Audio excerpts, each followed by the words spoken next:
Roland's workshop doors closed behind him with a resonant thud as he set off for Arthur's estate. The journey was brisk and his mind was already whirring with the implications of Arthur's summons. Clad in his runic armor and cape, he strode through the familiar city streets until he arrived at the vine-draped gates of Arthur's estate, a new feature which apparently the young lord liked. A pair of vigilant guards at the entrance immediately recognized him. One of them stepped forward and offered a crisp salute. Normally, he would have already been surrounded by guards, but he had managed to order them to stop following him constantly as it still annoyed him to no end. "High Knight Commander Wayland, welcome back to the Lord's estate." The guard's voice rang out loud and clear, almost as if he intended to alert everyone of his arrival. Sure enough, a group of soldiers, maids, and a few butlers quickly gathered to escort him inside. Ever since he had received his newly elevated title and with the estate now wealthy enough to hire more staff, he had become quite a prominent figure. As Arthur's right-hand man and the undisputed powerhouse of the operation, he was revered by some and resented by others. At ease, he spoke shortly and strode forward. The staff knew he was a man of few words and wisely kept their interactions brief. As he walked, he took a moment to survey the estate. The villa's expansion was well underway, steadily transforming it into something grander, closer to what a noble's mansion should be. It was even beginning to remind him of his old home. Arthur will probably need to host a few parties to gain allies. Nobles do love their gatherings. I really hope this isn't about that. With their operation expanding and Arthur's influence growing, other nobles were beginning to take notice. While many lesser nobles, barons, and knights had already pledged their loyalty to Arthur's siblings, not everyone had been claimed. Some were still waiting for an opportunity to prove themselves to more influential figures. It wouldn't be surprising if their affairs soon took on a more diplomatic nature. Securing new contracts with merchants and craftsmen could also be highly profitable. After all, not everything had to rely on the dungeon's resources. One of Roland's biggest concerns, however, was noble gatherings. Attending such events would require Arthur to leave Albrook, and Roland wasn't entirely confident in the abilities of his two knights. They were still relatively new Tier 3 class holders, which meant the danger was very real. If Arthur's brothers decided to mobilize their forces while he was traveling, Roland feared that the two knights, along with Mary, might not be strong enough to protect him alone. That left only one solution. If Arthur began traveling, Roland himself might have to serve as his main bodyguard. It was a role he would rather avoid, as he already had enough of his own problems to deal with. One way to alleviate this issue was to establish more teleportation gates, allowing Arthur to travel directly between cities. The problem, however, was that such gates were rare and typically housed within mage towers. Roland had a plan to address this limitation, but it still required someone to travel physically, just not Arthur himself. Something like a golem drone could work, he mused. Lost in thought, he finally arrived at the entrance. His boots echoed against the polished marble floor as he strode through the grand hall of Arthur's estate. Afternoon sunlight filtered through the tall glass windows, casting warm patterns across the floor. The estate buzzed with quiet activity. Servants moved gracefully between rooms, soldiers stood at attention, and attendants exchanged hushed remarks. As soon as the guards recognized him, a chorus of respectful salutations rang out. "High Knight Commander Wayland, welcome back." One of the guards, his voice brimming with pride, shouted the greeting with particular enthusiasm. His eyes gleamed with admiration, something Roland still found difficult to stomach.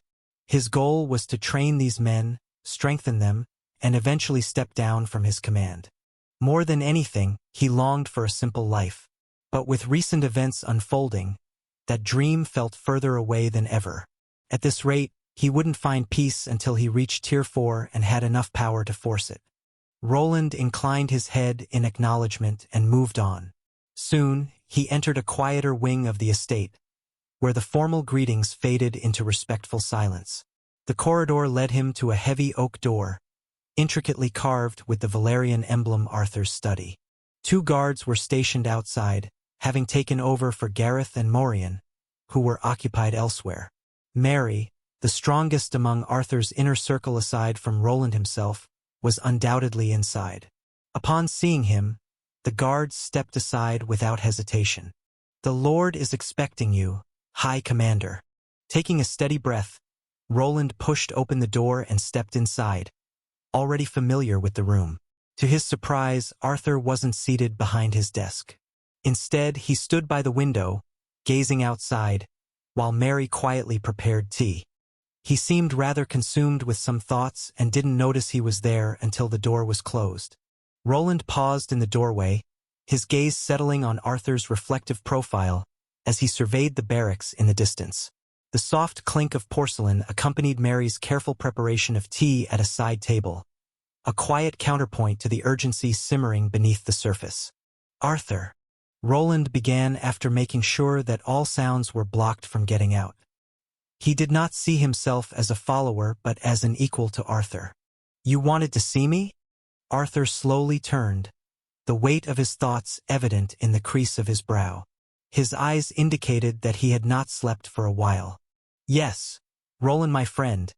Come and sit down, we need to talk about something." Arthur gestured toward a pair of high-backed chairs near the window. As Roland moved to join him, the quiet murmur of the estate outside seemed to fade, replaced by the weight of the moment. He eased himself into one of the chairs, accepting a cup of tea from Mary, who remained silent. A few moments passed before Arthur finally spoke.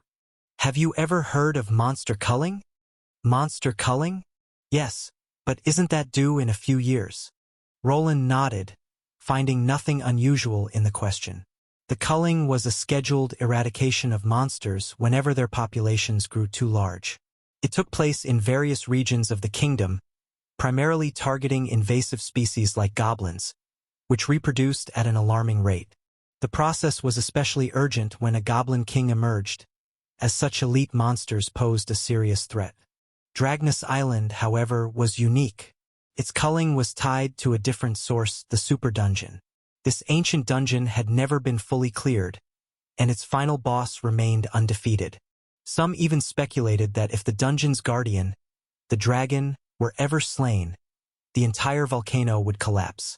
Uncleared dungeons carried a greater risk of dungeon breaks, violent outbursts where monsters spilled out in overwhelming numbers. On Dragnus Island, this occurred like clockwork every 15 years. A wave of creatures would flood down from the volcanic region, forcing a large-scale defensive effort. Roland had been aware of this before coming to the island. In fact, when he arrived, only a year or two had passed since the last culling. By all accounts, there should still have been several years before the next one. Yet, if Arthur was bringing it up now, something must have gone wrong. "My father, the Duke, sent me a letter." "The Duke?" "Yes, my father. Duke Alexander Valerian." Roland noticed Arthur pause for a moment after uttering his father's full title. It was a fleeting hesitation, but it spoke volumes. The young lord's relationship with the Duke seemed troubled, and was perhaps not unlike Roland's own strained history with his father, Wentworth Arden. "The Duke sent me a letter this morning. A call to arms, to be exact. The culling is coming sooner than anyone anticipated, and we're being forced to participate." "It's that bad." This was unexpected news. Normally, the monster surge wouldn't reach as far as Albrook. Only cities closer to the volcanic core of the island were usually affected, with the main city, where the Duke resided, bearing the brunt of the assault. That was where the dungeon's entrance lay, and where the main Valerian forces, supported by hired adventurers, would make their stand. During these waves, some monsters would inevitably stray from the central conflict, attacking outlying settlements in smaller skirmishes. To counter this, other nobles were tasked with mobilizing their private armies to defend their territories. However, if Albrook itself was being called to arms, it could only mean one thing. This time, the monster surge was far worse than expected. "Good. Then this will be easier to explain." Arthur's gaze shifted toward his teacup. After taking a slow sip, he continued. "You probably don't know this, but the nobles like to play a game during the culling, one that we've been invited to take part in." "A game?" Roland asked, frowning. He had studied many aspects of noble politics, but this was unfamiliar territory. However, Arthur seemed almost energized by the topic, which was a rare sight. Yes, it's an old Valerian tradition. Once the culling is over, everyone tallies up the monster cores they've collected. The noble with the most is declared the winner. Oh, so it's a competition between noble armies? Exactly. And like any competition, there's a prize. Roland was beginning to see where this was going, and why Arthur had called him here. So you mean? Yes, my friend. Arthur's eyes gleamed with excitement and perhaps some hope. This is my chance to prove myself to my father, to show him that I am no lesser than my brothers. This is more than a mere contest of monster cores. Roland, it's my chance to prove that I can lead, even when the odds are stacked against me. My father's expectations, my brother's superiority. They've all driven me to this moment. Roland listened without interrupting. There was no need for questions as he had already agreed to help Arthur in his quest to prove himself. Over time, the young lord had grown more ambitious, and this seemed like his first real opportunity to gain momentum. Until now, they had always been on the defensive, reacting to threats rather than taking initiative. But if they could achieve results no one expected, this might be the first true step toward solidifying Arthur's place. I see. And you believe that winning this competition will secure your position among your siblings? Arthur offered a tight, determined smile. Not only will it silence the doubts of others or the council, but it will also show our people that the Valerian legacy is strong within me. But for that to happen, I need your help. This was a troubling development. Roland was already swamped with work, and this only promised to bring more complications. As High Knight Commander, he would almost certainly be responsible for leading the forces.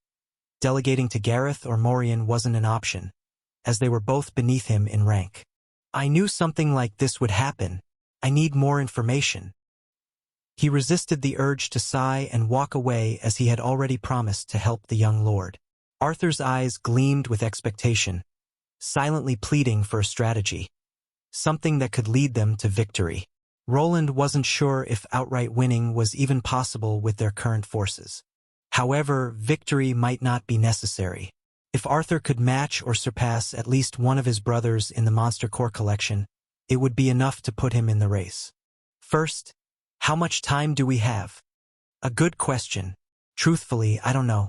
My father didn't mention it in his letter.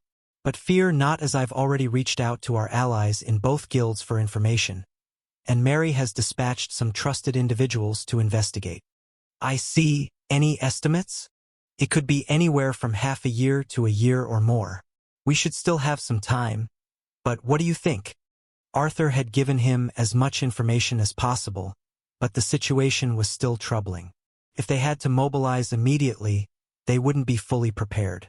Their forces were growing, and they had managed to equip their soldiers with high-quality enchanted weapons. Yet they still lagged behind the other Valerian brothers in sheer numbers and experience.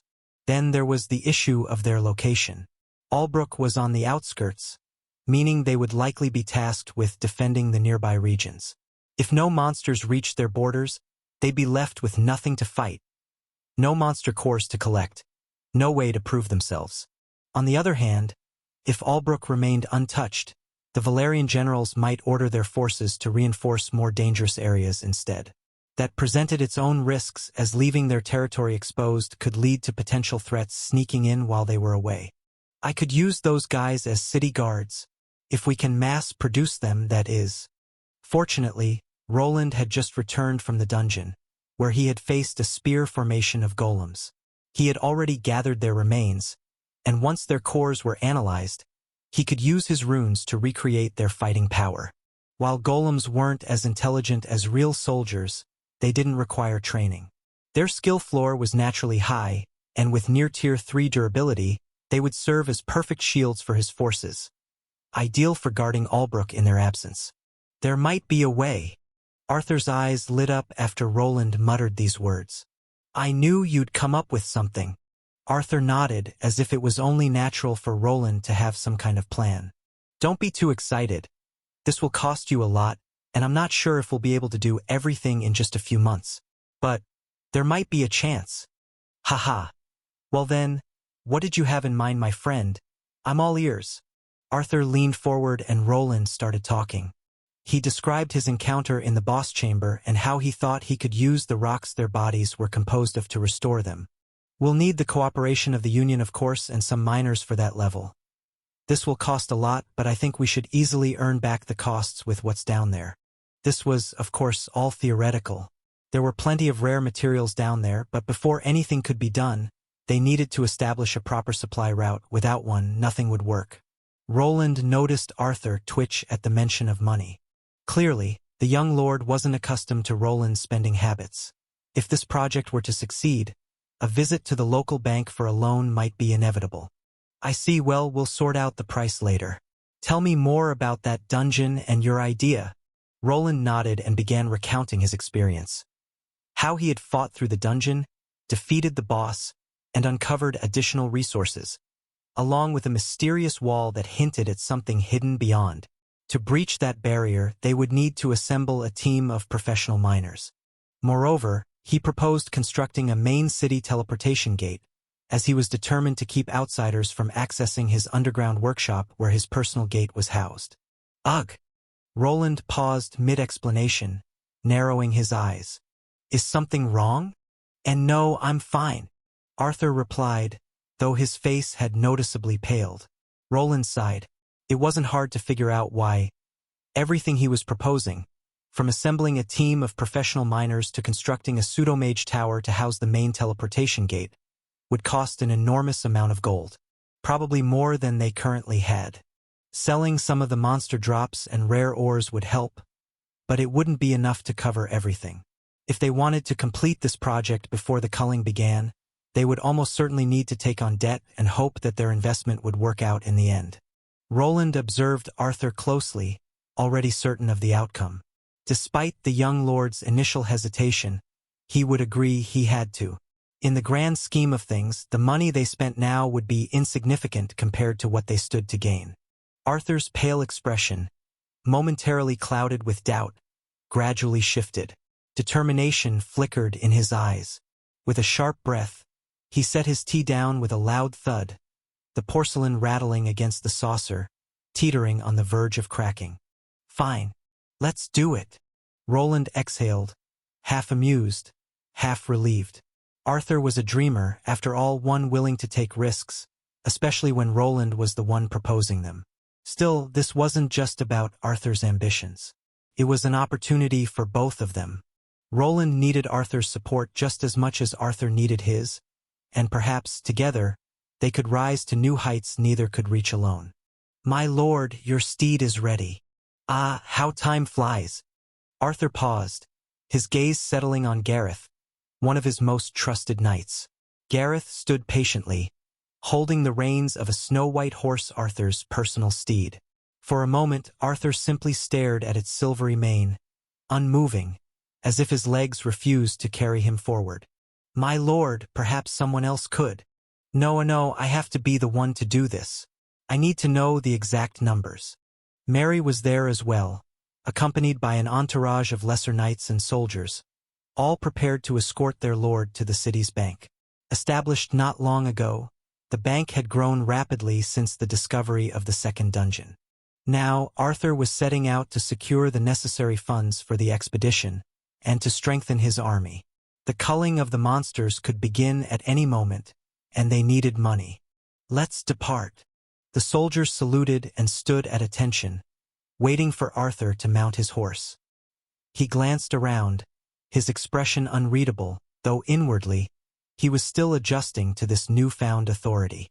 Not long ago, he had commanded almost no one, as his only loyal retainers were the three who had accompanied him from the start. Respect had been scarce, given only by those few. But now things had changed. He could see devotion in the eyes of his soldiers and in some, even fear. It was a strange, empowering feeling. Yet he reminded himself that this was only the beginning. There was still much work to be done if he was to succeed in his ambitions. And perhaps, one day, claim the Duke's title as his own. It's just a temporary loss. We'll make the money back in a few months or perhaps a year. Roland always seems to have a plan, but he is also a gaping void when it comes to spending. While riding through the streets, Arthur's mind remained preoccupied with the weight of his decision. He knew the risk involved in taking such a large loan, but the potential rewards far outweighed the dangers. With the right investments, they could potentially win the upcoming culling competition but also solidify Albrook as a true stronghold in the region.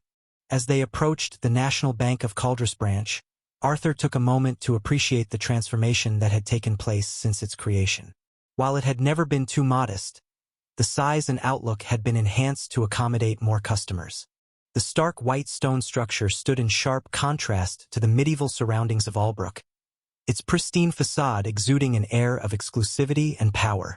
Towering Greek-style columns lined the entrance, each adorned with intricate gold filigree depicting the royal crest and arcane runes of protection.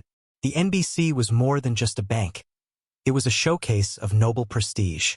The moment Arthur reached the main steps, a group of elite guards in immaculate plate armor stepped forward, their spears forming a crossed barrier to prevent entry. Their faces were expressionless, their posture rigid, uncompromising professionals who served the wealthiest and most powerful of the kingdom. Not even Arthur, who was a duke's son, could impose on these people as they served the crown. Present your identification. Arthur reached into his coat and retrieved his obsidian bank card, embossed with his family crest.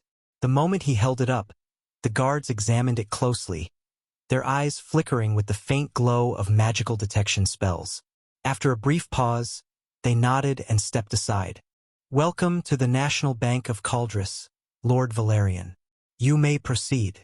With a subtle gesture, Arthur signaled his entourage to remain outside. Only Mary followed him in, her ever-watchful eyes scanning the area for any potential threats. The interior of the NBC was a marvel of craftsmanship and magic. The marble floors gleamed under the light of floating crystal chandeliers, their soft glow providing a refined yet efficient illumination. Tall, arched ceilings stretched overhead. Enchanted murals depicted moments of great financial history.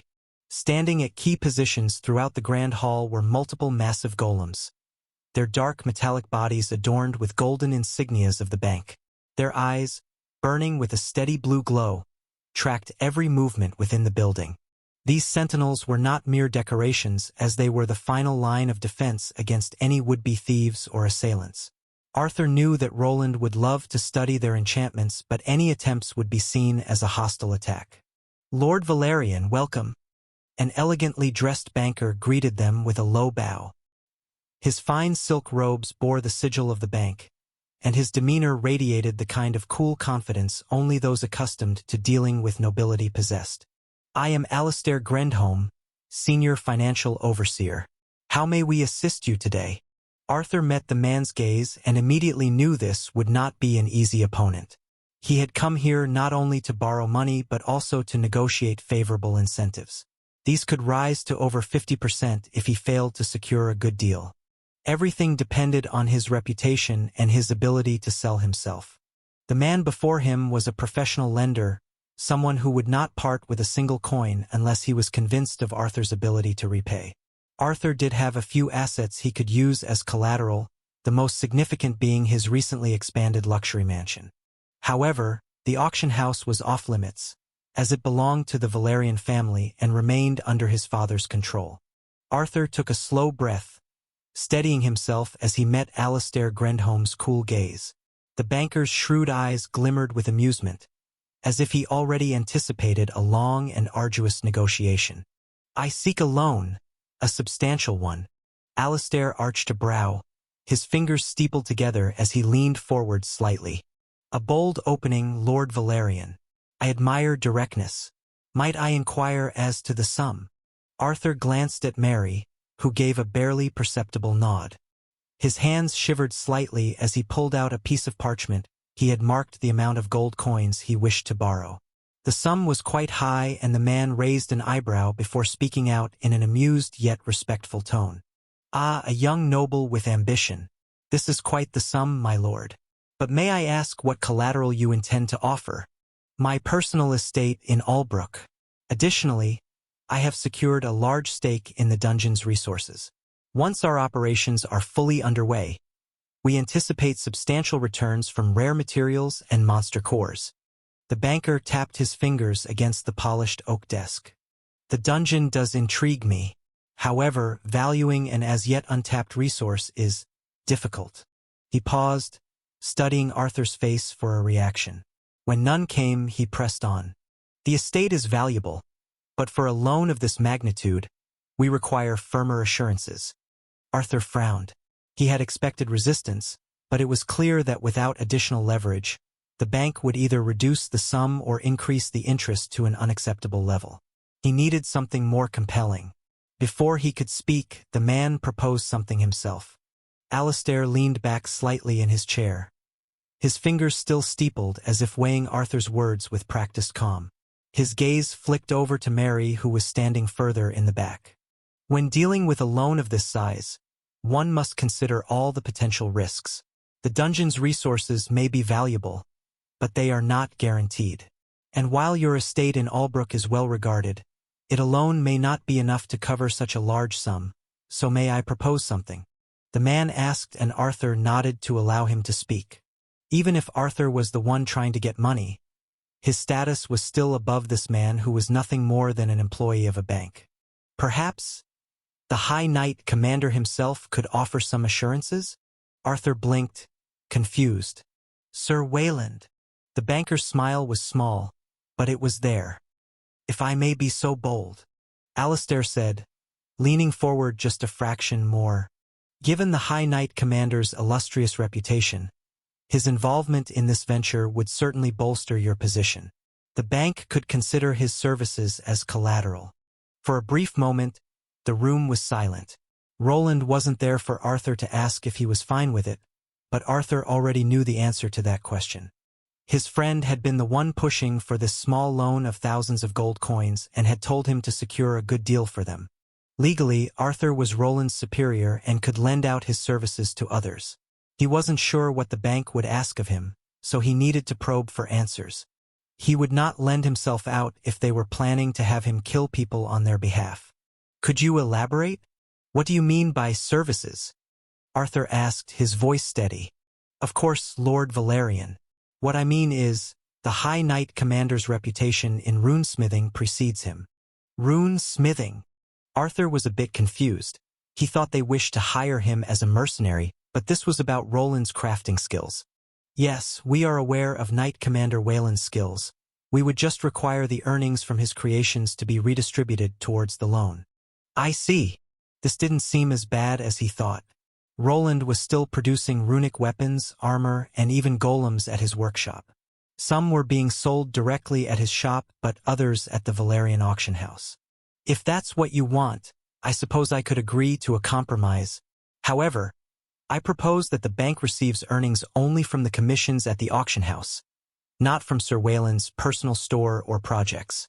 Alistair's polite expression did not change, but Arthur could tell the man was reassessing the deal. The auction house was where Roland's highest quality runic equipment was sold to the elite nobles, knights, and wealthy merchants willing to pay a premium. The bank would certainly earn a hefty sum from those commissions. But Roland's personal store, though profitable, catered to a broader audience at more accessible prices and sold more in bulk. Arthur didn't care much about the revenue he would lose, so he just wished to tie this deal to his own profits. A reasonable adjustment, Alistair admitted, nodding slightly. The auction house does see most of the traffic from affluent buyers. He started tapping the desk again, clearly trying to calculate the potential profits. Normally, they would be unable to get money from the auction house, as it belonged to the Valerian Duke. However, Roland's earnings were tied to Arthur, as he was his personal knight, so they could take those for themselves. If we are to forego direct earnings from the High Knight Commander's private business, I will need to adjust the interest rate to be slightly higher. Arthur resisted the urge to scowl. The bank was not about to let him walk away without squeezing as much out of the deal as they could. He had anticipated this. Luckily, this was still within his acceptable range. If the interest rate was only marginally higher but the loan amount remained intact, it would be worth it. Arthur was willing to even go over the limit as Roland presented him with an earning amount that would easily pay off this sum within a year or two. Adjustments? Are you sure you won't reconsider? Even though everything was within his calculations, that didn't mean he would just agree to it outright. If he could shave off even a fraction of a percentage from the loan, he would. Soon, the two men were engaged in an animated conversation about the city's earning potential and how easily Arthur would be able to pay off the loan. He knew that as long as the bank was assured they would get their money back, they would gladly work with them. Mary stood in the corner without moving, her gaze fixed on the golems that posed a potential threat to her lord. Time passed, and after about half an hour, the two men seemed to reach an agreement. Eventually, Alistair snapped his fingers, and one of the other employees carried over a parchment with a prepared contract. "Please, look through it, Lord Valerian." Arthur nodded, surprised by the swift arrival of the document. It meant that someone had been listening to their conversation and preparing it as they spoke. He took his time reading through it, which took another half an hour. After ensuring that there were no hidden pitfalls within the contract, Arthur exhaled softly and reached for the quill offered by Alistair. With a smooth, practiced motion, he signed his name at the bottom of the parchment and completed it with a Valerian stamp, sealing the agreement. "Excellent," Alistair said with a pleased nod, rolling up the parchment and affixing the bank's official seal upon it. "The funds will be transferred to your designated accounts within the next 3 days. Should you require any further financial assistance, the National Bank of Caldris is always at your service. I appreciate your cooperation, Overseer Grendholm. I trust this will be a mutually beneficial arrangement." "That is always our intent, Lord Valerian. May fortune favor your endeavors." With that, Arthur rose to his feet, signaling Mary to follow. The weight of the deal settled on his shoulders, but rather than burden him, it only strengthened his resolve. He had secured the funds, and now he would ensure they were used wisely. As he stepped out of the grand banking hall, the afternoon sun cast its golden glow upon the polished stone steps. His escort was waiting, their disciplined ranks standing at attention. Gareth, his ever-loyal knight, held the reins of his steed, ready for departure. After mounting his horse, Arthur considered giving an order to inform Roland about the deal, but quickly decided it was unnecessary. In the distance, his gaze caught one of the golemic turrets, its eye fixed in their direction, and he knew his friend was likely aware of his every move. He still wasn't sure how he felt about this level of oversight from his ally, but at the moment he had little choice. Turning away from the monitoring device, he signaled his men to escort him back to the estate. Once the money arrived, he would have to sign a mountain of paperwork to put it to use. Not a single coin would go to waste, his future depended on it. "Arthur seems to be keeping his part of the bargain. Now it's up to me to do the rest." Roland sat in his workshop, looking at the larger display screen as Arthur and his men returned from the bank. He knew that he didn't have to worry about getting the funds, but he was still interested in the bank along with the golems along with the cards they had. While normally Arthur would just be able to use the card, the sum they needed was much bigger than a few handful of gold coins. They needed enough to finance the dungeon project along with many buildings in the ever-expanding city. One problem Roland had with the bank was his inability to peek inside. Both the bank and the church denied him access to their establishments. All of his turrets and cameras were positioned outside, but they refused to allow any inside. They also rejected the installation of runic appliances, which were spreading through the city like wildfire. Many people were already enjoying hot baths and refrigerators, but the bank knew better than to allow foreign runic equipment within its walls. "I still have no idea how to access those cards, and getting one for myself isn't possible." Although he wasn't a noble, he technically met the minimum requirements to obtain one of those elusive black cards. The problem was that acquiring one would require him to fully expose his status. There was no way around it, and that was the main reason he chose to avoid it. Asking Arthur to let him examine his card was an option, but if something went wrong, he had no idea how the bank would react. He had heard stories of mages and runesmiths attempting to crack the cards. None of those stories ended well. "I'll have to give up on that notion, but I wonder if my debugging skill will work on it or not. It has not been able to evolve." This skill of his that had dictated much of his life had reached its limit and had not leveled up in a while. He was not sure if it ever would, as it was something he took from his old life. Well, I have other things to worry about. He eventually turned to the screen and stood up from his chair. It was time to establish his metal farm within the dungeon and see what was behind that wall. What do you mean the dungeon is closed? There should have been a notice at the guild. Have you not heard? No, I haven't heard anything about this. Now step aside.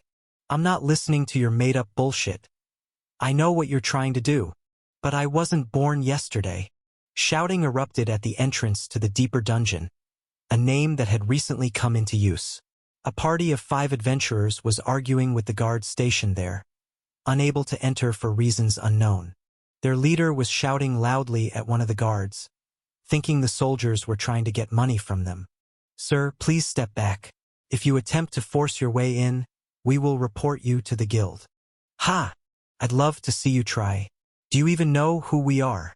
The guards raised their shields and leveled their spears, but they knew the truth.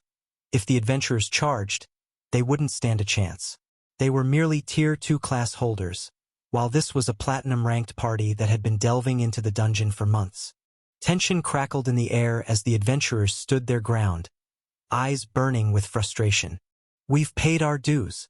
We've been diving into this dungeon since it was discovered, and now you tell us it's closed? On whose authority? Under my authority. A voice boomed from the distance before this could get out of hand. The loud adventurers felt their knees buckling under pressure as a strange aura washed over them. The soldiers they were shouting at didn't seem affected by it. The adventurers turned sharply towards the source of the voice, their expressions shifting from anger to caution. A figure approached with measured steps, clad in dark runic armor. We greet the High Knight Commander. The soldiers snapped to attention as they instantly recognized the man's magical armor. Beside him stood a massive wolf, its mane flickering with flames as it yawned, revealing rows of razor-sharp teeth. Behind them, a large group of dwarves, along with other adventurers, slowly emerged, all making their way toward the entrance of the deep dungeon. Wait, is that? One of the adventurers muttered under his breath, recognizing the man instantly. Wayland, High Knight Commander, a name spoken in both reverence and fear among those who operated in the city of Albrook. His reputation preceded him, not just as a man of title but as one who commanded respect through sheer presence and power. Everyone knew of his unparalleled battle strength, and even a platinum-ranked adventurer was no match for him. The adventurers tensed, their bravado faltering in the presence of the infamous High Knight Commander. The leader of the group clamped his mouth shut, unwilling to utter another word as the pressure in the chamber grew heavier. Who's making all that fuss? Is that the guy? Want me to shut him up, Wayland? From behind the armored knight commander, a man stepped forward.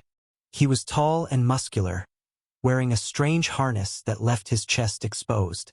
However, before he could act, Wayland raised a hand, silently ordering him to stand down. The man clicked his tongue, shook his head, and retreated without another word. Just be quiet, you big oaf, and stop making trouble. A woman with longer ears and wearing a bow shouted at the muscular man before he settled down. Silence settled over the chamber as more figures emerged from a nearby tunnel. A large group of dwarves, clad in mining gear, stepped forward. While no heavy machinery was visible, spatial bags carried by hired porters hinted at the equipment hidden within. Among them were soldiers, adventurers, and several strange floating golems, dodecahedron-shaped constructs with orbs for eyes that hovered eerily in the air. What was that? After the last of them had disappeared into the dungeon, one of the adventurers finally spoke. It was a warning. Let's take a break and check that guild notice.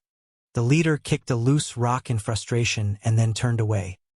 He knew better than to meddle in noble affairs, and whatever was happening in the dungeon, it was best to steer clear for now.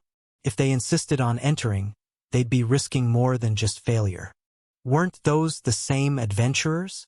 Roland led the expedition, Agni walking beside him, deep in thought. The group they had just encountered was the same one he had tricked when setting up the illusion device on the dungeon's lowest floor. It seemed they had returned, possibly equipped with tools to detect illusory magic this time. I guess I got lucky. Best if no rumors about the lowest floor spread before we're finished with it.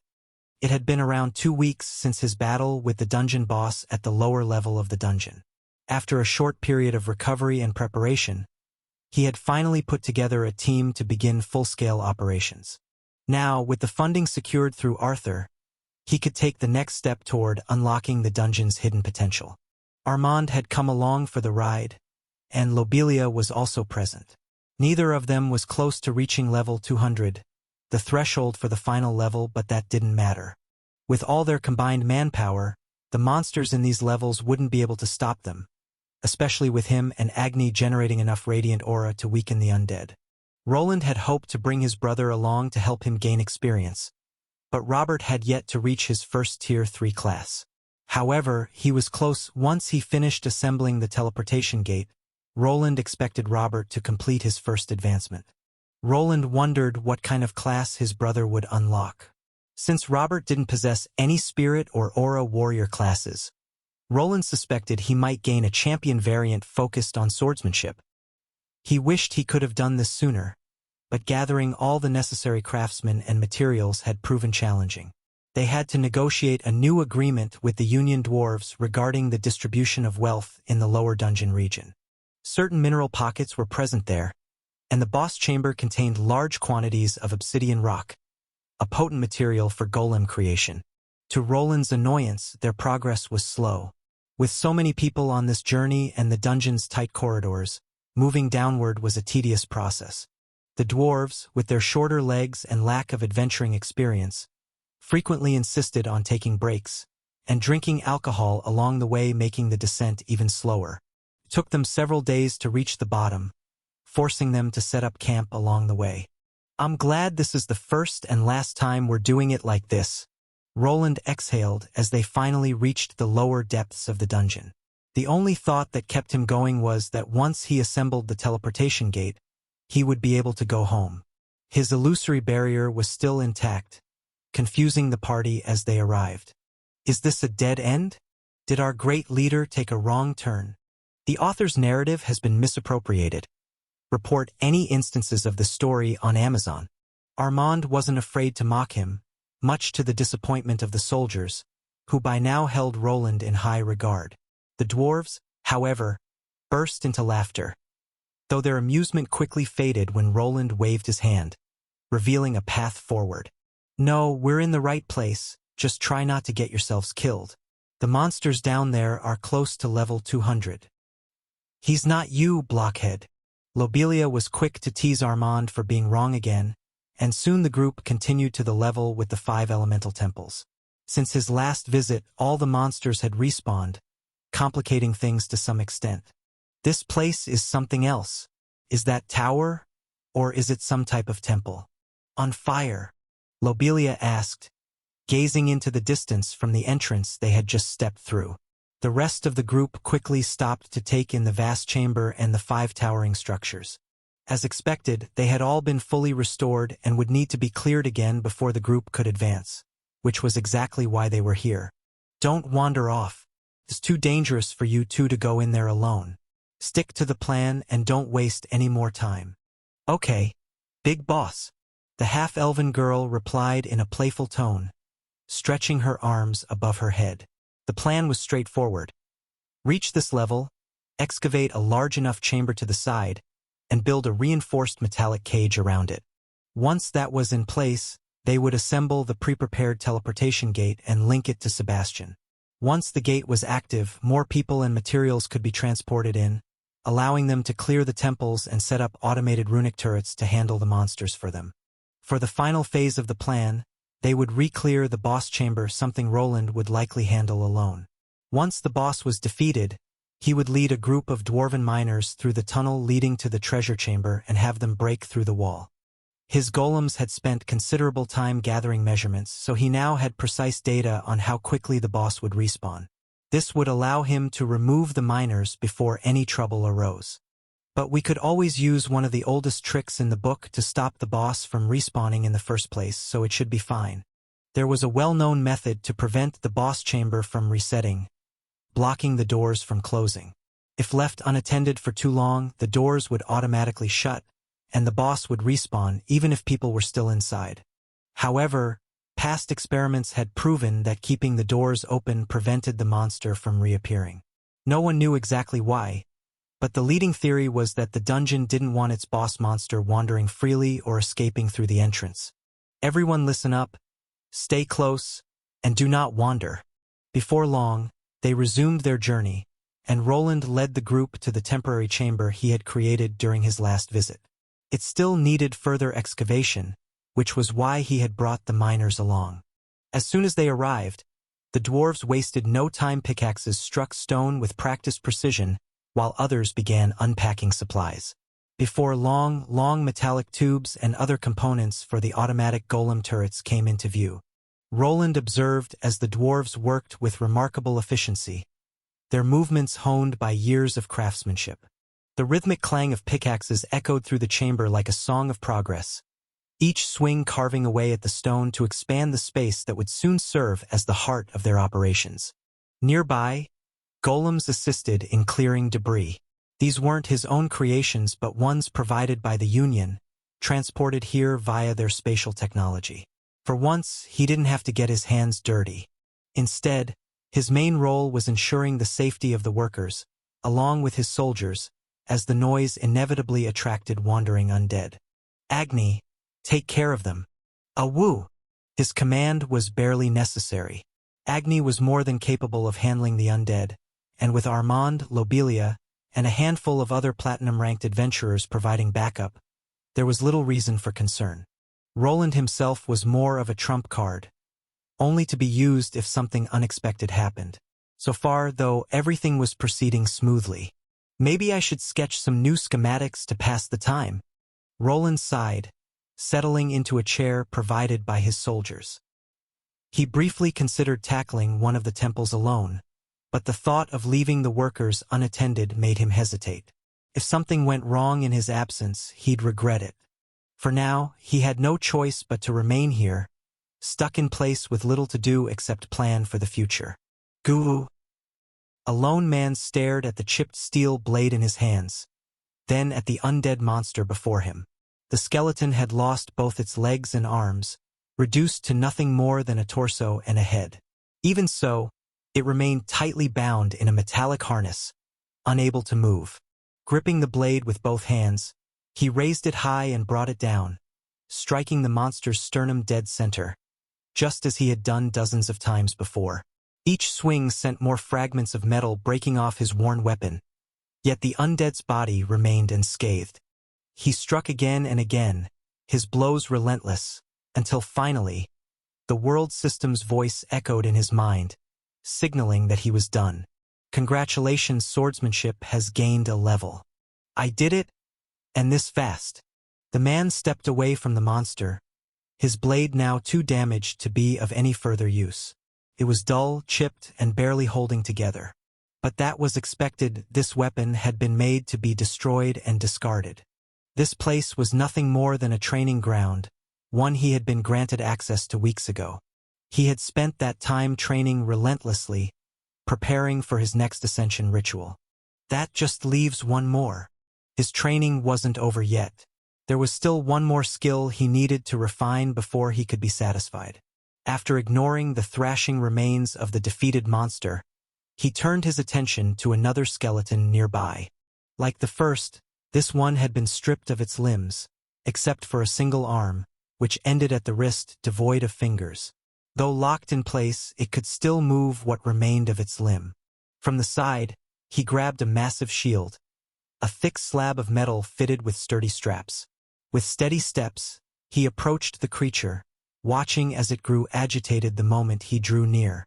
The skeleton let out a hollow screech, its one remaining arm flailing in the air. The man didn't flinch.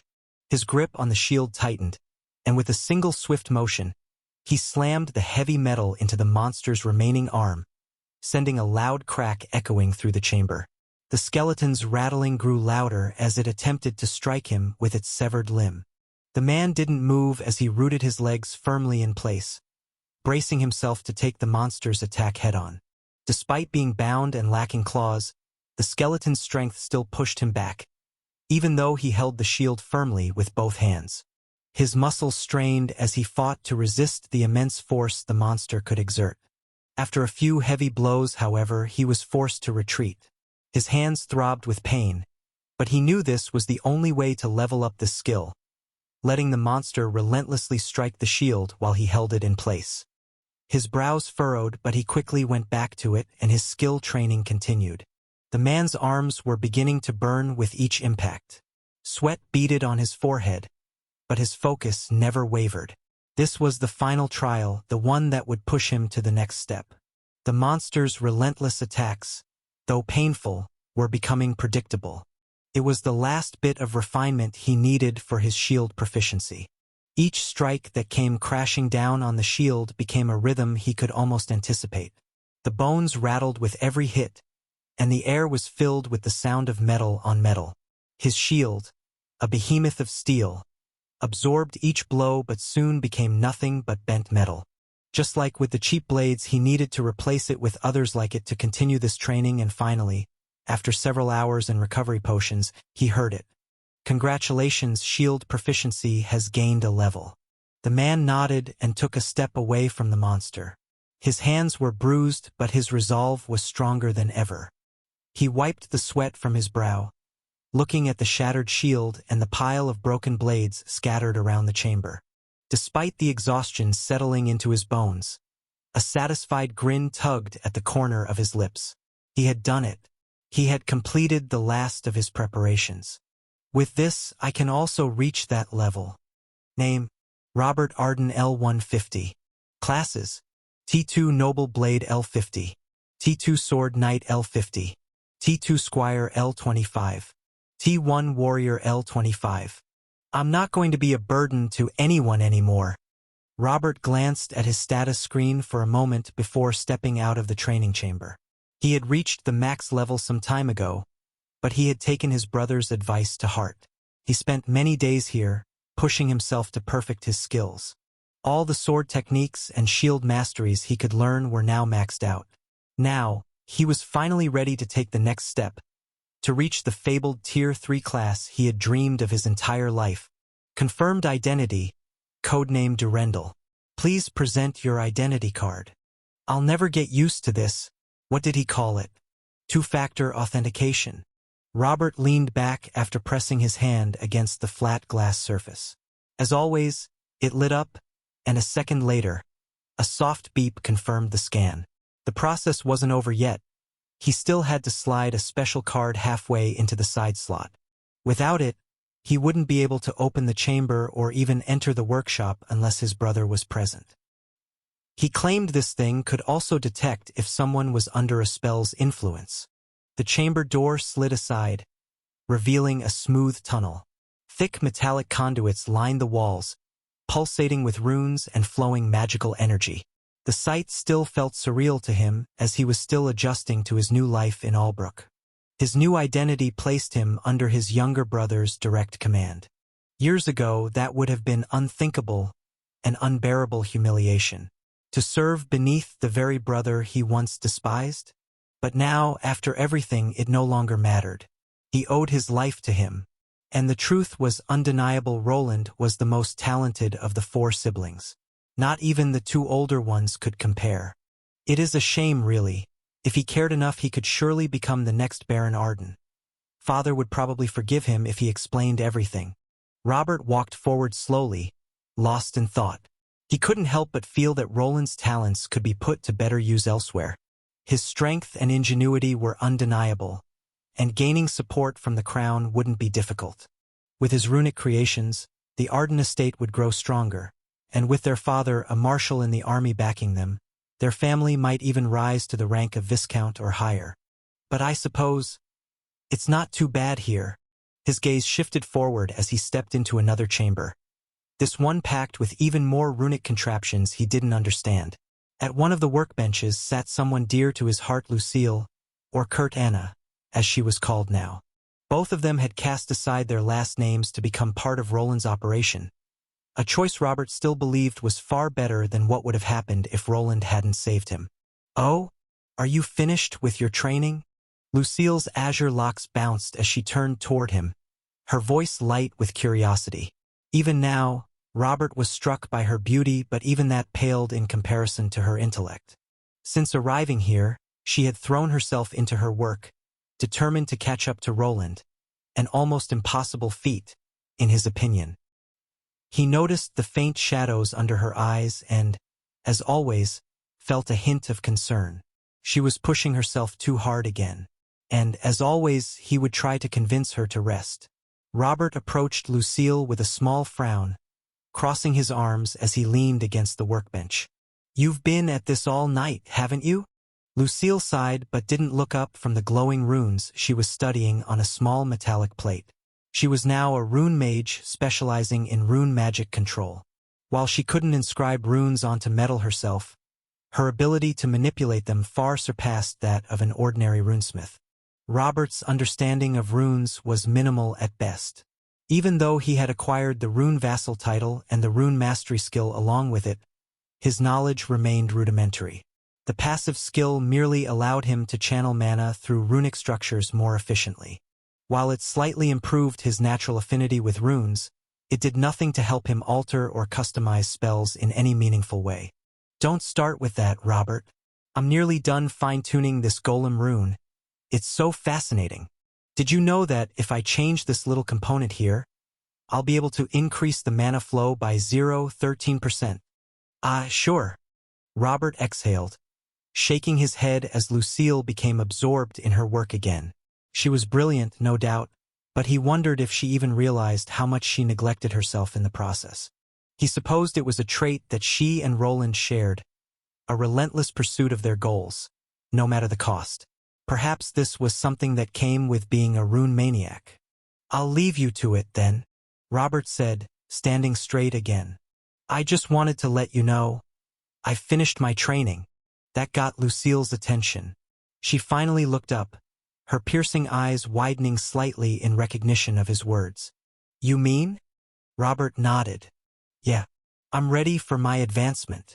Lucille's face lit up with a mix of excitement and she finally put the runic plate away.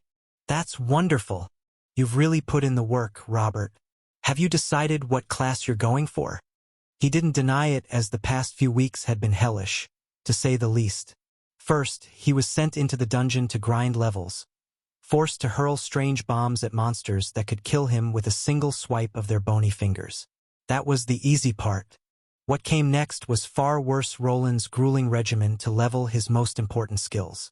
Robert spent countless hours and days chugging mana potions until he was on the verge of puking, all to accelerate his rune mastery skill. Fortunately, striking restrained skeletal monsters with runic weapons helped him level it quickly. His mana pool had also expanded thanks to a few skill books his brother had given him, but even with that advantage, he still relied heavily on potions provided by Rastix. They worked, but the side effects were brutal. The toxicity buildup left him vomiting some nights and unable to sleep properly. "It depends on what I'm able to choose." Robert wasn't expecting anything too exceptional. His current class, Noble Blade, specialized in swordsmanship, but he wasn't sure if he could advance beyond Sword Champion. Truth be told, he had no idea what Tier 3 classes were even available.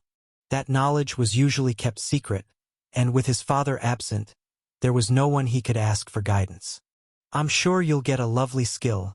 You should look through the notes Sir Roland provided." "I already did." Before Robert left for the dungeon expedition, Roland had given him a stack of papers detailing possible class choices. His brother had gathered an impressive collection of books on class progression, some acquired during his travels, others sourced from the Magical Institute. The documents outlined the best options for someone like Robert, but they also came with a clear warning: don't aim too high. He was well aware of the Tier 3 stopgap. If he set his sights on an advanced class beyond his reach, he could end up stuck without a class for a long time, unable to progress. It was a risk he couldn't afford to take. A case of literary theft. This tale is not rightfully on Amazon. If you see it, report the violation. But I won't know until I get there. He glanced to the side, where a misplaced dresser with shelves stood. Inside were numerous ascension ritual crystals.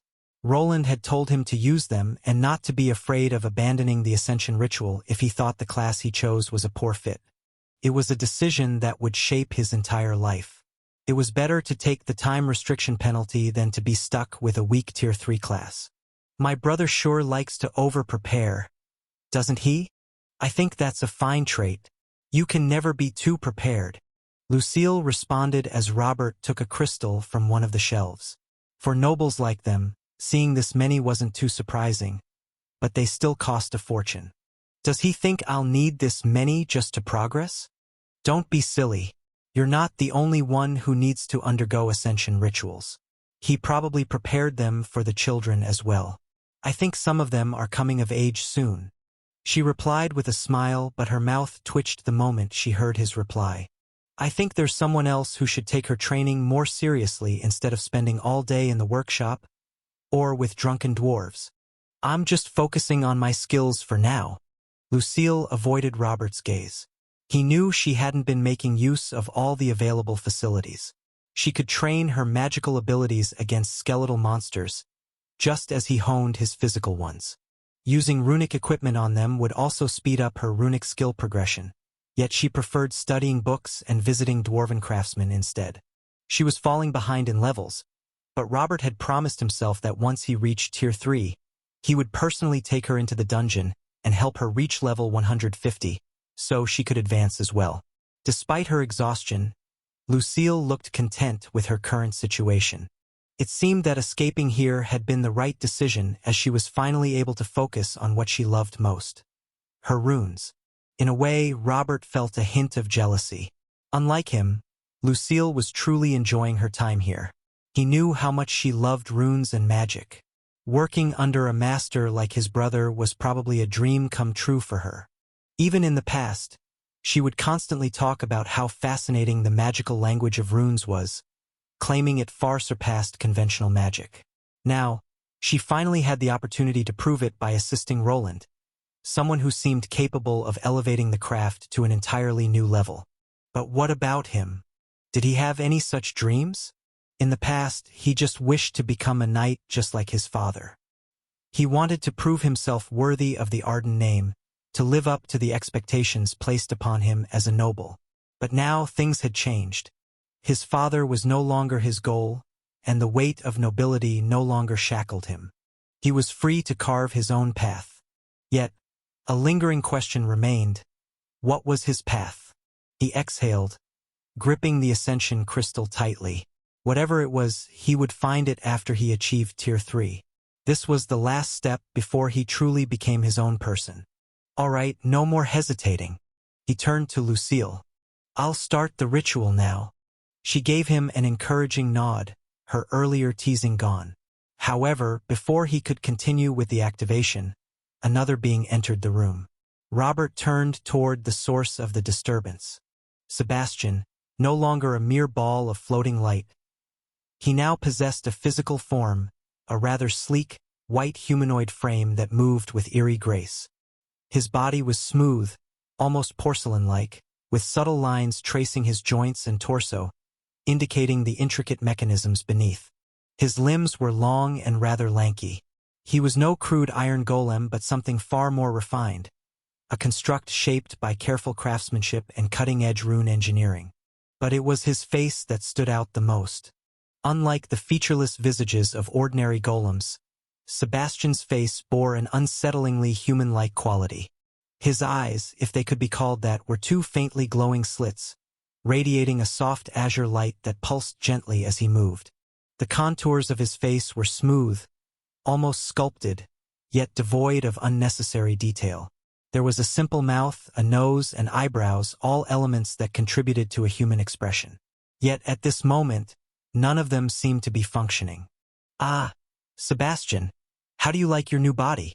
I haven't finished working on this expression module yet, so you'll have to wait a bit more. Lucille clapped her hands together, her earlier exhaustion momentarily forgotten. She quickly moved closer, eyes gleaming with excitement as she circled around the golem, inspecting every detail of his newly constructed body. I do not understand your quarry, Lady Kurt Anna, replied Sebastian, his voice a lot less robotic than before but his lips not moving as he spoke. To an artificial spirit, who was something similar to an artificial intelligence machine, the notion of liking something was difficult to grasp. Yet, despite his monotone response, there was something undeniably impressive about how fluidly he moved. He turned his head toward Robert, tilting it slightly, almost mimicking human curiosity. "So this is what you have been working on all this time?" "Indeed," Lucille responded, unable to contain her enthusiasm. "Roland helped me design the outer shell and construct the runes, but it was me and the dwarves at the main forge that constructed his new body." Robert didn't know what to think of this.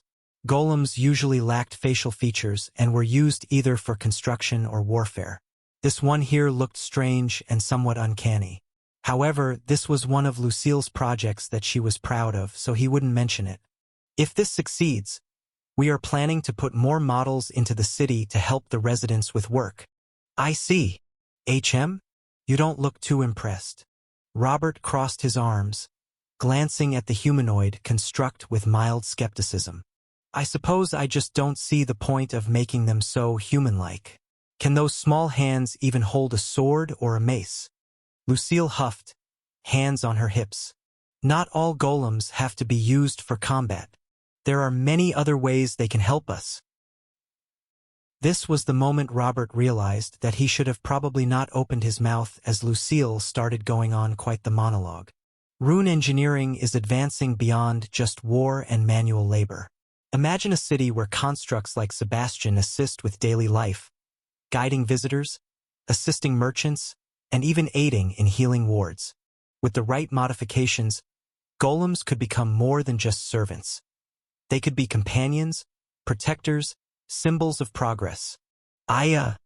Robert struggled to find the right words as Lucille's enthusiasm burned brightly in her eyes.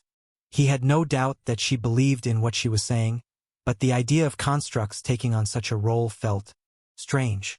The world he grew up in had always been centered around noble duties, honor, and strength in battle. But then again, hadn't his whole world already been turned upside down?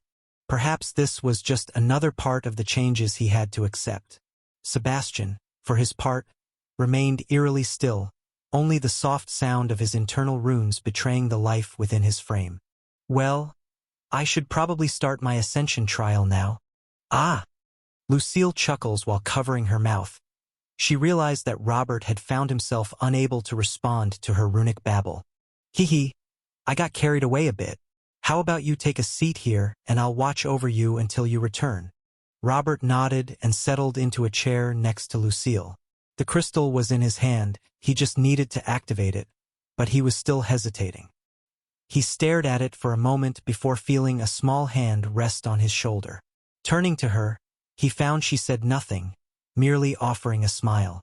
He nodded in return and finally activated the crystal, which would transport him to the Ascension ritual area, one he had already visited 4 times before. The world stood still as he felt being pulled somewhere. When he opened his eyes, he was back at the place that had started it all. Robert stood still for a moment, blinking as the familiar surroundings of the Arden Estates training area materialized before his eyes. It was the same old place, the stone floor, the high ceiling, and the faint scent of sweat and iron that clung to the air. The echoes of his past reverberated here where he faced goblins while desperately trying to prove his worth as an Arden. It was a place where he had spent countless hours pushing his limits, fighting against monsters, and refining his swordsmanship, all in the hopes of gaining strength and respect. He had fought here as a young man, eager to prove himself. Somehow, this place had become his ritual for ascension, where he would be brought whenever he sought to attain his next class. As before, the process remained unchanged. There were several doors leading out of the chamber, each one offering a potential new class. The only clue as to which class he might receive was a symbol above each door, accompanied by a weapon and some armor placed beside it. This time was no different except for one thing. To his surprise, one of the doors seemed a bit more unique than the others. In a dimly lit training chamber, a lone man stood. Around him stretched a shadowed space, encircled by multiple doors, each leading to a different path that would shape his destiny. Above each door hung a unique symbol, often depicting a weapon, a piece of armor, or sometimes a shield. The doors themselves varied as well. Some were made of wood, others of hardened steel, and a few gleamed with polished gold. The right path is usually obvious, but this time, Robert had circled the training chamber, inspecting the doors that led to new classes. Ascension spaces were said to take the shape of places deeply ingrained in a person's soul, and for him, it was this very underground training hall where he had spent years of his youth. The first time he was here, only a single door had stood before him. His initial ascension ritual had offered no trials. He had simply been granted the warrior class. It was a basic path, common and unremarkable, yet it had shaped the course of his life. Not long after, he had chosen to advance as a knight, stepping through the door that led to the path of a squire. That time, he had faced a grueling trial, battling a series of monsters while clad in progressively heavier armor. Even so, he had prevailed on his first attempt. Soon after, he continued his training at the Knight Academy. He took his time, honing his skills to their peak, but his focus remained on mastering the blade. To ascend as a sword knight, he was given a new trial. This time, he had to defeat multiple armored knights in a jousting tournament. These trials felt real, almost indistinguishable from reality, and even featured actual people, some bearing striking resemblances to those he had encountered in his life. For some reason, his final opponent in the tournament had looked eerily similar to one of the young men who had tormented him during his time at the academy.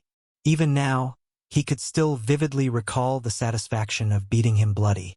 At that point, he had reached a new milestone, becoming a Tier 2 class holder, an achievement he took great pride in. Around this time, he reunited with his brother, and after their encounter, he promised to catch up. Determined, he set out toward the border, battling the kingdom's enemies while also being utilized by the army to cull some of the monster tribes in the north. Eventually, he attained his next class, one far rarer than the others, the Noble Blade, a specialization focused on mastering the sword while donning heavy armor. During his ascension trial, he was once again forced to face numerous enemies, all while wielding a sword of lower quality than his multiple opponents. The class focused more on reinforcing his strikes and honing in on his opponent's weak points rather than relying on brute force. This was also the first time he had failed an ascension trial, requiring 2 attempts to overcome it. Something that he was ashamed of, as his elder brothers didn't seem to have failed even once until their Tier 3 ascension attempts. Upon reaching level 100, his progress slowed to a snail's pace. Yet, his unwavering determination to prove himself to his father and make his mother proud kept him going. He threw himself into battle time and time again, fighting fiercely and carving through countless foes in the name of the Arden family. But no matter how hard he pushed himself, he felt like he was chasing a ghost.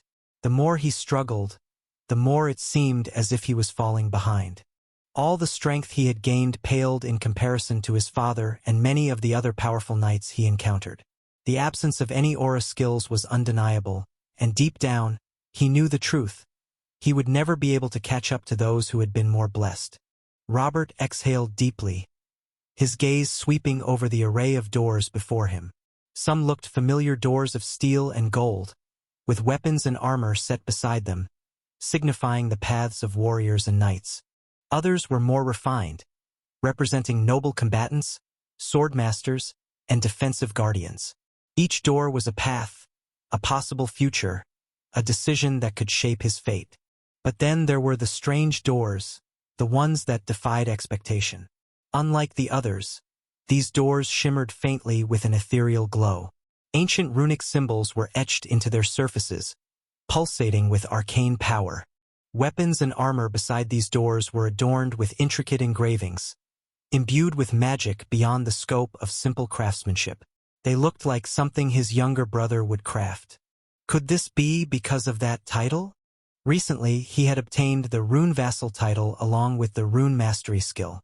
At the time, he hadn't thought much of it, as it merely allowed him to use runic equipment more efficiently. However, now faced with multiple rune-inscribed doors, he had to conclude that this ability was the key. Just like before, some doors appeared superior to others. Some were made of ordinary steel, while others gleamed with polished mithril and enhanced weaponry. Robert approached the shimmering runic doors, his fingers tracing the glowing symbols. Unlike the others, these doors pulsed with latent energy, as if aware of his presence. The weapons beside them were different from what he was used to. They weren't simple swords or shields but intricate constructs infused with runic magic. One bore a long sword lined with glowing blue veins, its edge humming softly, while another displayed a suit of armor with strange magic crystals. Now this is a problem. I didn't expect to have this many choices. After circling the area a few times, he identified several potential paths forward. The first was a massive mithril door, behind which lay a sword and an armor set suited for something akin to a sword champion class. This was more or less what he had expected to receive, at least until he considered the other options. One of the other doors held a similar setup, but the armor and sword were covered in intricate runes, suggesting a class like Rune Champion. Given that he was now working under his brother, a powerful runesmith, so this might have been the better choice.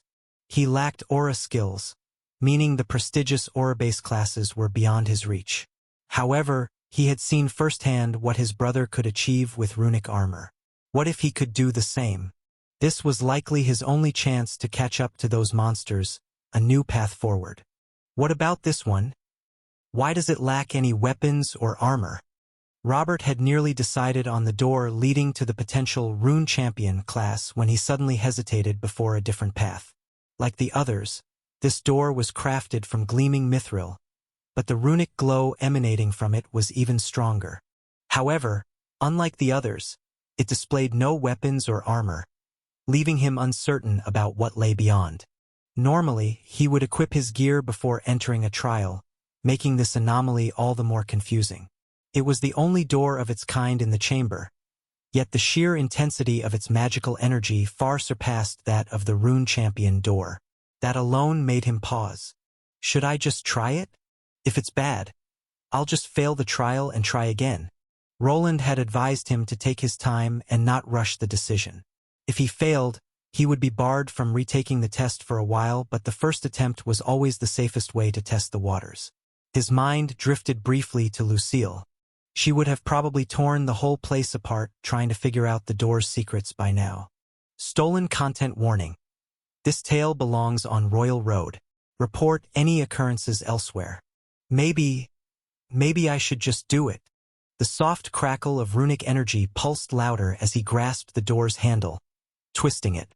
The door creaked open with an eerie but welcoming sound.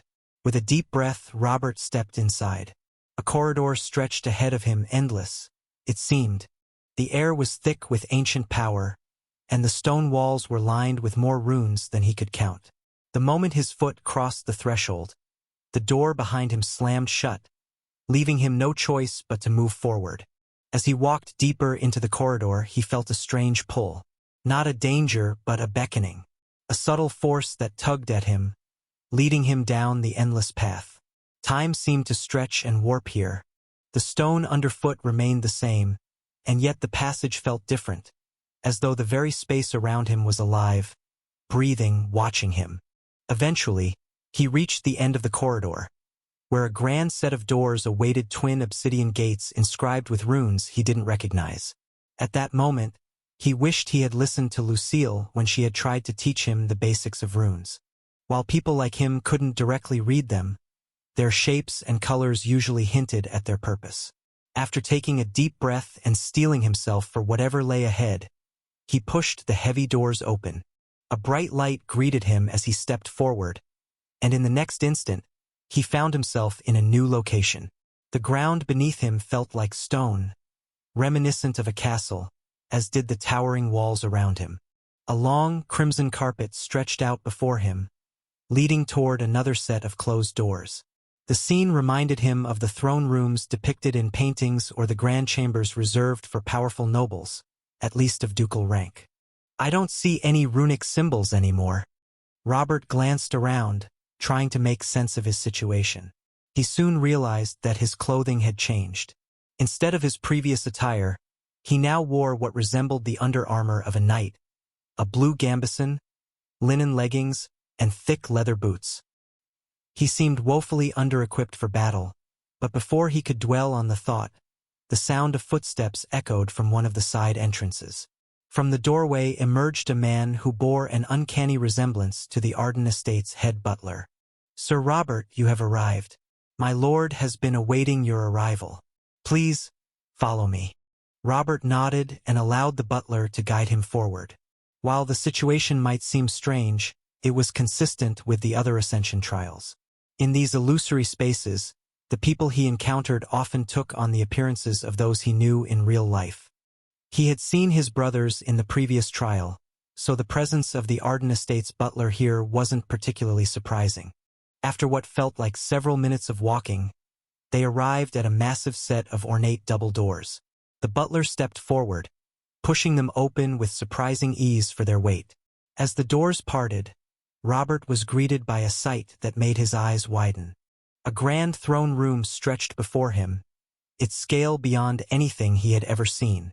The ceiling rose high, illuminated by chandeliers lined with floating crystals. A deep crimson carpet led to an elevated platform, upon which sat a throne forged from blackened steel, adorned with glowing runic etchings that pulsed with an otherworldly light. On that throne sat a man clad in a suit of runic armor, its design eerily similar to the one worn by Roland, his younger brother. The figure's presence was overwhelming. The runes on his armor shimmered and shifted as if alive, responding to his very breath. The helm, though obscuring his face, exuded an aura of authority. When he finally spoke, his voice caused his body to tremble as if he was speaking to some type of superior being. "You have come at last, my champion."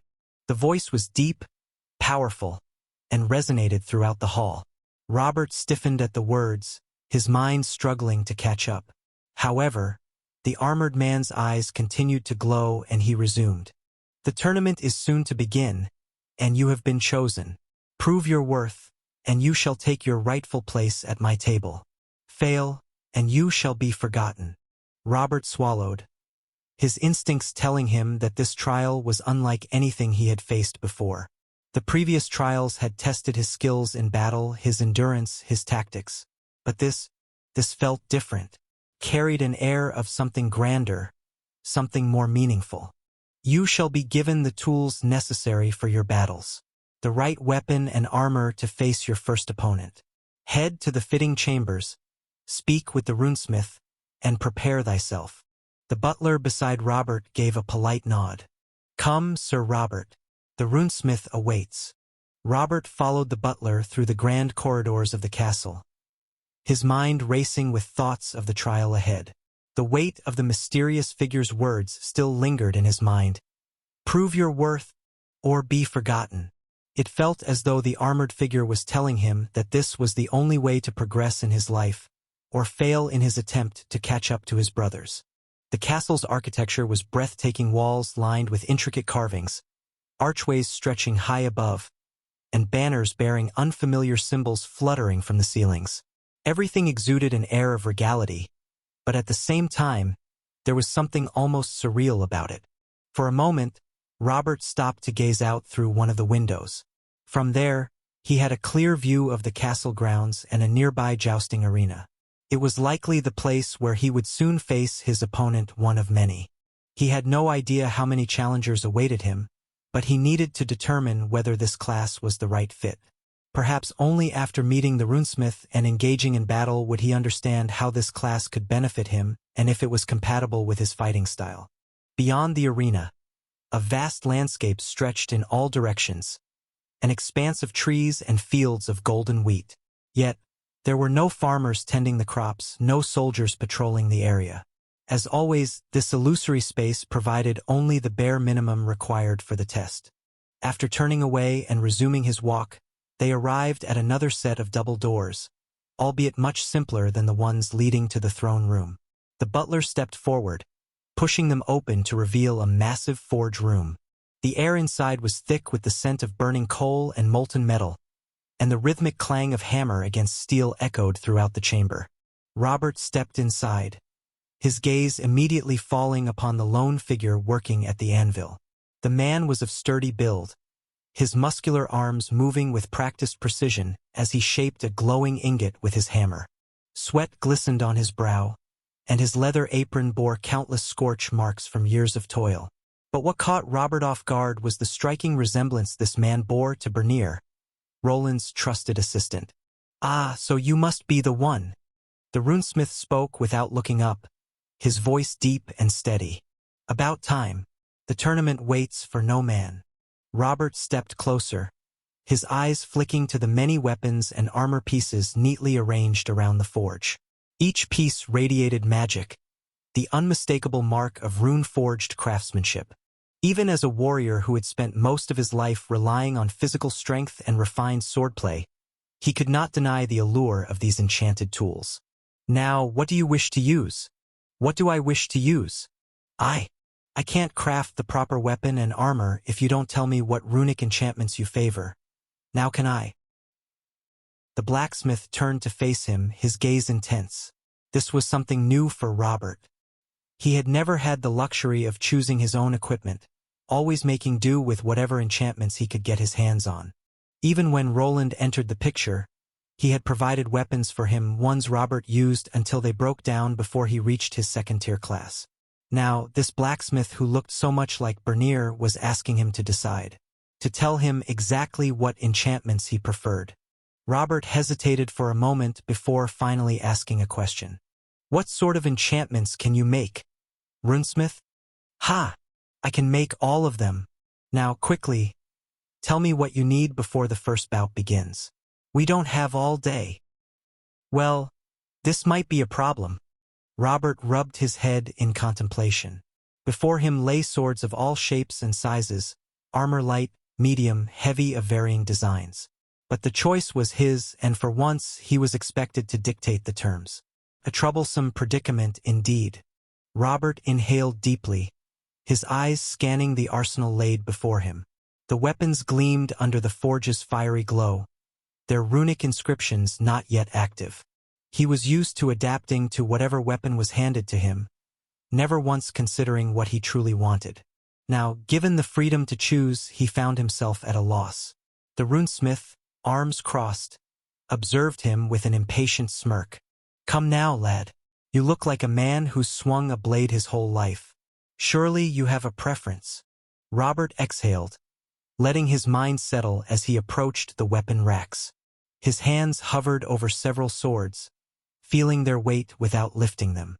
Each blade was expertly crafted, though not quite something a Tier 3 class holder would use. Nevertheless, they were at the pinnacle of Tier 2, his current rank. Some of the runes shimmered softly, but they seemed unfinished, waiting to be completed by a runesmith's hand. He was beginning to understand what this ascension trial was all about, and he wasn't sure if he was prepared for it. He had trained with various weapons, always using whatever was handed to him. While he had settled on swords, there wasn't a particular type he couldn't wield. Before him lay blades of all shapes and sizes, long, short, curved, and even massive, super heavy ones. In the corner, he spotted something that looked more like a sharpened slab of metal, too big to be called a sword but not entirely useless. Swords had their pros and cons. They were often seen as finesse weapons, which weren't particularly effective against heavily armored opponents. In the past, he had found himself using a long sword against heavily armored monsters. The blade was ineffective at cutting through their armored shells or thick hides. The only way forward was to use the tip and attempt to thrust at a weakened area like the underbelly or eyes. However, once he grew stronger and was able to wield heavier and enchanted swords, the possibilities broadened. With a sword that had enough mass, it was possible to use it as a bashing weapon. While it still failed to produce the small area damage of an axe, with enough weight and the right timing, he could mitigate its weaknesses. Even so, everything depended on his opponent. At this moment, it seemed he would be facing another knight in combat, but this did not mean he would not encounter monsters. These ascension trials were often unpredictable, and without any knowledge of his next opponent, he needed to choose something universal. A weapon that was neither too long nor too short, neither too light nor too heavy. This one should do. Do you have any shields? After walking around, Robert finally selected one of the heavier longswords. It provided enough reach, and the increased weight would help him against heavily armored enemies. With his strength, he could wield it easily, likely the heaviest weapon he could manage with one hand while carrying a shield. Though he was a sword expert, he was still a knight and could not forget what made him strong. Shields and heavy armor were staples of a knight's arsenal, so he needed to balance his new weapon with proper defensive measures. I've got shields of all shapes and sizes. Just pick one and choose the enchantment. Robert glanced to the side where the Bernier look-alike pointed to. There he saw an assortment of shields and armor, all that he had to pick out to fit him personally. Luckily, the armor seemed to be tailor-made for his body, which would save him a lot of time. Robert took a steady breath and reached out to select a shield from the assortment laid before him. The shield carried its own set of runic inscriptions which also seemed to be dormant. This one. Great choice, a heater shield. It has a great balance between defense and mobility. As for the armor, we'll go with the full-plate armor. That one looks promising. The runesmith grinned, wiping sweat from his brow with the back of his hand before nodding approvingly at Robert's selections. The chosen heater shield was medium-sized, practical, and adorned with delicate runic etchings along its rim, while the full-plate armor gleamed under the forge's warm glow, its polished surface hinting at superior craftsmanship. It was made from some heavy slabs of metal but still wasn't the heaviest from the assortment here. Fine choices, the runesmith said, already moving to his workbench. Now, the real question, Sir Knight, what enchantments do you desire? Robert hesitated for a moment, the weight of the decision settling upon him. He tried to recall the names of various enchantments he had used in his life. Usually, he chose something practical like an enchantment that kept the blade sharp. Even if it chipped, he could activate it to deliver a devastating slashing attack. For the shield, he typically relied on a standard mana shield, which synergized well with knightly blocking techniques. There were also elemental runic effects that could imbue a weapon with fire or even lightning magic. Should I go with lightning runes? They should be effective against knights in heavy armor. But will my opponent also use rune magic? Should I ask the runesmith to add elemental protection to my shield? He continued to ponder the possibilities and realized he should gather more information. The runesmith here seemed fairly standard, not like his brother, who could cram multiple enchantments into a single piece of equipment. Typically, the limit was 1 or 2 enchantments. He was working with Tier 2 gear, and he knew that if the enchantment was too powerful, it would burn into the weapon, eventually destroying it with prolonged use. Runesmith, how many runes can you fit onto each piece? How many? Well, that depends. I could probably manage up to 4 lesser runic enchantments on a single piece, but it also depends on the size. For a sword and shield, I'd say 2 common runes each, and at most 1 greater rune on the entire armor, but that comes at a cost. At a cost? Aye. The metal won't last long, and it won't be able to store more than 2, perhaps 3 charges before the runes stop working. All right. He nodded at the dwarven man and continued to contemplate. He was familiar with the charge system used in runic equipment, but he wasn't sure if it was something he needed to worry about. Charges allowed him to conserve mana, which he could then use in other ways. While most of his skills relied on stamina, some required mana, so it was likely better to use charges and preserve his resources. Nevertheless, time was ticking, and he needed to make a decision. After considering his options, he chose to stick with the enchantments he was most familiar with, the ones that had carried him through his life. For now, they would have to do. For the sword, I want it to cut through armor efficiently while still retaining durability. I don't want something fragile that will break mid-battle. The runesmith nodded, reaching for pen and paper to jot down Robert's request. A rune that enhances sharpness and durability should do the trick. I'll use the strongest ones you can fit. Robert didn't need anything flashy. With all his combat skills already maxed out, it was best to focus on support-type runes that would keep his weapon intact and reliable. Without knowledge of his opponent, this was the safest choice. For his shield and armor, he leaned toward a defensive approach, opting for mana shields and runes that would grant him a burst of speed and strength when it was time to deliver the finishing blow. Unauthorized reproduction. This story has been taken without approval. Report sightings. I see. I'll get right to it. Is something wrong? The runesmith glanced at his notes, his body language betraying a hint of hesitation. Something about Robert's choices, or perhaps his descriptions, didn't sit well with him. Robert wasn't a rune expert, so he simply described the enchantments he recalled using and the names they went by, without diving too deeply into specifics. Oh, don't worry, Sir Knight.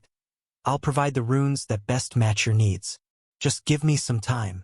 Robert nodded, stepping back as the runesmith turned to his forge. The rhythmic clang of hammer against metal resumed, filling the chamber with a steady cadence. Sparks flew as the runesmith worked with practiced precision, crafting runes into the steel with a combination of hard hammer blows and infusions of raw magic. The weapons and armor before Robert slowly transformed, taking on a glow of enchanted power. Suddenly, the world blurred before him and he felt like he was rooted in place. The runesmith's motions became faster and faster until he turned into a blur. He could see the sparks frozen midair, the glow of the forge stretching into streaks of light like falling stars. Then, everything snapped back into focus, and Robert found himself standing in front of the completed gear, his heart pounding as though only a second had passed. The runesmith stood before him, arms crossed, a smirk tugging at his lips. All done. How did? For a moment he wanted to ask, but then he remembered that all of this was part of the Ascension trial, nothing more than an illusion. It seemed that after placing the order, time had flown by, bringing him to the moment when the gear was assembled. Robert hesitated before reaching out. The sword felt perfectly balanced in his grip, its weight familiar yet enhanced by the runic energy within the blade. The runes along its length flickered softly, confirming that the enchantments were active but stable. He turned to the shield next, running his fingers over the runic etchings on its surface, feeling the magic woven into the metal. Yet, while it was a finely crafted weapon, he noticed it was not quite up to par with what he had in mind. Something was missing. Now then, you have your equipment, Sir Knight. I wish you luck. The runesmith spoke, and before Robert could respond, he heard someone call out from behind him. Sir Robert, it's time. We need to get ready. It was a young man, someone who fit the description of a squire. Like the others in this illusion, he resembled someone from Robert's past, an old servant from the Arden estate who had once helped him don his armor and had also been his squire in the previous ascension ritual. Robert took a final glance at his newly acquired equipment, nodding slightly to himself before turning to face the squire. The young man's expression was urgent, and it seemed that this was the true beginning of the trial, the duels. Lead the way, Robert said, adjusting his grip on the sword as he followed the squire who took the rest of the equipment out of the forge room. The squire guided him outside, and they walked toward the jousting arena he had previously seen from within the castle. Now that he was here, he could fully appreciate the grandeur of the architecture. It was truly a grand castle, the kind a duke might call home. Around him, people gathered, many cheering as if he were the champion destined for victory. Soon, he arrived at the arena, a vast Colosseum-like structure lined with banners and emblems he did not recognize. Yet, despite their unfamiliarity, they all shared a clear runic theme. Before stepping onto the field, he was guided to a separate room, where his squire assisted him in donning his new plate mail armor. In front, he had a mirror showcasing his current appearance. The plate mail shone with a brilliance, and his sword, now alive with steady runic light, lay ready at his side. In that moment he saw someone that he could become, a great knight. But, is this truly the best choice? For a moment he hesitated before stepping out. He still wasn't sure if this was the right class for him or if he should take his chances with the other runic door by failing this trial. His opponents would need to prove their skill before he could decide. After all, if the enemies were difficult to defeat, then the class was worth keeping. His squire followed him until they reached the final corridor. Stopping just before the exit, the young man wished him luck. With a final breath, Robert stepped forward, emerging into the arena to the deafening cheer of the onlookers. Sir Robert, it's the champion! Long live the champion! He was momentarily taken aback by the overwhelming applause of the illusionary crowd. This was the first time he could recall receiving so much positive attention. The armored man who was his lord was seated above everyone else, looking down on everyone as if he were a king. The lord-like figure rose from his elevated seat. His voice carried clearly over the roar of the crowd as he addressed the assembled warriors. Champions, today you stand on the threshold of destiny. Sir Robert, your courage and perseverance have led you to this moment. Let your skill and honor shine forth as you face the challenges ahead. His words carried a strange aura, leaving little doubt that this trial was of utmost importance. Almost immediately, a hush fell over the arena. From the side entrance, a distinguished figure emerged. His silvered hair and kind yet stern eyes recalled memories of long-ago lessons at the Knight Academy Robert attended. The man moved with long calm strides, and he had an air of strength and experience. Soon, the man who resembled his old sword instructor stood before him. He inclined his head respectfully toward Robert and spoke in a measured tone. Sir Robert, I have watched your progress with great interest. Today, I offer you the first test of your resolve. Robert felt his pulse quicken as he tightened his grip on his enchanted sword. The weight of the moment pressed upon him, and every eye in the arena watched with anticipation. The lord-like figure stood still, his expression hidden beneath the heavy armor he wore, unreadable.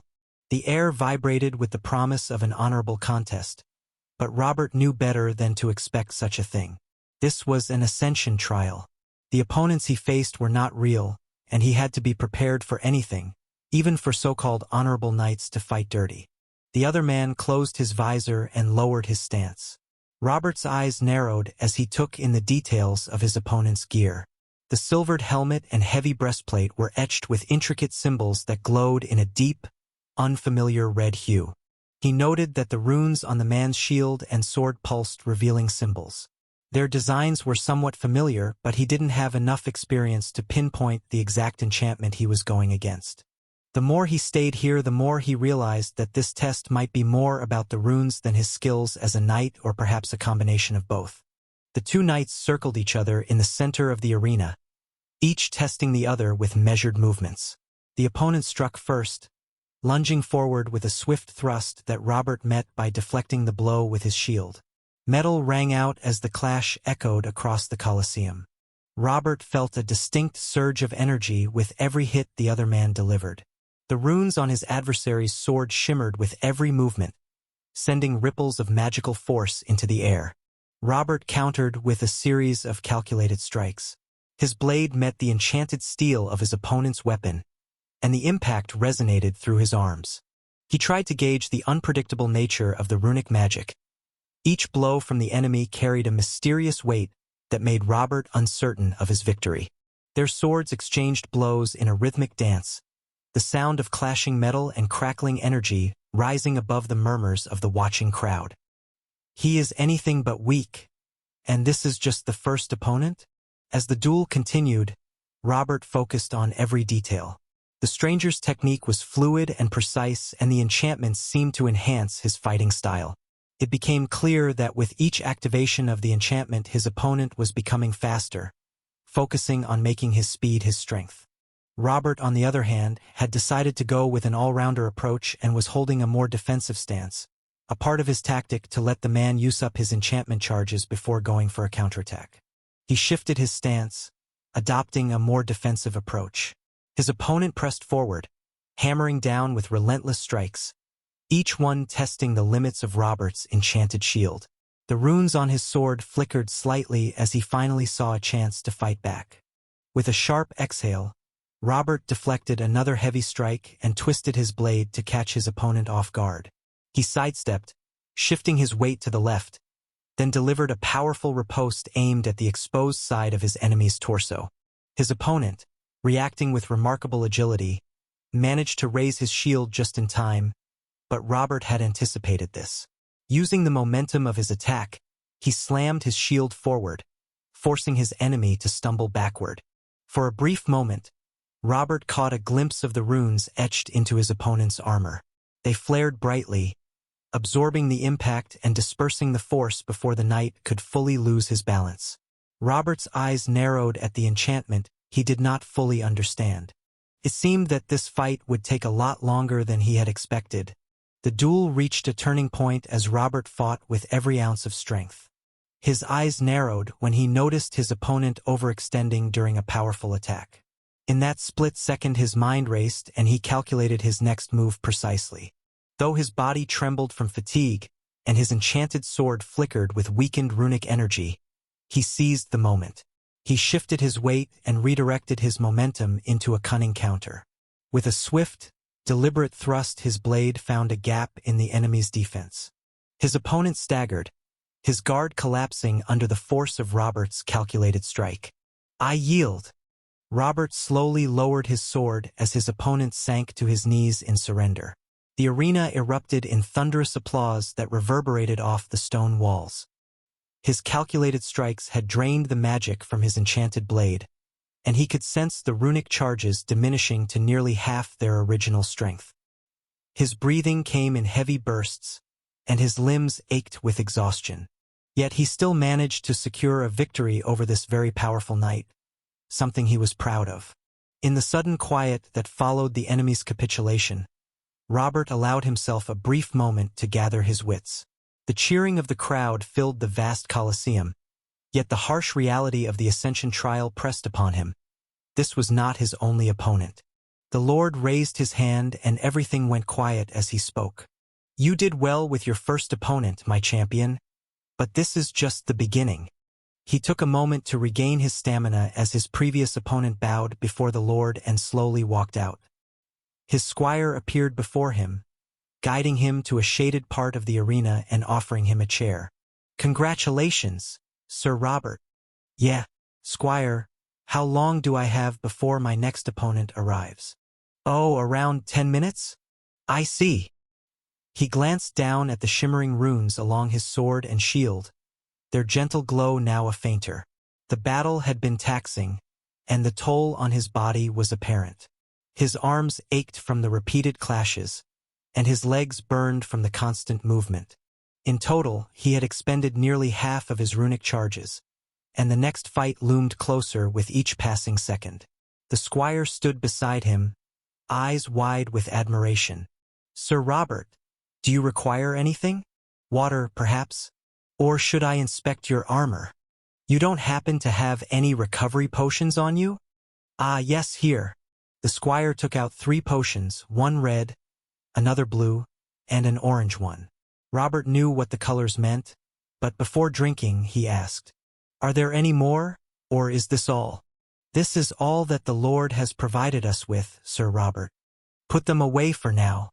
I should be able to recover without them." Though exhausted, his stamina and mana were recovering rapidly. He had gained passive skills to aid him in such situations, and it was clear these potions were meant for critical injuries, not the start of battle. He also didn't know how many opponents he would face or whether the competition would last a single day or multiple. There was a chance that unused potions would be added to a future supply, so he couldn't afford to use them carelessly. He got around 10 minutes to rest before the doors on the opposite side of the arena opened to reveal his next opponent. His body ached, but he knew that he needed to conserve the recovery potions. Robert rose to his feet as his next opponent entered the arena. This warrior was different from the last. Taller, broader, with an aura of raw menace. His armor was thicker, covered in crude but effective runes that pulsed with a dull red glow. A jagged greatsword rested on his shoulder, its runes crackling with barely contained energy. The moment the battle began, Robert was on the defensive. His opponent was relentless, each strike shaking his shield and testing his endurance. The runes on the greatsword enhanced its weight and cutting power, forcing Robert to maneuver carefully. He countered where he could, but every move drained his remaining runic charges. Minutes passed in a brutal exchange of blows. Robert fought while waiting for the moment to strike. Finally, his opponent overextended, swinging the greatsword too wide. Seizing the opportunity, Robert ducked low and drove his sword into the warrior's exposed side. The runes on both his blade and armor flared as he pushed forward, forcing his enemy to his knees. The warrior grunted, gripping his side, before finally lowering his weapon in defeat. The arena roared in approval. Robert exhaled sharply, feeling the last traces of his runic charges flicker and fade. He had won, but at great cost. As the next break was called, Robert slumped onto the chair. His squire approached, concern etched on his face. "Sir Robert, you're wounded." Robert looked down. Blood seeped through the cracks in his armor. His left arm was sluggish, the pain dull but constant. The shield he used had been bent from the repeated heavy attacks, and his arm also suffered. He could probably endure the pain, but with more battles ahead, this injury would probably cost him this trial. "Hand me the red potion." The squire hesitated before passing it over. Robert uncorked it and downed the bitter liquid in one go. Warmth spread through his body, his wounds closing and strength returning. He flexed his fingers. Not perfect, but much better. The respite was short-lived. Another opponent entered the arena, this one wielding twin blades enchanted with speed and precision. Robert barely had time to regain his footing before the next battle began. The fighting blurred into a desperate struggle. He won his third duel, but only barely. By the fourth, exhaustion weighed on him like iron shackles. His movements slowed, his instincts dulled. His opponents grew fiercer, their attacks more unpredictable. His shield cracked under a devastating blow, his sword heavy in his hands. Then his final challenger arrived. A towering knight clad in black armor strode forward, wielding a massive two-handed greatsword, similar to the one he saw back at the Rune Forge. The air around him trembled with dark energy, and the runes on his weapon burned with an ominous glow. The crowd fell silent. This was perhaps the final test. Robert gritted his teeth, raising his sword in defiance as he charged forward, but then... "Ah!" Robert jerked awake. His body sprawled on cold stone as reality pressed in. His eyes fluttered open to the soft glow of runic light and the gentle murmur of a familiar voice. Lucille knelt beside him, her eyes full of concern. "Robert, you are safe now. I am here with you." He attempted to rise, but his limbs trembled, and he sank back as memories of the illusory trial flooded his mind. The vivid images of clashing swords and glowing runes felt all too real. His heart pounded with the residue of battle, and a cold sweat clung to his skin as if he had truly died in that ascension ritual. The sensation of defeat and rebirth lingered, but soon the memories started fading, just like the last time he failed to complete his trial. Everything became cloudy, and he could barely remember what had transpired once he went through that door. The narrative has been stolen. If detected on Amazon, report the infringement. Breathe, Robert, breathe. Increased heart rate detected. Caution is advised. Lucille gently pressed her hand to his cheek, trying to get him to calm down. Sebastian, on the other hand, was already examining his body through the various sensors inside this underground workshop. Robert's gaze focused on Lucille's gentle, reassuring eyes as his senses slowly returned. The cold stone beneath him and the soft magical light reminded him that he was indeed back in the real world. The vivid memories of clashing swords and glowing enchantments began to recede like a fading dream, leaving behind the raw ache of battle and the lingering taste of defeat. I failed. It's fine, most people fail the first time around. Lucille knelt beside him, her hand warm against his cheek, urging him to take slow, deep breaths. In the quiet of the underground workshop, the rhythmic beeps from nearby display screens offered confirmation that he was right. Sebastian stood there in his new shell to confirm his examination. Heart rate has returned to normal. Rest is still advised. Robert's brows furrowed as he looked up at the strange humanoid golem staring down at him. Finally, he decided to get up from the ground. His body was drenched in cold sweat, and guilt weighed on him for making Lucille worry. However, what concerned him most was the trial he had just failed. He couldn't recall much, but one thing was clear: runes were involved, and the opponents he had faced were anything but normal. "I'm fine now. You need not worry." Teleportation gate activated. Please do not enter the gate chamber. Just as he was about to explain himself, he noticed a light emanating from the teleportation gate chamber. At the same time, Sebastian's voice rang out, warning them that someone was coming. Moments later, an armored figure stepped through the gate. His movements were calm, as if he were merely taking a casual walk. His visor tilted slightly toward Robert, who had yet to fully recover from the fake death within the Ascension ritual. "So, you attempted the Ascension. How was it?" To his surprise, his younger brother immediately understood what had transpired. Before Robert could gather his thoughts and respond, he saw Roland reaching out toward his head. "Wait, don't answer yet." Robert stood rooted in place, caught off guard but not resisting. His trust in his brother was strong, as he knew Roland wouldn't harm him. Suddenly, a refreshing sensation washed over his body as an aura of blue and gold surrounded him. The cold sweat that clung to his skin disappeared instantly, and a deep sense of calm settled over him. Even more surprising, the fading memories of the trial resurfaced, if only for a fleeting moment. "Quick! Tell me everything, the trial, what you did, how it felt. Speak before you forget." Roland's hand moved from Robert's head to his shoulder as he maintained the strange recovery spell. It was clear what he was trying to achieve. After failing a trial, the memories would be mostly wiped to not gain an advantage for the next attempt. However, if he could remember even a fragment before it faded completely, his second attempt might succeed. After closing his eyes, he focused, trying to recall what had transpired. Most of it was lost, but one crucial detail remained. He had been forced to choose his runes for the coming battle, and every opponent he faced had wielded runic equipment. Robert told his brother everything he could remember, including the existence of other runic doors he could enter and a detailed description of his Ascension ritual space. "I see. This must have been caused by the Rune Vassal title or the Rune Mastery skill. Perhaps both at once."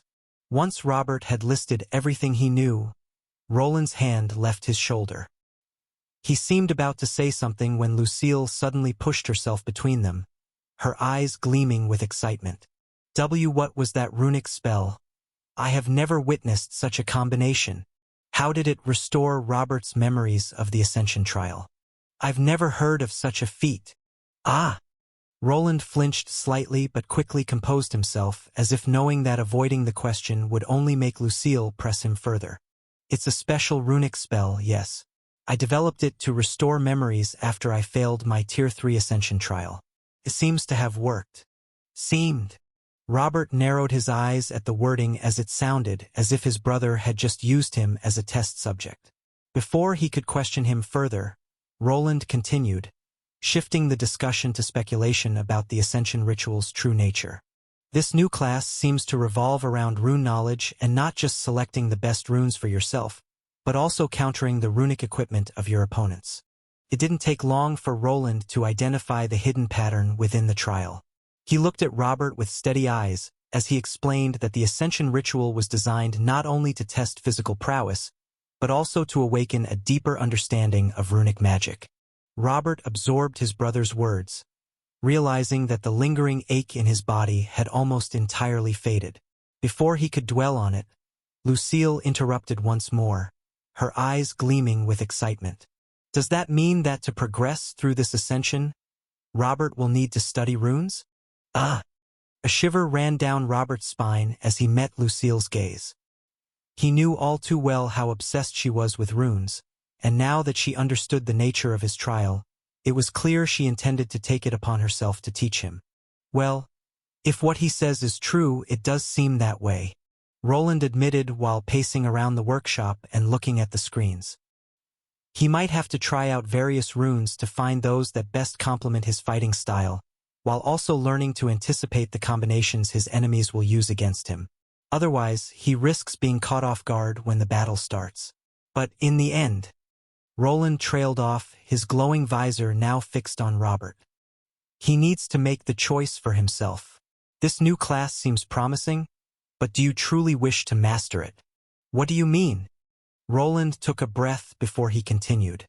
"You see, if you choose to embrace this new class, the runic equipment you wear will dictate much of your abilities. Without it, this class might not be able to reach its full potential. You will be at the mercy of the runesmith that creates your equipment." Robert nodded, but deep down, He knew that if Roland were to craft his armor and weapons, he would become much stronger. A knight class that could harness magical runes more effectively sounded powerful. Even if he had to rely on runic enchanted equipment, it was the best way to bridge the gap between himself and those with Aura Knight classes, warriors far stronger than a regular champion. Is it truly a bad idea? It depends, Roland said, crossing his arms. If this class is what I suspect, then it might not be limited to just runic equipment. There's a chance it could be something greater, a fusion of runic mastery and knightly combat, something entirely new. If so, it might rival even champion and guardian classes without needing to depend entirely on runes. When Robert heard his theory, he nodded. If this class allowed him to be as strong as a sword champion even without him using any runic equipment, then there was no reason not to take it. The magical equipment would just be there to give him an edge over prodigies which were able to achieve prestige classes. So, there is no reason not to get it. Potentially, Roland nodded. But that would mean developing your understanding of runes far beyond just using equipment. You'd need to wield runic magic as naturally as an aura champion wields their aura. The question is, are you ready to take that path? He glanced at Lucille. The excitement in her eyes had faded, replaced by a more serious expression. You should think it through. There's no need to rush, she said while Robert fell into deep thought. The other doors likely led to easier paths, but he had no interest in taking the easy route. Even if it took days, weeks, months, or even a year, this class was his best chance to catch up to his brothers and, more importantly, to protect Lucille, the person he cherished most. No, I've already made my choice, he responded firmly and looked at both of them, the people who knew more about runes than anyone else he knew. Teach me. Ha! Fine by me, Roland said, his facial expression hidden behind his helmet. But I'm a bit busy at the moment. Now that the gate is up and running, I need to prepare the one in the city. Lucille, why don't you start by teaching him the basics? I'll join you two later. He paced around the workshop, clearly preoccupied with his own work inside the dungeon. Still, he had agreed to help in his own way. Robert nodded at his words, and Lucille soon followed. Now, it was up to him to learn as much as possible before attempting the trial again. A rune champion, huh? Roland clasped his hands together in a cross pattern over his chest as he scanned the data projected onto his helmet display. He had just returned from the dungeon expedition after assembling the teleportation gate. While Agni, Armand, and the rest of the group remained in the dungeon, he was here to ensure the gate in the city was functioning properly. He did not want people traveling directly into his underground workshop, so the Union had been tasked with assembling one within Albrook. At the same time, he descended into the dungeon to serve as the main defender. The monsters there had mostly been defeated, and as long as no one entered the elemental temples, everything would be fine. Once he returned, Roland encountered his brother Robert undergoing his Tier 3 Ascension trial. In one of the levels of his workshop, he had created a special area for skill training, which Robert had been using to level up his Tier 2 skills.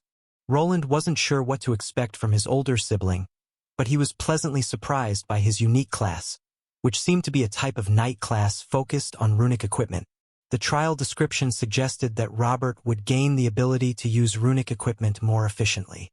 Roland knew well how powerful such equipment could become, especially if the user possessed the skills to reduce the mana required to activate runic components.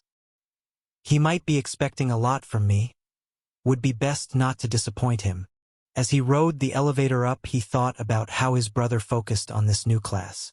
It was clear that Robert only received it due to the vassal title and that he was expecting custom-made equipment in the future, something he would need to tackle if he made it through. I suppose I will need to step up to that challenge. What type of runes are best for dueling that will fit him?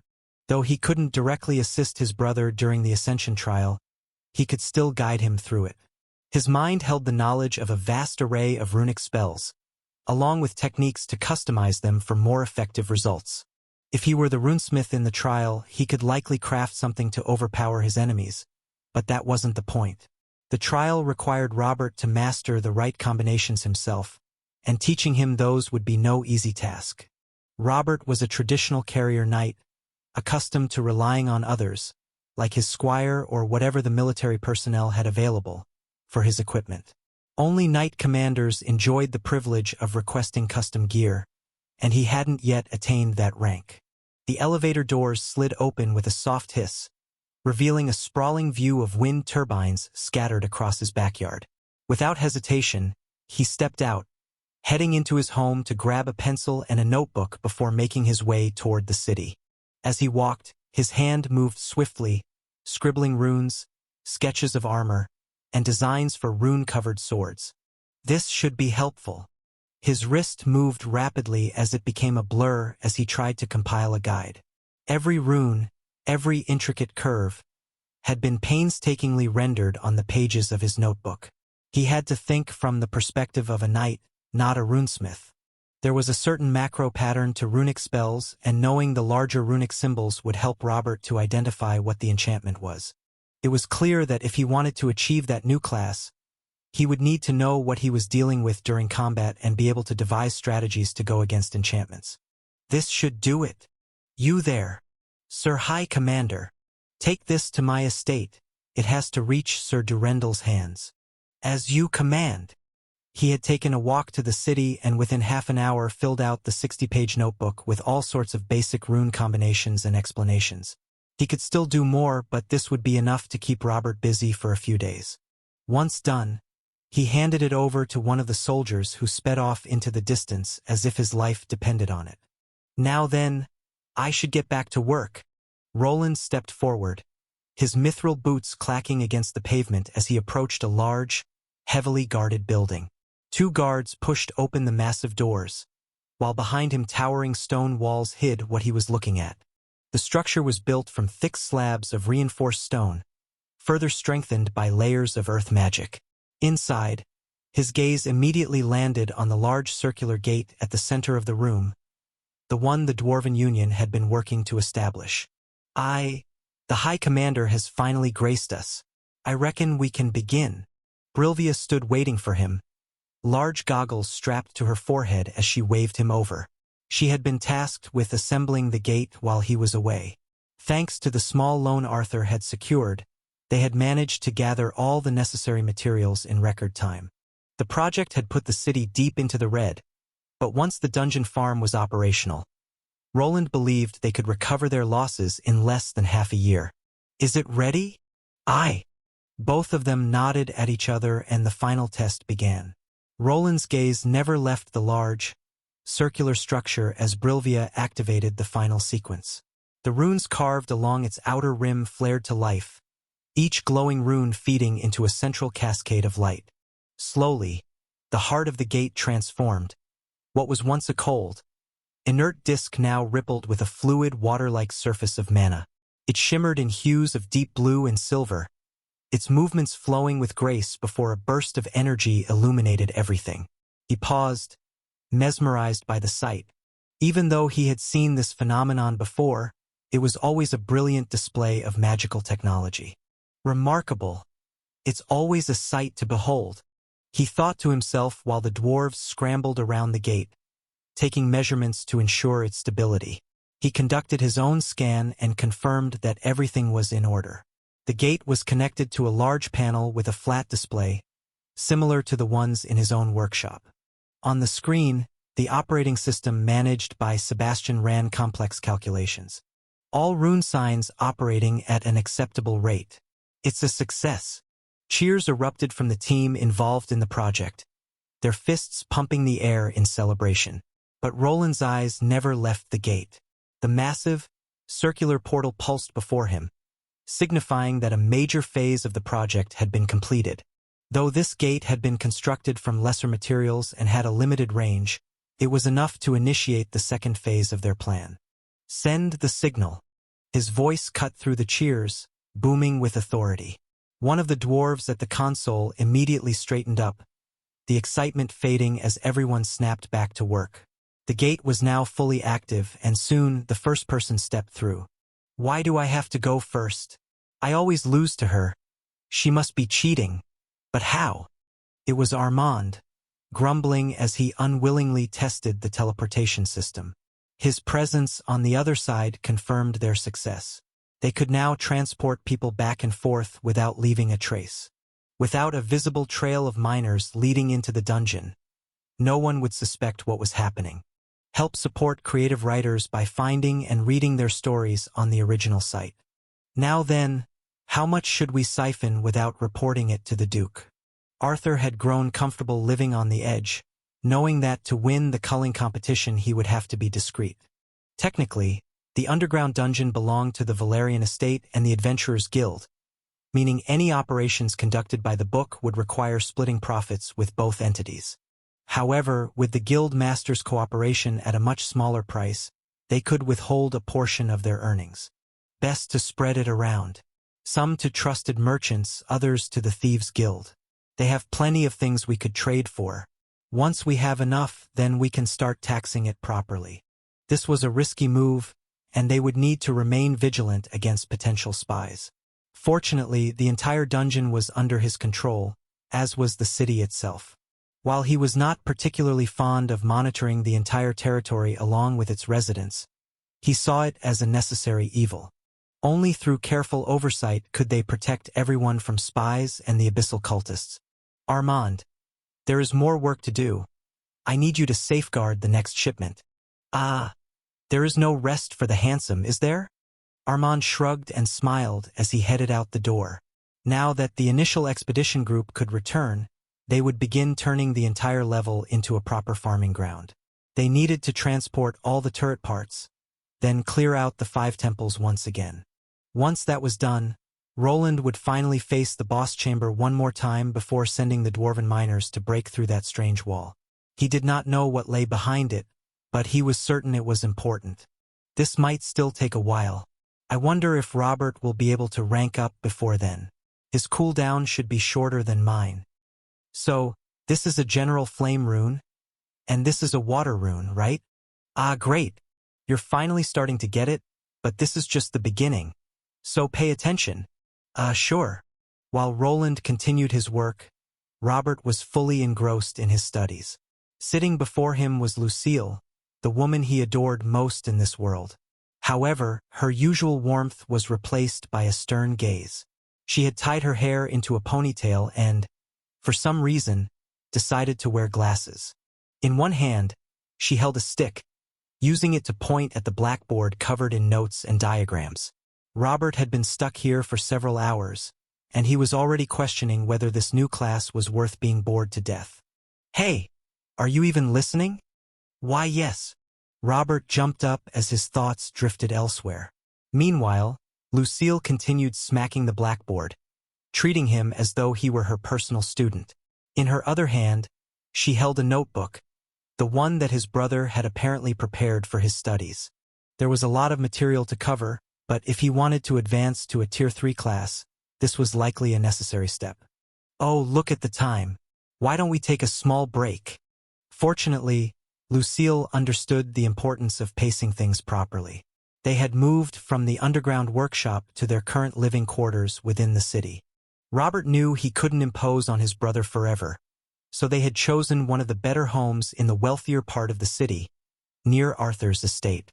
For now, he was still maintaining the facade of being one of Arthur's knights, but perhaps once he reached Tier 3, he would earn the rank of commander himself.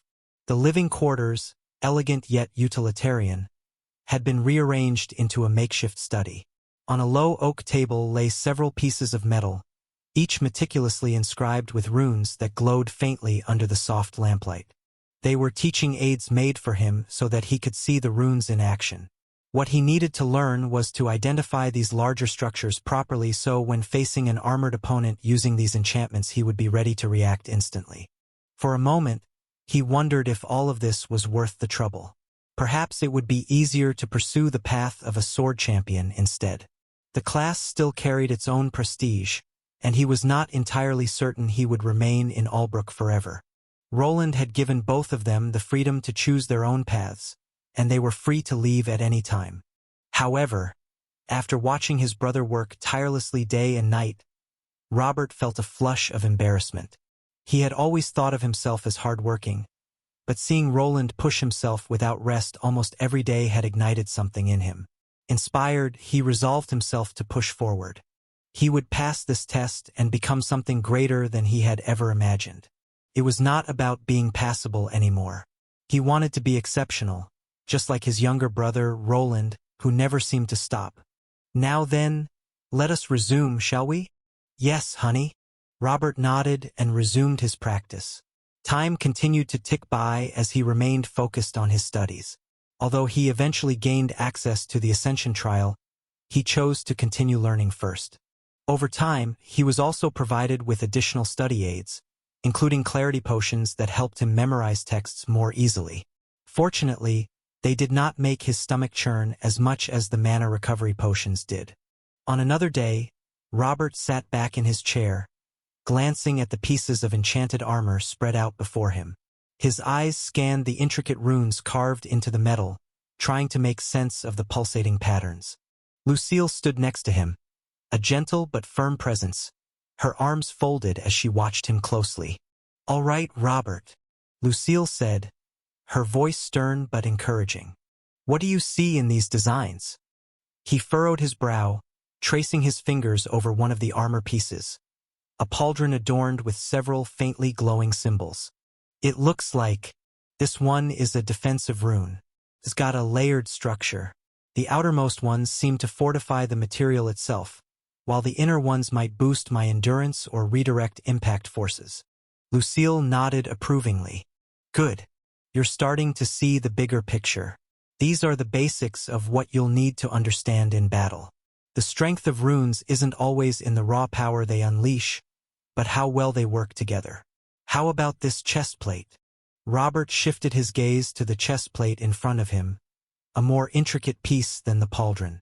He could see at least 3 different types of runes running across its surface, some interwoven which made it harder to pinpoint the use. He leaned in closer, squinting at the chest plate before gently running his fingers over the complex rune patterns. Sometimes, the runes were so close to each other that it was hard to make sense of them, but they always had a somewhat defined structure. This looks like some kind of array of multi-buffing runes, probably designed to increase strength, speed, and vitality." "That's almost correct. But there's also a flame shield rune imbued here on the side." "Ah!" Robert realized he had missed one of the runes, which was partly hidden on the edge of the plate. Thanks to Roland, he had learned a technique to identify most runes and understand where they were typically placed. By leaning in closer, he could even sense the magical traces, and he knew that with more study, he might eventually be able to pinpoint the critical areas to disable the enchantments during combat. However, his current knowledge was still mostly limited to regular runes and didn't extend to anything too specific. "Don't be discouraged. You are learning rather fast. It's all thanks to those potions, and Roland's notes make it rather easy to grasp." He was somewhat satisfied with his current progress, but he didn't feel it was quite enough either. His studies continued, supplemented by specially prepared combat scenarios with his brother's help. However, the best way to improve was still to attempt the Ascension trial again. After the first week and a few days had passed, he finally decided to give it another try. Even if he failed, he would at least have more insider knowledge. "Are you ready, Robert?" "Yes. Remember to look out for anything that seems out of place. There may be a way to prepare countermeasures for your opponents before choosing your runes. Don't be afraid to ask questions to the illusory people there. They might even give you a hint." He replied to his brother, who just found some time for him after returning from another day at the dungeon. "I will. Thank you for the advice." Finally, the time came to resume the trial. Roland and Lucille were with him as he sat down and activated the Ascension crystal, transporting him back to the usual training area. After stepping through the door once again, he was guided to the same strange armored lord and given the same speech. He was then instructed to go see the runesmith and prepare. Anything out of place? The whole thing looks out of place." As he walked, he stopped himself from heading straight for the rune forge. Instead, he paused to look around, hoping that somewhere in this vast castle or even on the grounds outside, he might find a clue about who he would be facing and what runes they favored to exploit a weakness. "Oh, I can't wait. The champions' joust is almost here." "I know. But do you really think Sir Robert can win? The Lord is putting a lot of faith in him. I'm sure he'll be victorious. I don't know. His first opponent. I've heard he's a seasoned warrior who favors speed and swift attacks. You don't say. Two servants whispered to each other while hiding in what appeared to be the castle kitchen. They were simple workers, gossiping about the fast-approaching tournament. Unbeknownst to them, the very champion they spoke of, Sir Robert, was eavesdropping and peeking in from the shadows. Roland was right. This trial is already giving me ways to gather information before it even begins. I need to use this to my advantage. Robert thought to himself while trying to take in what these two people were talking about. They were discussing his first opponent, and from what he gathered, this warrior relied on speed and agility. That meant heavy armor wouldn't be the best choice, but he couldn't decide just on this assumption. From what he gathered, there would be multiple opponents, and this one would more than likely be the weakest of them.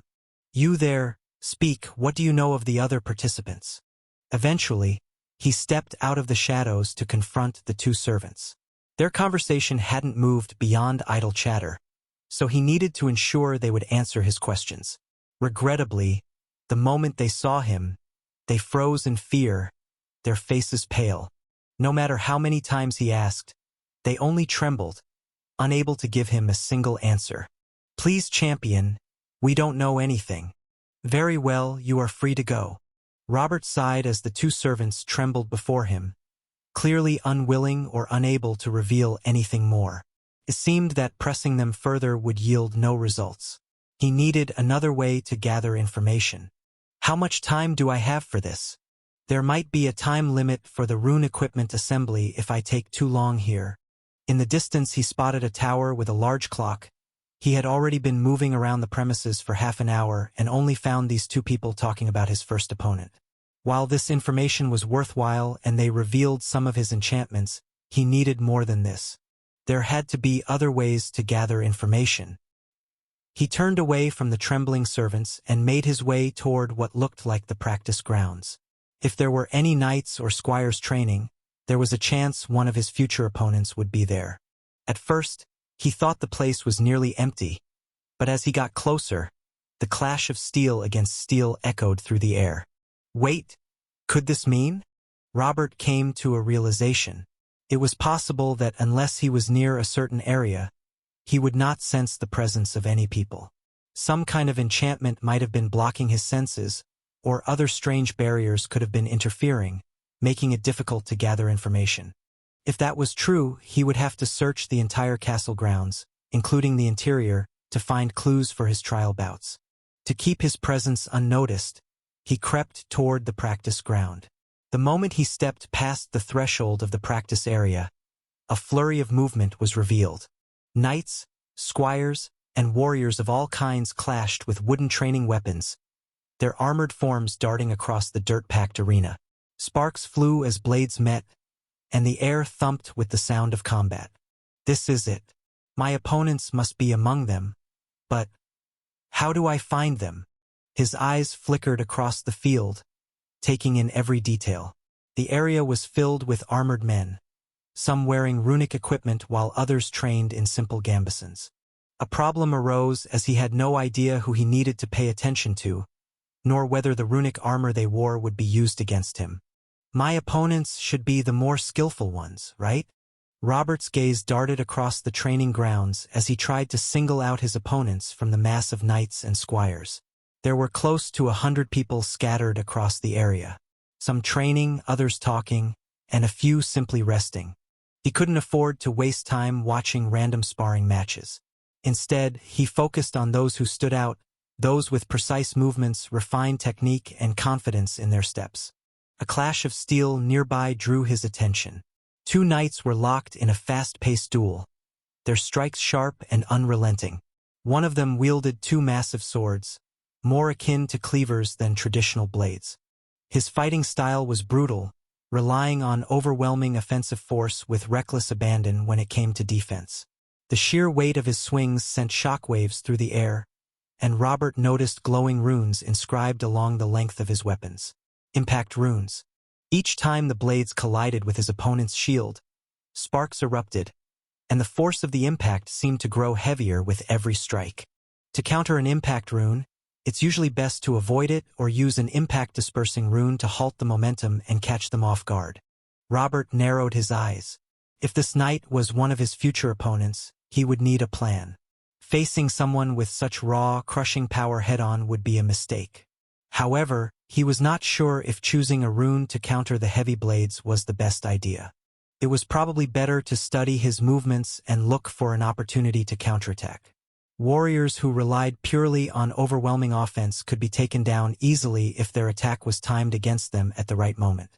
After spending some time observing the man fight, he eventually moved on with his research.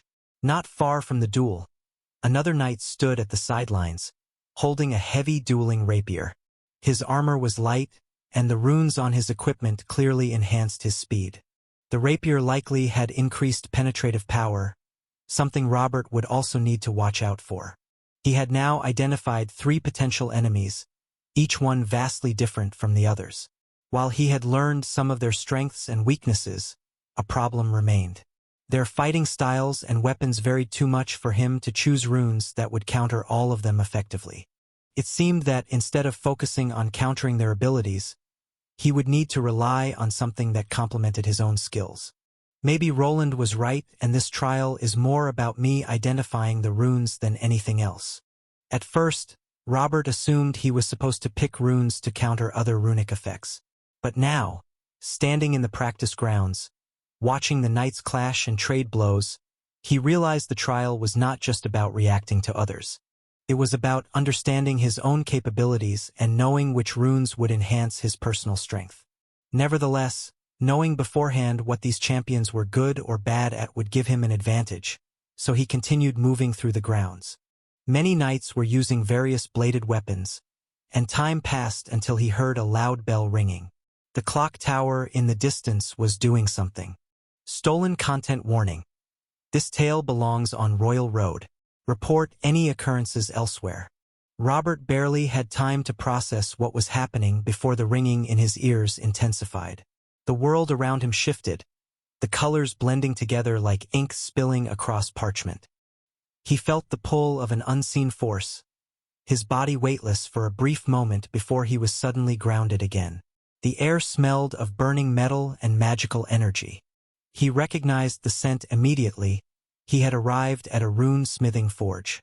Ah, so you must be the one. The runesmith revealed himself.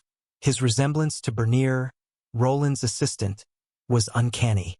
About time. The tournament waits for no man. Now, what do you wish to use? A sense of déjà vu washed over Robert as he heard the man speak. He was certain he had this same conversation before, but the Ascension trial had erased his memories of it ever happening. With one glance, he understood why he was here, and that was to choose his runic enchantments along with the equipment he would use as the champion. It seemed that there was a time limit on the research period. He had spent a few hours going through the illusory space to research his opponents, but only managed to find information for 4 of them. There was no going back now, and he needed to make a choice again. Soon he went around picking up his armor along with the sword that most fit him. Just like before, his left hand was occupied by a heater shield. Now, the real question, Sir Knight, what enchantments do you desire? As for the runes, could you make hybrid ones? Like melding them together? The runesmith, resembling Bernier, crossed his arms together and started thinking. Ah, you wish to blend the runes together, lowering the number of charges in favor of using your mana? Robert quickly nodded as that was just what he wanted. Yes, is that possible? Of course. I am the best runesmith in these lands. For a moment, Robert was unsure if it could be done, but Roland had instructed him to try something he called hybrid rune structures. These runes combined both types, ones that used charges and those powered by mana. The drawback was that the enchantments became slightly weaker due to the exchange of components, but in return, he would be able to use both at once, his mana along with a few charges to be used once he was in trouble. That's quite an interesting assortment of runes, champion. I can't wait to make them. Soon, Robert explained which runes he wanted on his armor and sword. Lucille and his brother had drilled into him what he should aim for, and he had done his best to relay that information. The runes were not much different from his first attempt, but this time, he instructed the runesmith to place them in specific positions on his armor, determine the number of charges they required, and make some custom changes to the runic components within. The man seemed to react favorably to this adjustment, something he had not done before. "I think I got all of it, right?" He was not sure if he had misremembered some of the component placements, but just like with the clock bell, he would not have the chance to correct himself. The world shifted once more, and in a matter of seconds, the runes were inscribed. Just as in his first attempt, a squire approached him and guided him to the arena for his first bout against the man who resembled his old instructor. "I yield." His first opponent was down, and it felt like he had defeated him much faster than before. Thanks to his training and previous snooping around, he had been able to prepare for the combination of runes the man was using. His skills as a fighter were already superior, which gave him an advantage. With the hybrid rune structure on his gear, he had not used any of the charges and had relied only on his own mana to fight. His victory was met with the cheers of the crowd, and he was given a brief moment to rest before facing another opponent. The cheers faded into a distant hum as his focus narrowed on the battlefield ahead. He had won the first bout, but the true test was just beginning. His squire approached him, handing him his weapon as the tournament resumed. The next man to appear was unfamiliar, someone Robert hadn't seen in the training arena, and his runes were foreign to him. This battle was hard-fought, but thanks to his training, he managed to secure another victory, though his armor had received some superficial scratches. His third opponent was the man with the heavy rapier who caused him some trouble. "I think these knights are different than before." 1, 2, 3, and then 4 opponents fell before his blade and runes. Finally, a man in darkened armor appeared. His blade was massive, something that could only be wielded with 2 hands, yet he somehow held it in one as he approached. The runes on the large blade glowed with a strange intensity. This seemed to be his 5th and final opponent. He could feel that this person was strong. His hands trembled slightly, not only from exhaustion but also from fear. He could tell that, in the previous trial, he had fallen against this very same opponent. But this time it would be different. Perhaps the order of his enemies had changed, but this one remained in the same spot. The clash began. His recovery potions were now gone, but he was still in full health, and his runes were at half capacity. The massive sword his opponent wielded came crashing down on him again and again, sending a strange half-crescent blade of crimson energy with each swing. Robert barely managed to deflect the first few swings, his shield vibrating painfully under the impact. Each attack sent waves of pressure through the air, forcing him to move constantly lest he be overwhelmed. The crimson crescent arcs left faint scorch marks on the ground, an eerie testament to the power imbued in his opponent's blade. "These runes, they're draining my stamina." Not only was his enemy producing deadly energy attacks, but after each block, he was losing stamina and becoming slower. He gritted his teeth. His opponent's weapon was imbued with energy-draining runes, making each block and parry cost him more than just endurance, as it was sapping his very ability to react. "Then I can't let him dictate the pace." Robert rolled to the side, evading another devastating downward strike that sent cracks rippling through the stone floor. He adjusted his grip on his sword, channeling mana into the hybrid runes that fortified his blade. His runesmith had done an excellent job, as he could feel the energy coursing through the enchantments, resonating with his own magical reserves. With a burst of speed, he dashed forward, feinting a slash at his opponent's exposed flank. Predictably, the massive blade swung to counter, but Robert anticipated this. He pulled back at the last second and twisted his body to the side, narrowly avoiding the counterstrike before delivering a quick, precise stab at the knight's wrist. A spark of blue light flickered as his runes interacted with the opponent's defenses. The man staggered, the weight of his own blade working against him. This was the moment he had been waiting for. Using his remaining charges, he increased the sharpness of his blade and enhanced his strength to deliver a critical blow. The Dark Knight groaned in agony as he was slashed, his wrist flying off into the distance as Robert claimed his victory. "I did it!" He gasped for air, his body tired and sweaty from exhaustion. The battle was over, the crowd cheered, and it was finally done. With anticipation, he looked to the Rune Lord, who raised his hand to quiet the crowd. "Very well, my champion. Rest well now. More challengers await tomorrow." "Tomorrow?" He repeated the last word, realizing he had underestimated this Tier 3 trial. These 5 opponents were not the end of it, and he was in for more than he had bargained for. "Ugh! It's okay, you're back. Focus." "Robert." Robert gasped for air, his heart racing as he recalled being pierced by a blade radiating lightning energy. He had returned to the real world, and his brother, along with Lucille, was there to calm him down. Roland was already casting his spell to keep him from forgetting what had transpired. Just as they had agreed, he started listing details of what had happened. He focused on the enemies he faced, the ones he had gathered information on, and the ones that had given him the most trouble. "I failed again." He slumped his shoulders while sighing. However, while he was disheartened by what had happened, his brother didn't seem to care. Instead, he was starting to scribble things on the near blackboard, listing down the strength and weaknesses of his opponents that he could remember along where he found the information of where he found them. "So you failed twice, others failed 10 times or more. Don't worry about it, you still have one big advantage." As Robert was moping, his brother started speaking. "An advantage?" "Yes. How do you think I've got this far?" "By doing things by the book." "You didn't." "No, of course not. The way to success is by bending the rules." Robert wasn't sure what his brother was getting at, but it seemed that he had some kind of plan to get him through this strange ascension trial, and soon he would be returning to try again for the 3rd time. "You want us to get through there?" "Yeah. Can you do it?" "Ha! Does a bar wench know how to fill a bloody tankard?" "I'll take that as a yes then." "I stand back and watch." Within a darkened dungeon, a group of dwarves stood in front of an unassuming wall. Next to them was an armored man, the leader of the expedition, Roland. In the previous chamber, they had left behind a troop of humanoid obsidian golems, the same type he had faced before. However, the previous main boss was missing and had been replaced by a standard large-sized humanoid golem that had fallen to him with little effort.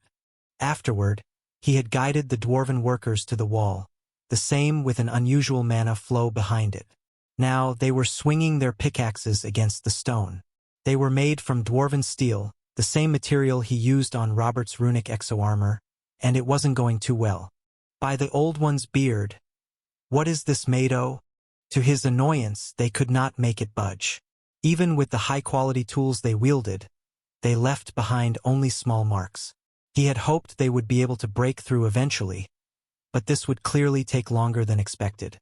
Then there was the issue of depth, which was entirely unknown. They might need to tunnel through tens of meters or even 100. Roland crossed his arms, deep in thought as the sound of pickaxes striking stone echoed through the dimly lit chamber. The dwarves grunted and cursed under their breath, their normally unshakable confidence beginning to waver as their efforts barely scratched the surface of the strange wall. "Bah! I ain't never seen rock this tough," one of the dwarves spat, wiping his brow. "It's like hittin' a bloody mountain's bedrock. We might ave to get the golems down air. This one ain't going down easy." Roland knelt beside the wall, pressing his palm against its surface. He could feel mana pulsating through it, an energy that almost made his fingers tingle. It was certainly different from the other dungeon walls, which were usually easy to get through. It was as if the dungeon had reinforced this section specifically, ensuring no one could pass. But what was it trying to hide? Is it really just the dungeon core? Or could it be something more? The other core wasn't this well defended, but not all dungeons are the same. Roland watched as the dwarves struggled to break through the wall, their progress painfully slow. After 30 minutes of effort, they had managed to create only a tiny hole, but at a cost. Their pickaxes had bent out of shape, their tips worn down to uselessness. Yet, the workers remained undeterred, pressing on without hesitation. The damaged tools could easily be reforged by the blacksmiths accompanying the expedition, and if necessary, mining golems could be deployed through the teleportation gate now stationed here. Robert was supposed to attempt the Ascension trial again. Maybe this time he'll succeed. After ensuring the workers were managing well, Roland turned and made his way back to the main chamber. Inside, he found other members of the expedition, along with his golems, diligently gathering obsidian stones that were the remnants of defeated monster golems. There was still an abundance of them, and once reforged, they would strengthen their forces once more. The boss chamber reset every 2 weeks, meaning they would have to withdraw before then, only to return when it was time to clear it again. Despite knowing this, neither Roland nor the others were willing to take unnecessary risks. He was the only one here capable of safely clearing out the boss chamber.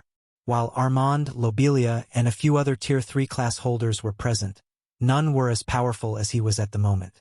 To mitigate this risk, they had put a safeguard in place.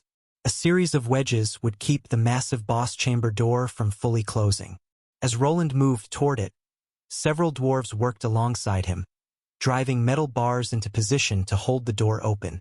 Even if they had miscalculated the reset timing and the boss attempted to respawn a few days early, this precaution would ensure a safe retreat.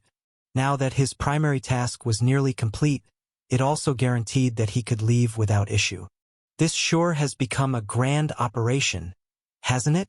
Roland strode through the center of the chamber, and everyone who saw him bowed their heads in respect. When he set out to free himself from the noble life and build something of his own, he never expected to find himself in a position like this.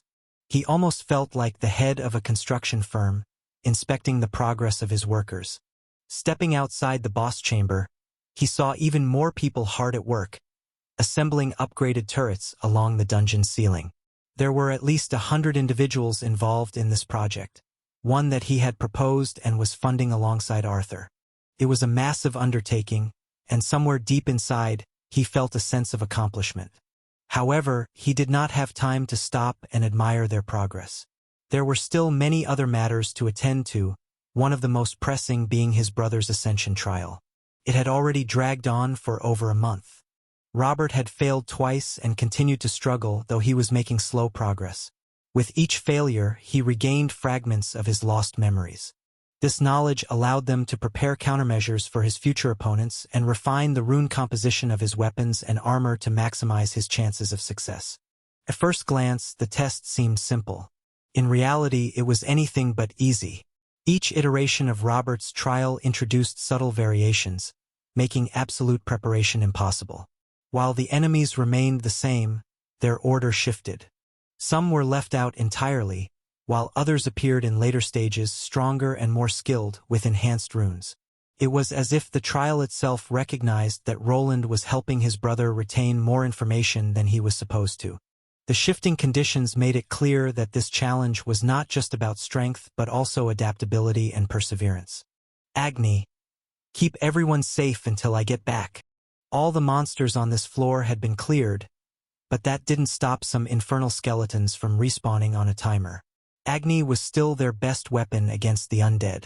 The wolf whimpered slightly when he noticed Roland moving toward the teleporter. However, after a few reassuring words, he turned back and perched on a higher ledge to oversee the assembly. The gate, built into the dungeon wall, shimmered to life as Roland linked it to his workshop and stepped through. On the other side, Robert and Lucille were already waiting for him. "Are you ready?" "Yes, this time for sure." At first, Roland thought his brother was in low spirits, but even after failing for the 6th time, Robert still wanted to try again. If he failed now, the wait for his next attempt would stretch to 32 days, double the 16-day wait after his last failure. The longer one failed during the Tier 3 class trial, the longer the wait time became. It was a trap that many fell into, eventually forcing them to settle for a lesser class. As the wait time increased, people often reconsidered their goals, but Robert remained determined to pursue this elusive class, even though Roland had tried to dissuade him after the last failure. Each time, he seemed to get closer and closer to victory. If Roland were in Robert's shoes, he would probably do the same, as giving up now so close to the end would be maddening. "We adjusted the rune configuration to fit the new parameters as well as we could. Now it is all up to you. Good luck." If you spot this story on Amazon, know that it has been stolen. Report the violation. Robert nodded at Roland's words and grasped the Ascension crystal with his hand. Each time his brother returned, he analyzed his memories to prepare runes that fit his needs. He even gathered some skill books to boost intelligence and others to help him remember rune structures. Still, he had to be the one to describe everything to the runesmith within the Ascension trial and be able to identify his opponent's rune combinations to achieve victory. Take care, this time for sure. Lucille grasped Robert's hand, and both took a seat. Roland, on the other hand, remained standing with his gaze fixed on the Ascension crystal. There was another reason he had insisted that his brother attempt the Ascension trial from within his workshop. This strange crystal had the power to grant classes, shaping people's strength and determining their entire lives within this enigmatic world. Sebastian, along with every sensor at his disposal, was meticulously recording each instance of Robert activating his Ascension space. This provided a perfect opportunity to study the phenomenon, and Robert's repeated failures only made data collection easier. However, the results remained inconclusive. There were fluctuations in mana surrounding the crystal and wavelengths resembling divine magic, but he lacked the necessary knowledge to interpret them. For now, this mystery was beyond his grasp. Perhaps only by advancing further in his class or his understanding of the world would the secrets of the Ascension crystal be revealed. If he could one day decipher its mechanisms and remove the forced class randomization that dictated a person's first class, he could change the very fabric of society. While this was a grand idea, he knew that some people in this world would resist such a change. The vast majority held management or production classes, such as farmer or merchant. Given the choice, most would likely push their children toward battle classes, as in a world filled with monsters, power was the most valuable asset. However, if the entire population became warriors, mages, and priests, the balance of the world could collapse.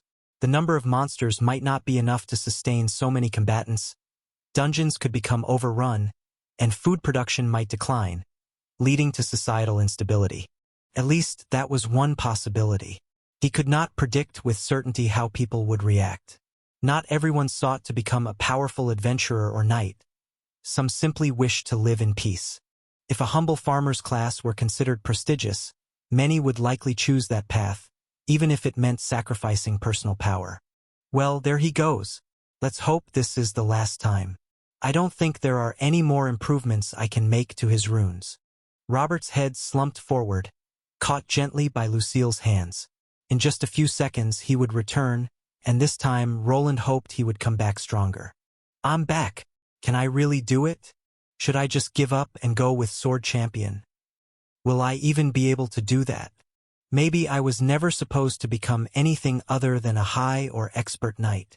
Robert slumped his shoulders as he stood at the entrance to the trial, moping in silence. The towering doors around him seemed to taunt him. He let out a long breath, trying to steady his nerves.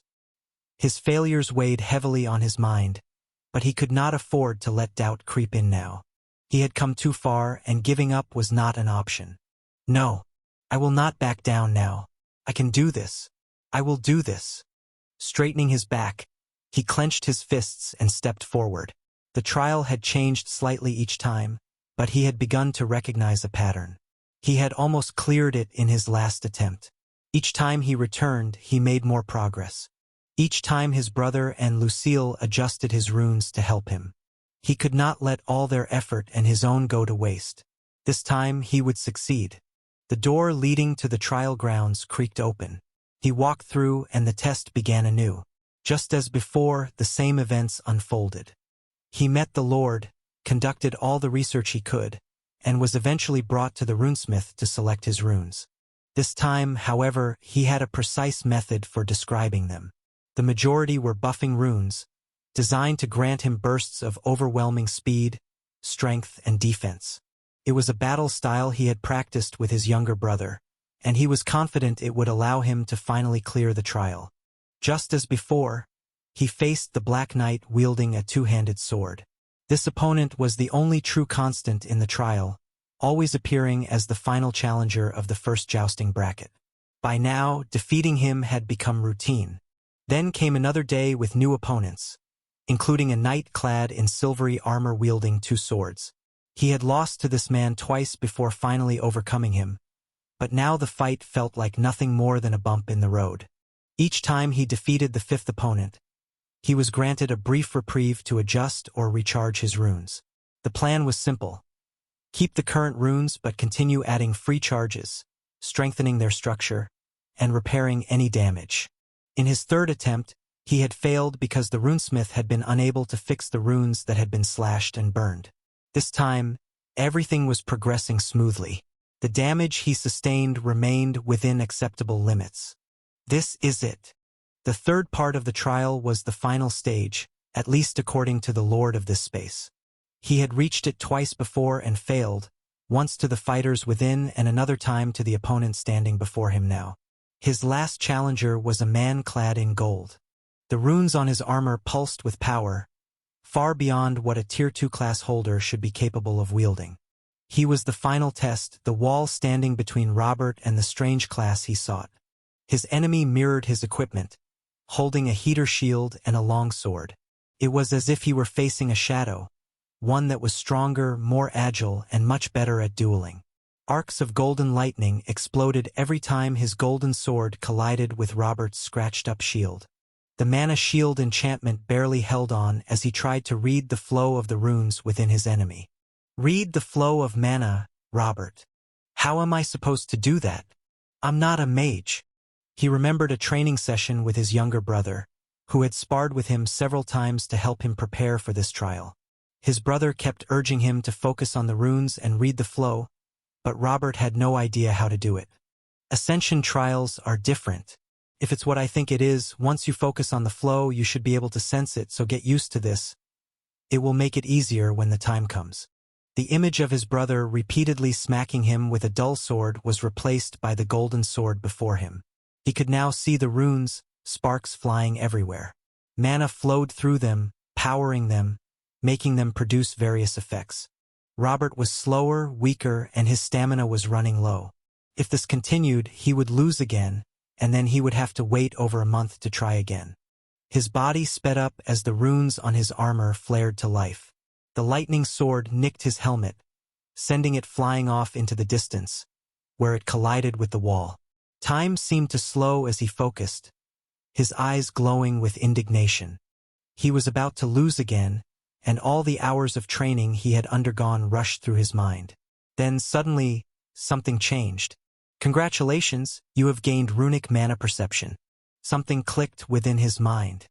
His eyes shimmered slightly as he finally became able to perceive the flow of mana within his opponent's runes. They resembled tiny capillaries flowing through his entire armor, and he could see the larger runic structures flare up each time his opponent was about to activate one of their effects. Robert's breath steadied as the world around him seemed to slow. For the first time, he wasn't just reacting, he was anticipating. The golden knight before him shifted his stance, his sword pulsing with power, but now Robert saw the mana flow before the strike even happened. There it is. A surge of golden lightning coursed through the runes on the knight's blade, forming a pattern Robert now recognized. It was a high-speed thrust technique that had caught him off guard before, but now he saw its activation. There were several patterns he could previously not predict, but by seeing which runes were starting to activate, he knew exactly what the knight would do.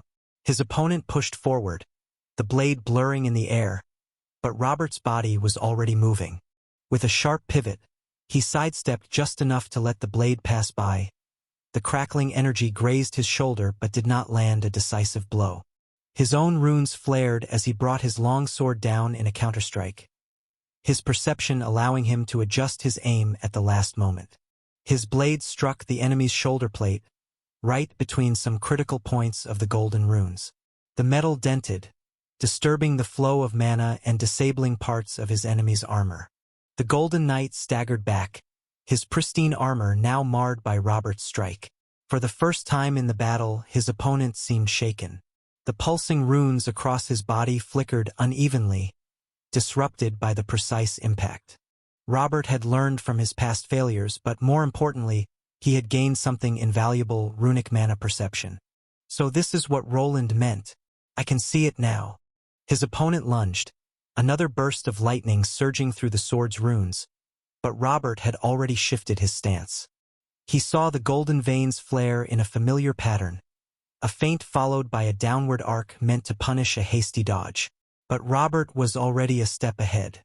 After miraculously dodging the incoming attack, Robert surged forward. His whole armor glowed with runic might as he activated all the remaining charges on it. With a powerful upward swing, he struck just as the Golden Knight tried to bring his sword down. The impact sent a shockwave through the arena, and the knight staggered. His sword slipped from his grasp, and the runes flickered and began to dim. Then, with a powerful kick to the chest, Robert finally brought his opponent to his knees. The knight's helmet flew into the air, revealing a face that mirrored Robert's as if he were truly fighting his own evil twin. "I yield." The man resembling him spoke out, and silence fell upon the trial grounds. Robert stood over his fallen opponent, chest rising and falling as he struggled to steady his breath.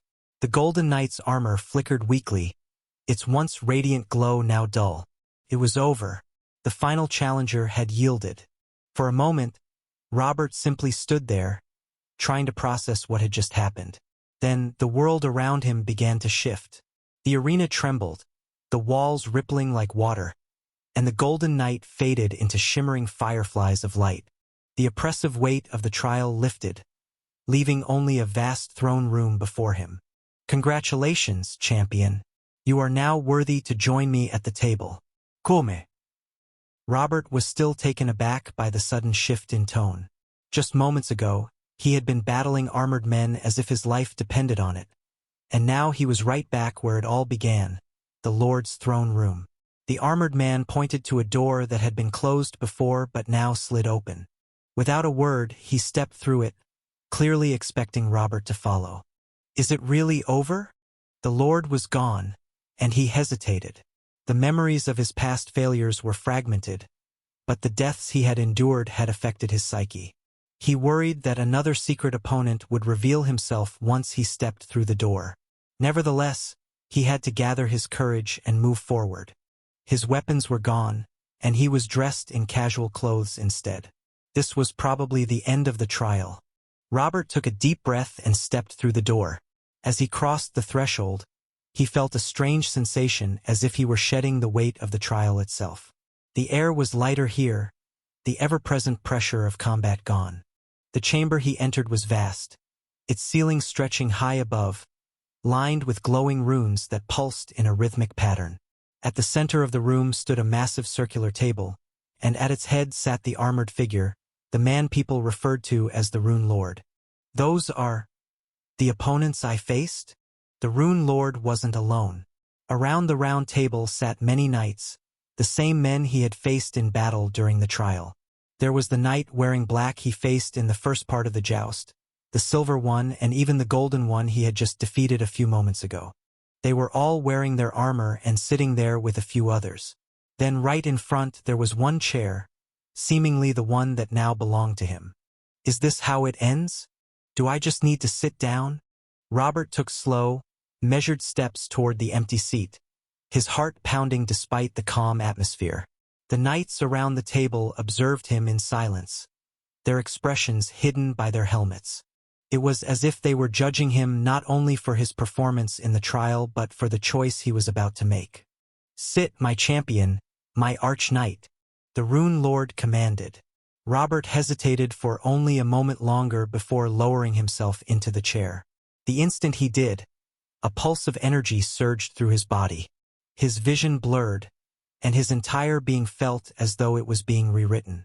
For a fleeting moment, he thought he was about to be thrown into another battle, but instead, knowledge flooded his mind.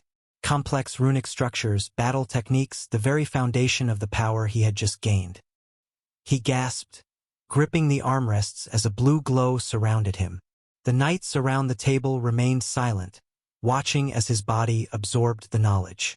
His vision swam with patterns and symbols, his runic mana perception surging to new heights. He could see the flow of energy around the runes in the chamber as if the very fabric of the world had been laid bare before his eyes. Then, as quickly as it had come, the sensation faded. Robert exhaled sharply, his body drenched in sweat, as everything went dark and the scenery shifted again. His ears started ringing and he found himself unable to move, but suddenly, he heard a voice call out to him. It was a soft and familiar voice, one that cut through the darkness like a guiding light. "Robert, Robert, wake up!" His vision slowly returned, the blurred outlines of a room forming before him. The dim glow of rune-infused lamps flickered above, and Lucille's worried face hovered over him. His brother stood to the side, arms crossed, as if he already knew there was no need to cast the memory recovery spell on him anymore. His body felt sluggish, as though he had been submerged in water and was only now rising to the surface. "Bear with it." "Ha!" Roland spoke, and in an instant he understood what he meant. He had passed the trial and returned to the real world. His ascension trial was complete, and now it was time to receive his rewards. You have gained the Rune Archknight class. You have gained the Archknight's organs passive skill. You have gained the Archknight's muscles passive skill. You have gained the Archknight's skeleton passive skill. You have gained the Archknight's tendons passive skill. A tingling sensation spread through his body before it turned into searing pain, as if he were on fire. The agony was immense, like 1,000 needles piercing his muscles at once and tearing him apart. Tier 3 class holders were known to undergo a transformation, and depending on the rarity of their class, the pain could be magnified. System messages flashed left and right, notifying him that strange passives were altering his body from within. The pain was immense, but after a few moments, it began to subside, replaced by a warm, comforting sensation. His vision was still blurry, but he could make out his brother holding out a gauntlet-covered hand over him, using a runic spell to ease the pain. Thanks to his newly acquired skill, he could clearly see the runes in action. The complexity of the runes compared to those in the Ascension trial was on an entirely new level. This should help, and once the nervous system gets enhanced, you should be in the clear. You have gained the Archknight's nervous system passive skill. Even with the help of the spell, the process was quite uncomfortable. However, just like his brother had proclaimed, once the next system message appeared, it started getting better, and he was even able to move his body around. "Does it still hurt? Maybe you should lie down," Lucille asked him, worry written all over her expression. "No, I'm fine now." Robert exhaled as the last remnants of pain faded from his body, leaving behind a newfound strength he had never experienced before. Every fiber of his being pulsed with vitality, his senses sharper, his muscles denser, his very bones feeling unbreakable. He clenched his fists, watching as the veins on his hands glowed faintly with residual energy. The transformation was complete, and he was no longer just a knight but something beyond, something more. Lucille knelt beside him, her hands still gripping his shoulders. "If you spot this tale on Amazon, know that it has been stolen. Report the violation." "Robert, are you sure?" He nodded slowly, still adjusting to the overwhelming sensation coursing through him. I think so. I actually feel great." His voice came out steadier than he expected, filled with a power that hadn't been there before. The body he had once known had been transformed into something more, and it had something to do with the strange new class he had received, Rune Archknight, something he had never heard of before. Lucille smiled at him and reached out her hand to help him up from the chair. Robert smiled back and reached out eagerly, but before their hands could touch, he felt his wrist being grasped by his brother. "That's not a good idea. You're probably not used to your new strength. If you're not careful, you might crush Lucille's hand." Robert froze mid-motion, staring at Roland in shock. The weight of his brother's words settled in his mind, and he slowly withdrew his hand. The last thing he wanted was to hurt the woman he loved. Lucille was still a Tier 2 class holder, while he had surpassed that level, but he wasn't sure if Roland was exaggerating. He felt like he could control his strength if he focused. "Don't believe me? How about we try this?" Then, noticing Robert's hesitation, Roland grabbed a lone mug from one of the nearby tables.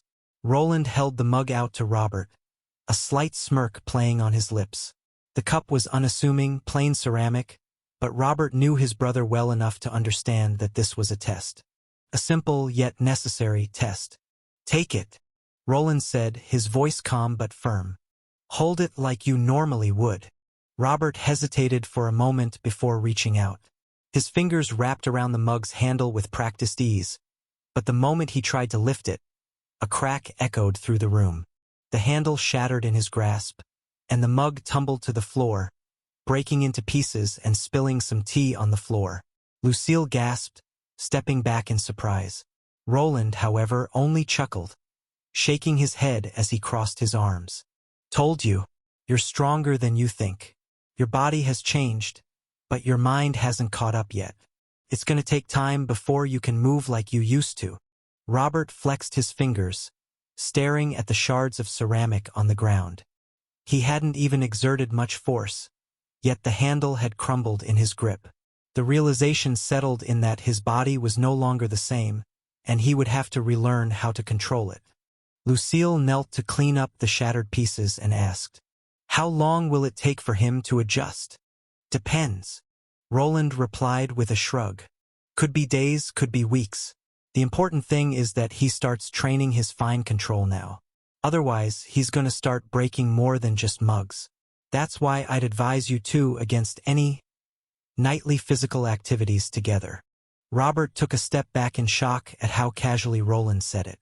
Lucille's face turned as red as a tomato the moment she realized what he was implying. "Roland, why you?" "What?" Roland shrugged again as if he didn't care about this fact. Robert tried to hide his embarrassment by turning around and glancing at his system screen where the list of new passives and skills was. He had just achieved a breakthrough and was still not sure if the class he took was truly worth it. Rune Archknight. Class. Grants a 50% bonus to HP, MP, and SP. Reduces mana cost of rune and rune-related skills by 40%. Reduces SP cost of combat-related skills by 20%. Tier 3, Archknight. Trait. Adds a multiplier of 3.8 to all of the basic stats with the exception of luck and charisma. Robert's eyes widened as he took in his class bonuses, but what truly caught his attention was the Archknight trait. His stat multiplier far exceeded the standard 3x multiplier that most Tier 3 classes had. From what he knew, a sword champion typically had a 3.2x multiplier, which was already considered high, and an aura-class warrior was rumored to have around 3.5x. That meant, in terms of raw stats, he now surpassed even warriors who wielded aura, something he had once thought was nothing more than a dream. What more is there? Soon, he was looking through the skills he received and quickly found the first one, the one that allowed him to pass the trial after learning it. Runic Mana Perception. Passive skill. Allows the person to perceive mana gathered within runes and to better understand the magical flow within. This skill was the first one on the list, and it was quite self-explanatory. However, it wasn't the only skill he received, as there were more. Rune Archknight Vow. Active skill.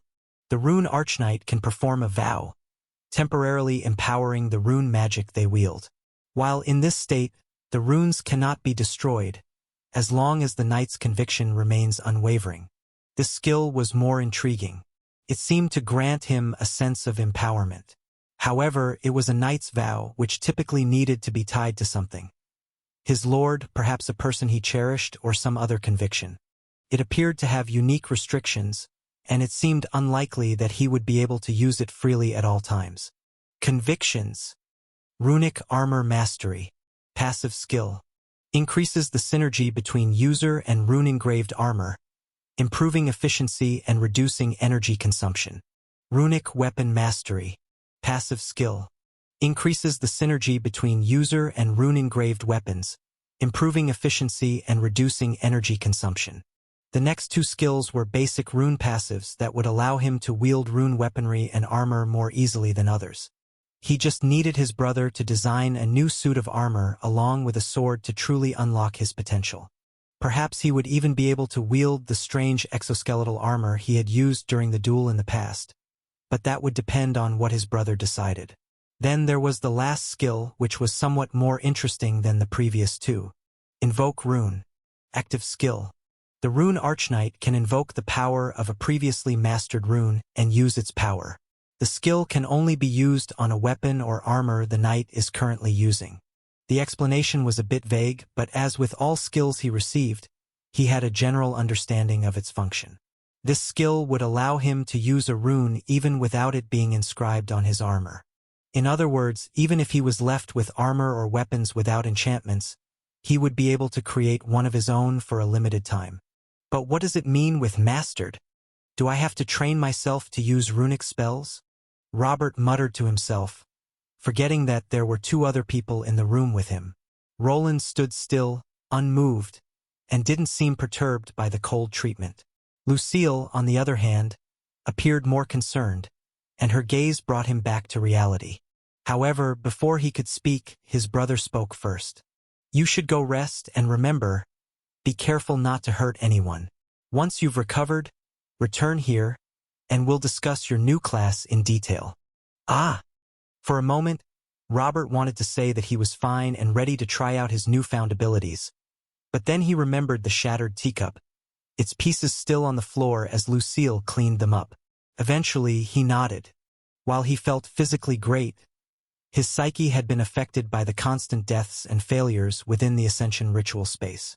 He needed to lie down for a while and reflect on all the things he had received. Thank you. No need. Just rest for now. Roland watched as Robert headed out from the workshop, his walk erratic as he seemed to be putting too much strength into his legs. Roland had glanced through Robert's status screen and saw the skills appear in real time, something he hadn't experienced before.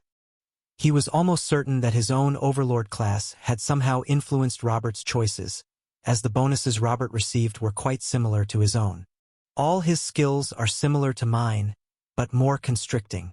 He tapped his chin, thinking about how the new class would evolve.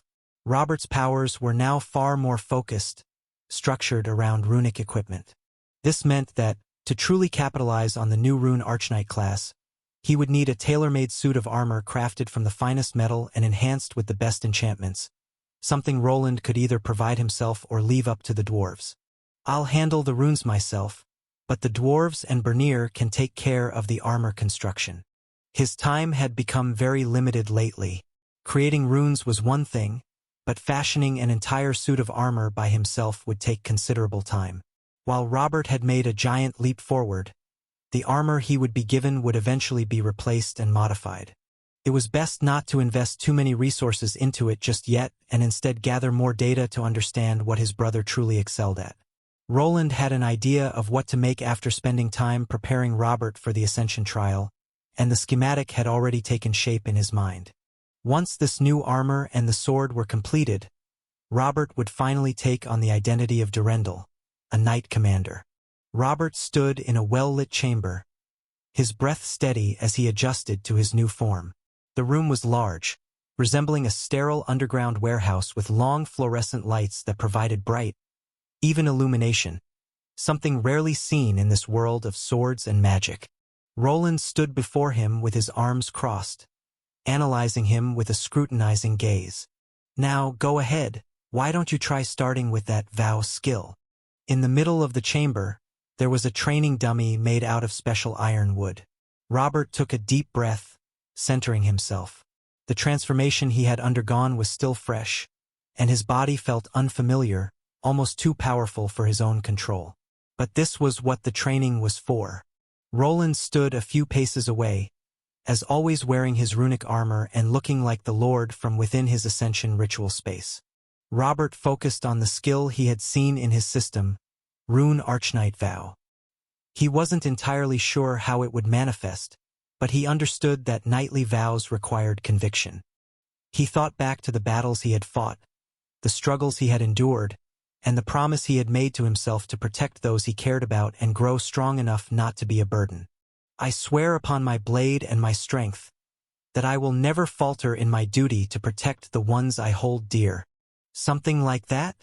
Skills became ingrained into the very being of those who possessed them, so he had a general sense of what he was supposed to do. However, the vow had to be spoken aloud, with real emotion and conviction behind it. If he simply muttered random words without meaning them, the skill would not activate. The moment he spoke, something within him clicked. A surge of energy coursed through his body. and he was suddenly bathed in a soft, ethereal glow. The runes covering his armor, as well as those on his practice sword and shield, began to shimmer and pulse. The energy coalesced around him and the runes, enhancing their power exactly as the skill had described. I see. Interesting. Roland nodded, his arms still crossed. Robert wasn't sure what his brother saw on that visor of his, but it was probably important information. Roland wanted to create a new suit of armor for him, and for that, he needed to understand all of his new skills. Good. Now, let's test how far this vow enhances the rune skills. Strike the dummy when you're ready. Robert nodded and took a step forward, raising his sword. He felt the shift in his stance. His movements were heavier, yet strangely fluid, as though his body had adapted to a new rhythm. The moment he swung his sword, the runes on the blade flared to life, resonating with the power of his vow. A sharp crack echoed through the chamber as the sword connected. The impact was instantaneous and devastating. Instead of merely denting the training dummy, the ironwood splintered and shattered outward, sending fragments flying across the floor. A gust of force followed, as if the very air had been displaced by the sheer magnitude of his strike. That was more than I expected. It seems your vow affects the magnitude of the amplification. Perhaps the length of the words also matters. We'll have to perform a few more tests. Maybe try mentioning someone specific. Roland stepped over to one of the shattered pieces and picked it up. This was not the first time Robert had used the skill, but it was already his second attempt. Previously, he had made a shorter speech, something more general and with much less weight behind it. Someone specific? Yes, like perhaps your mother? Or Lucille. Lucille. Robert's words got caught in his throat as his face reddened slightly. His brother might have been smirking, but it was hidden behind his helmet. Roland was always a step ahead, and if he said that it would work, then there was a high probability that it would. You're telling me that the skill responds to personal connections? Robert asked, trying to steer the conversation back to something less embarrassing. A knight's vow is usually tied to their honor, duty, or an individual they swear to protect or serve. If this skill is anything like traditional vows, invoking a specific person might enhance its effectiveness. You don't really have someone you serve, so choosing someone close to your heart will probably work best. That made sense, but his brother seemed to be forgetting something. A vow of vassalage already existed between them, so in theory, he should be able to direct the skill at his brother. However, if this skill reacted to emotions, then perhaps his one true love, Lucille, was the best choice.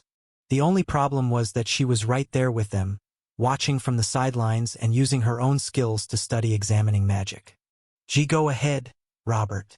Don't mind me. Robert swallowed hard, feeling the weight of his brother's words and Lucille's presence to the side. He took a deep breath, focusing on the surge of emotions within him. The vow skill had a short cooldown but burned through half of his mana.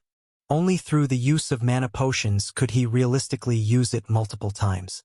I swear upon my blade and my strength, to stand as Lucille's shield, to never waver, to protect her from harm, no matter the cost. The moment the words left his mouth, something inside him ignited. A surge of energy rushed through his veins, stronger than before. His armor and weapon flared brilliantly, the runes pulsing with an intensity that surpassed his previous attempt. The glow from his body shifted, becoming steadier, more resolute, as if it had found its true purpose. I was right. The conviction in your words strengthens the effect. Your runes are burning brighter, more stable. I suppose it's the power of love. Hey! Robert blushed even deeper as his brother ended the sentence with a mocking tone.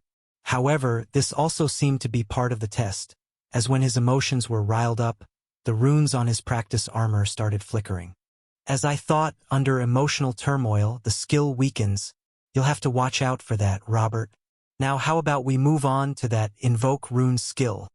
Quite the particular class this is. It has a lot of potential. I wonder. Some time had passed since he had examined Robert's Archknight class. The skills his brother showcased were intriguing but also somewhat limiting. He did not receive the specific knight skills that a champion swordsman would gain, but he could still learn them. Once he reached Tier 3, his swordsmanship was elevated to master rank along with many of his other skills. Unauthorized duplication. This narrative has been taken without consent. Report sightings. With the right equipment, it's going to be much stronger than a champion, and that stat multiplier can't be ignored. Roland started typing. Before him was the monitor in the lowest level of the workshop. He had managed to create something resembling a personal computer from his original world, and even the keyboard he made was identical. His fingers moved across the keys with ease, a testament to his old life. It felt a bit strange for him to create a file on his own brother, but he needed to save the data he had collected. Besides the vow skill, the most interesting ability allowed Robert to invoke certain runes, even on pieces of armor that had not been touched by a runesmith. Robert only knew a few basic runes, mostly granted through the knowledge transfer from his ascension ritual. However, there were ways to learn more complex rune structures, ones that Roland could customize to fit his fighting style. Invoke rune required mastery of a rune, but its description was misleading. Robert did not need to truly understand the runes. Instead, he just had to use them repeatedly while training. Eventually, he would gain the ability to summon them at will through the skill. There was also a separate window within his system that displayed the runes he had learned. He could only have 5 active at a time. It was possible to replace them with different ones, but this had to be done before a fight began. Once in battle, the option would be grayed out, making it crucial to choose wisely. Now then, is there anyone that is worth it? Before him was a window displaying his brother's picture along with the most important skills he had now and before the Ascension trial. After minimizing his profile, a few images appeared on the right side, showing members of the Albrook troops. They were all men under Arthur's and his supervision, selected for their potential to obtain a unique class like Robert's. One of them was Finn, but he still needed many years of training before reaching a high enough level. Would it be possible to start early? And what will I do about the vow? Can it be substituted with anything else? Roland pondered. The Rune Archknight was an excellent class, but he was uncertain about its restrictions. Robert had the blood of Wentworth Arden, a man from a prominent family of knights and a noble. Blood ties were not just cosmetic in this world, and they might have been a requirement for achieving this class. I could try with them and see if the path can be expanded to regular soldiers. Even if they don't obtain the Archknight class, something like Rune Champion or Rune High Knight might be enough. There were few high-level Tier 2 class holders among the knights in their territory, many of whom were drawn by the high pay and the promise of a fresh start. There was a reason they had ended up here, and it was not a particularly great one. Their classes were fairly ordinary, and they were clearly not prominent enough for other lords to consider them worth the price or commitment. To some extent, they were below-average prospects, simply looking for an easy life in a small but growing city. Normally, no one would be willing to invest in their growth. Their skills were lacking, and their levels had stagnated. This was where the training facilities he had built would prove useful. Fully leveling up their skills would not be difficult. Robert had already demonstrated that before his attempt. The only requirement would be for them to swear a vow of vassalage to him and Arthur. However, he was still uncertain whether his Overlord class influenced class selection. He would need to discuss the matter with Arthur to determine whether he would allow his knights to swear their vows directly to him rather than in the name of their new lord. It might be good to prepare a proper ascension chamber for the soldiers. He mumbled to himself as he stood up from his chair and closed the application. This was the end of his brother's journey to Tier 3, but many more people were waiting. After going through the trouble of restoring Robert's memories and using them to help him pass his trial, he had gathered enough information to attempt a prototype that would help others to do the same. The main challenge was the runes, which relied on divine mana. Masking them would be necessary, and he would likely need Sebastian to record what the participants encountered during the trial. However, he envisioned personal chambers equipped with a database for each individual, which would significantly increase the chances of passing the best trial available. With precise knowledge of what to expect, people could prepare just as Robert had. Would it be possible to get that going before that thing starts? He continued walking while talking to himself. The culling was approaching and could begin within a couple of months. Their preparations were not yet complete, and they needed all the help they could get. However, many of the recent hires were new, and there was a possibility that spies had already infiltrated Albrook. While he had a monitoring system in place, it was not flawless. He needed a contingency plan in case someone leaked information about the state of their army.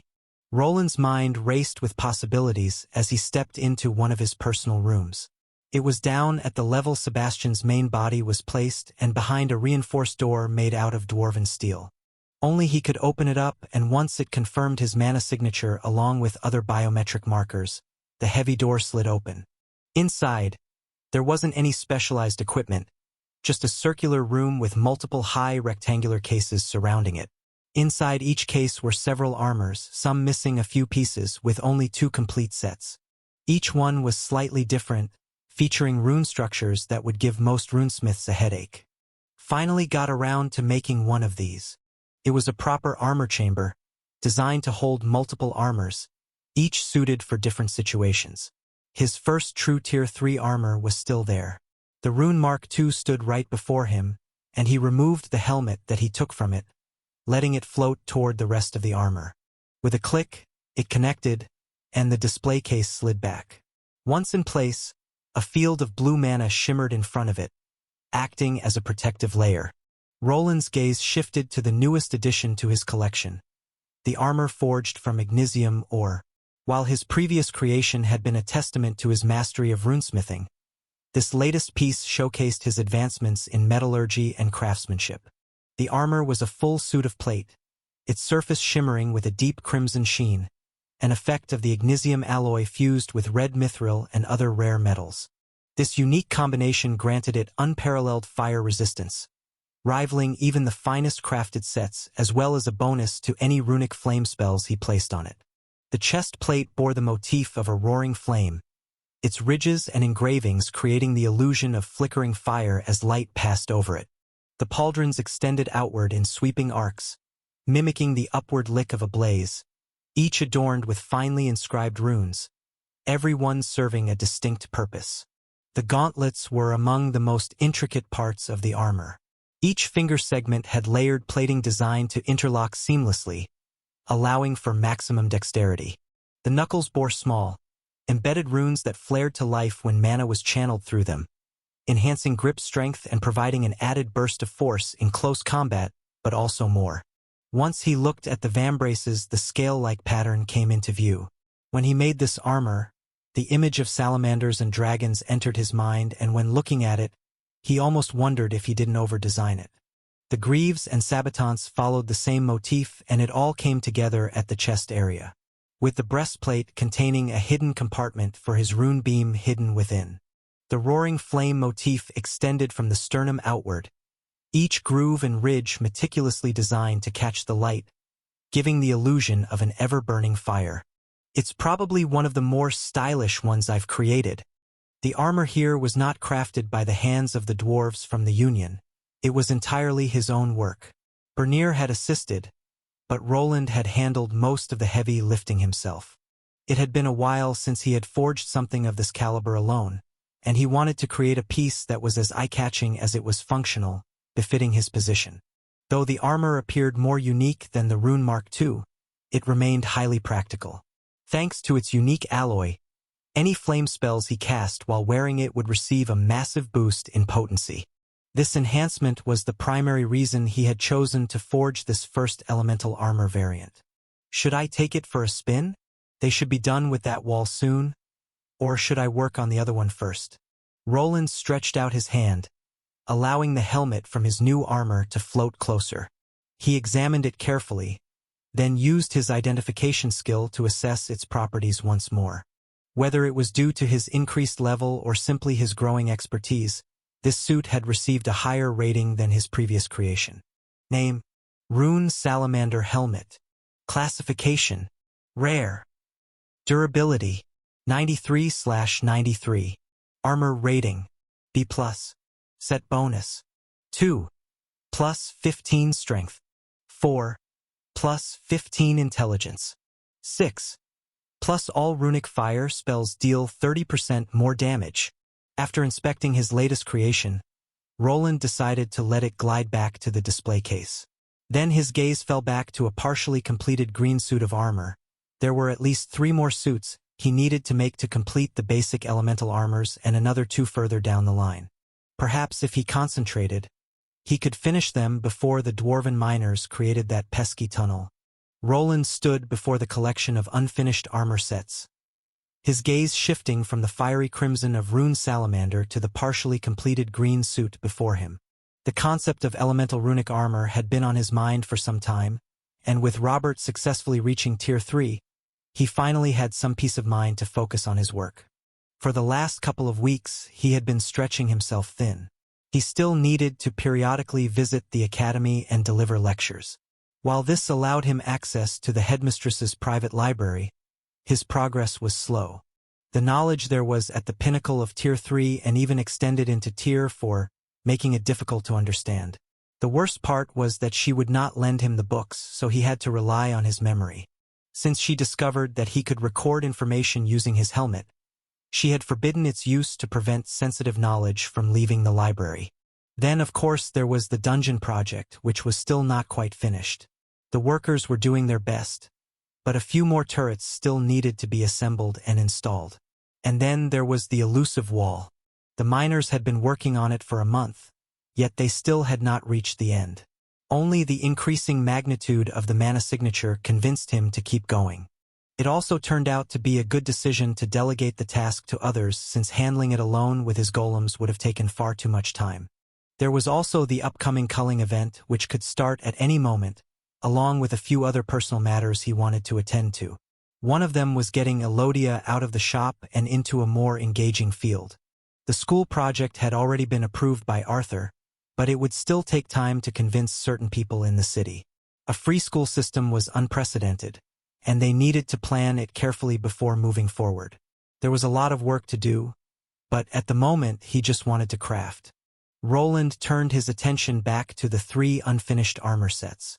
While Rune Salamander was nearing completion, the other 3, designed for wind, water, and earth, were still works in progress. Each needed to be tailored not only to its element but also to the specific metal alloy it would be composed of. The armor would greatly enhance spell power, but the composition of the alloy would affect its properties in different ways. Each set would have varying density, weight, and mana conductivity, which would ultimately influence its final form. Let's get to work. After making up his mind, he walked over to the elevator.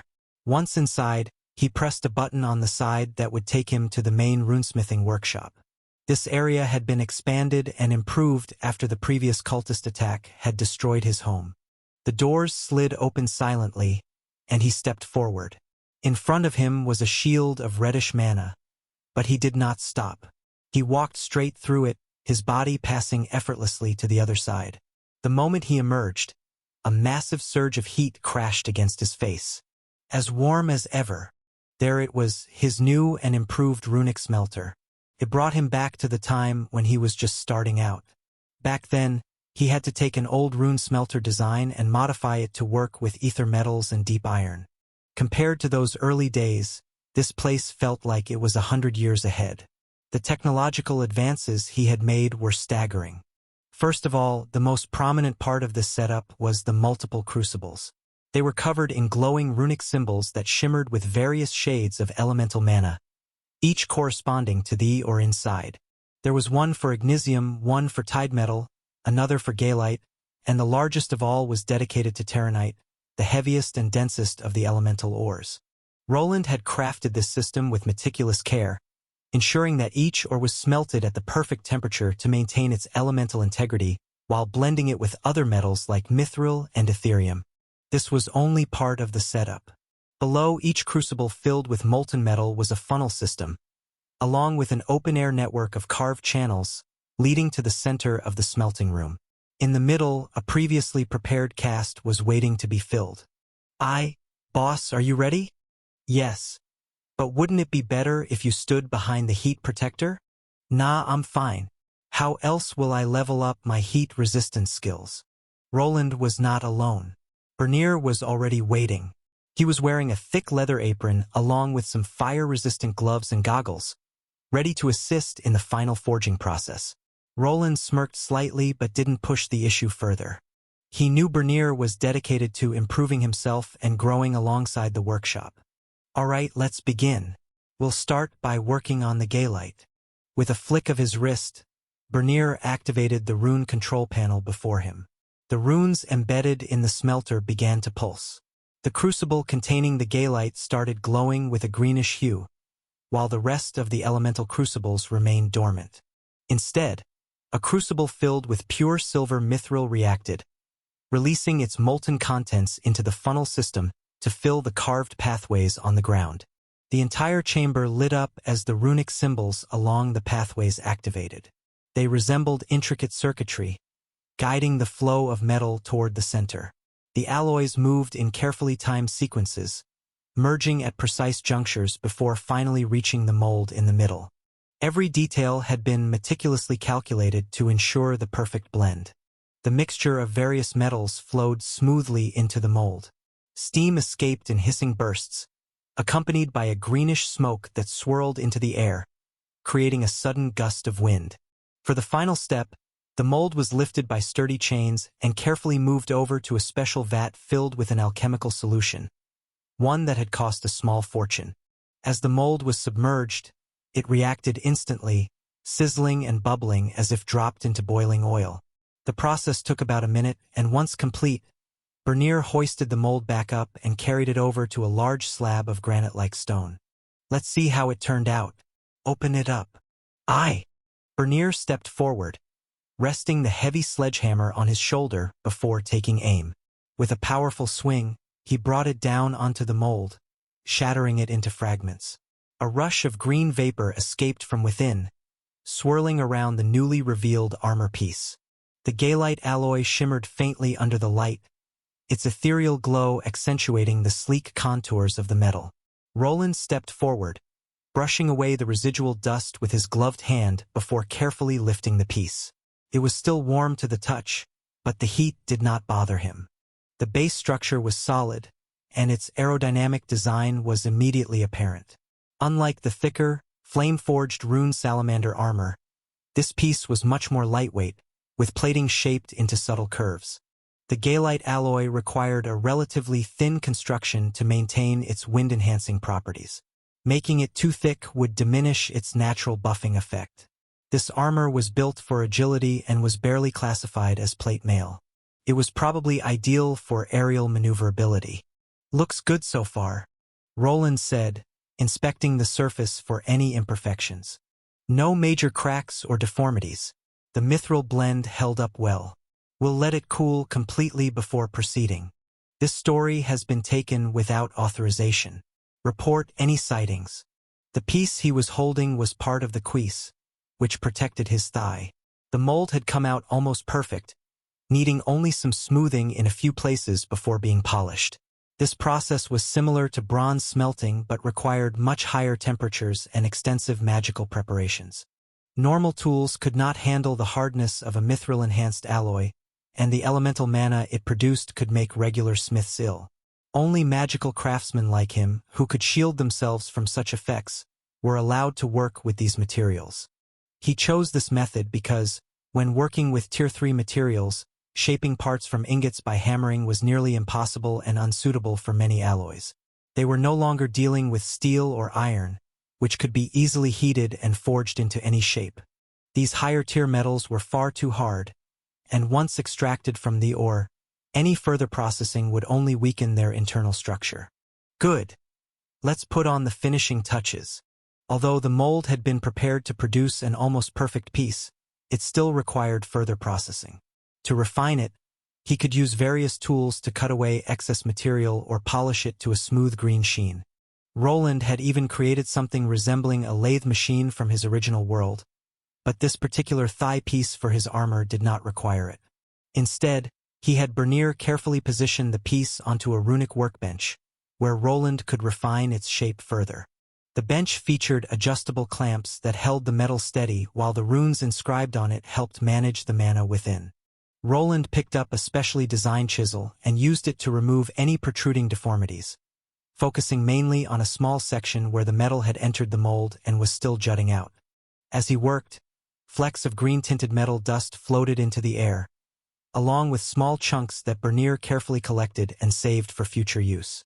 After finishing the initial refinement, Roland moved the piece to a secondary station where he polished it with something resembling a grinding wheel, though this one was infused with runic energy to handle the hardness of the material. The wheel spun rapidly while dispersing faint sparkles of green with each pass over the armor piece. Roland applied just the right amount of pressure, making sure not to compromise the structural integrity of the alloy. Although he could skip much of the hammering and shorten the production process, he still needed to stay focused. If he cut off even a millimeter too much or ground it down too thin, he would create weak spots in the thin sheath of metal, potentially affecting the runic conductivity of the final product. After careful refinement, the result was a sleek, aerodynamic piece that would fit seamlessly into the rest of the armor. That went smoothly. Now for the initial rune structures. What do you want me to do with these shavings? Save them. If we smelt them quickly enough, we can preserve most of their wind elemental properties. We'll use them to forge weapons for the soldiers. The knight commanders could use better ones. Sure thing. Roland set the refined thigh piece aside and moved to a separate workstation where the first layer of runes would be inscribed. A variety of runesmithing hammers were laid out before him. Even though he had used runic variants of tools from modern times to speed up the process, runesmithing still required him to strike the piece with a hammer and channel his mana into it. It was the most effective way to use the skill, and attempts to build custom engraving tools had always failed. The hammer remained the runesmith's best tool. After selecting one of the hammers, he placed the green metal onto an anvil and began swinging. The rhythmic sound of the hammer striking the metal filled the air, each blow releasing a burst of mana, imprinting intricate runes onto the smooth surface of the armor. Roland's focus sharpened as he channeled his energy into each stroke, his skill as a runesmith evident in the precision of his movements. The first layer of runes was crucial. These foundational runes formed the framework of the armor.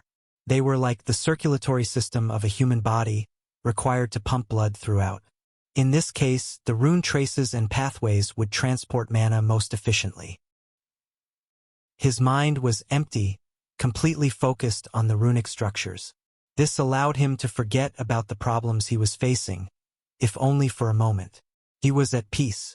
The weight of the world seemed to fade away from his shoulders. The rhythmic clang of his hammer striking the metal was like a heartbeat, steady and soothing. Each hit formed a delicate rune, and the progress in his craft provided comfort. But even here, in the midst of his work, Roland couldn't escape the feeling of being pulled in too many directions at once. He set the hammer down, wiping his brow with the back of his hand, and gazed at the intricate pattern of runes slowly taking shape. It was the only time he felt truly at peace, yet it didn't last long.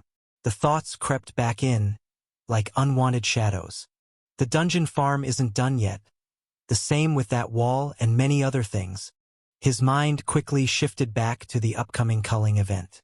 It was a reminder of the ever-looming dangers that could disrupt everything. Roland had always prided himself on staying ahead of the curve, and this would not change. Soon, he increased the pace of his work, his hammer striking fiercer than before as the gentle crafting session was sped up. "Boss? You all right there?" Bernier's voice broke through his thoughts, pulling him back to the present.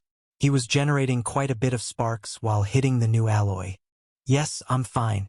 This piece is finished. Let's move on to the next one." "If you say so." Bernier nodded, although his expression remained uncertain. They brought out another mold and repeated the process several times. Over time, the second armor began to take shape, and once all the pieces were assembled and the runic structures combined, he was able to name this set as well. Name: Rune Zephyr Helmet. Classification: Rare. Durability: 90/90ths. Armor rating: B+. Set bonus: 2 plus 15 agility, 4 plus 15 intelligence, 6 Plus all runic wind spells deal 31% more damage. I'm getting better at making these. The wind suit was ready, and at least 2 more remained. The next one would either be made with tide metal or terranite, 2 metals with opposite qualities. One was heavy and unyielding, while the other was soft and malleable. However, before he could continue with his work, he received a message from Sebastian. "Sir." "What is it, Sebastian?" "A message from the dwarven miners has arrived.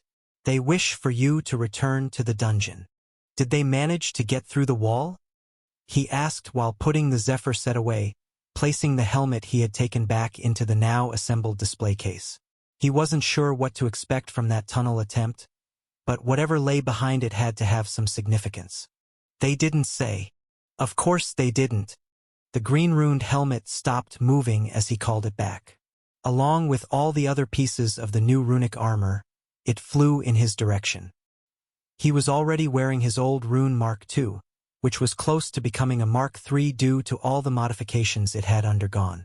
Along with Zephyr, the salamander armor also moved into his spatial storage before he stepped toward the teleportation gate chamber. Now he had 2 elemental armors with him, ready to use if he encountered enemies weak to those elements. Roland took a deep breath as he approached the teleportation gate, its swirling blue energy casting an eerie glow over the chamber. He could still feel the residual warmth from the forges clinging to his armor, but that was quickly replaced by the cool air of the dungeon as he arrived there in just a moment. "Sir, welcome back," came the voice of one of the dwarven supervisors. "The miners are waiting for you at the excavation site." He nodded without asking.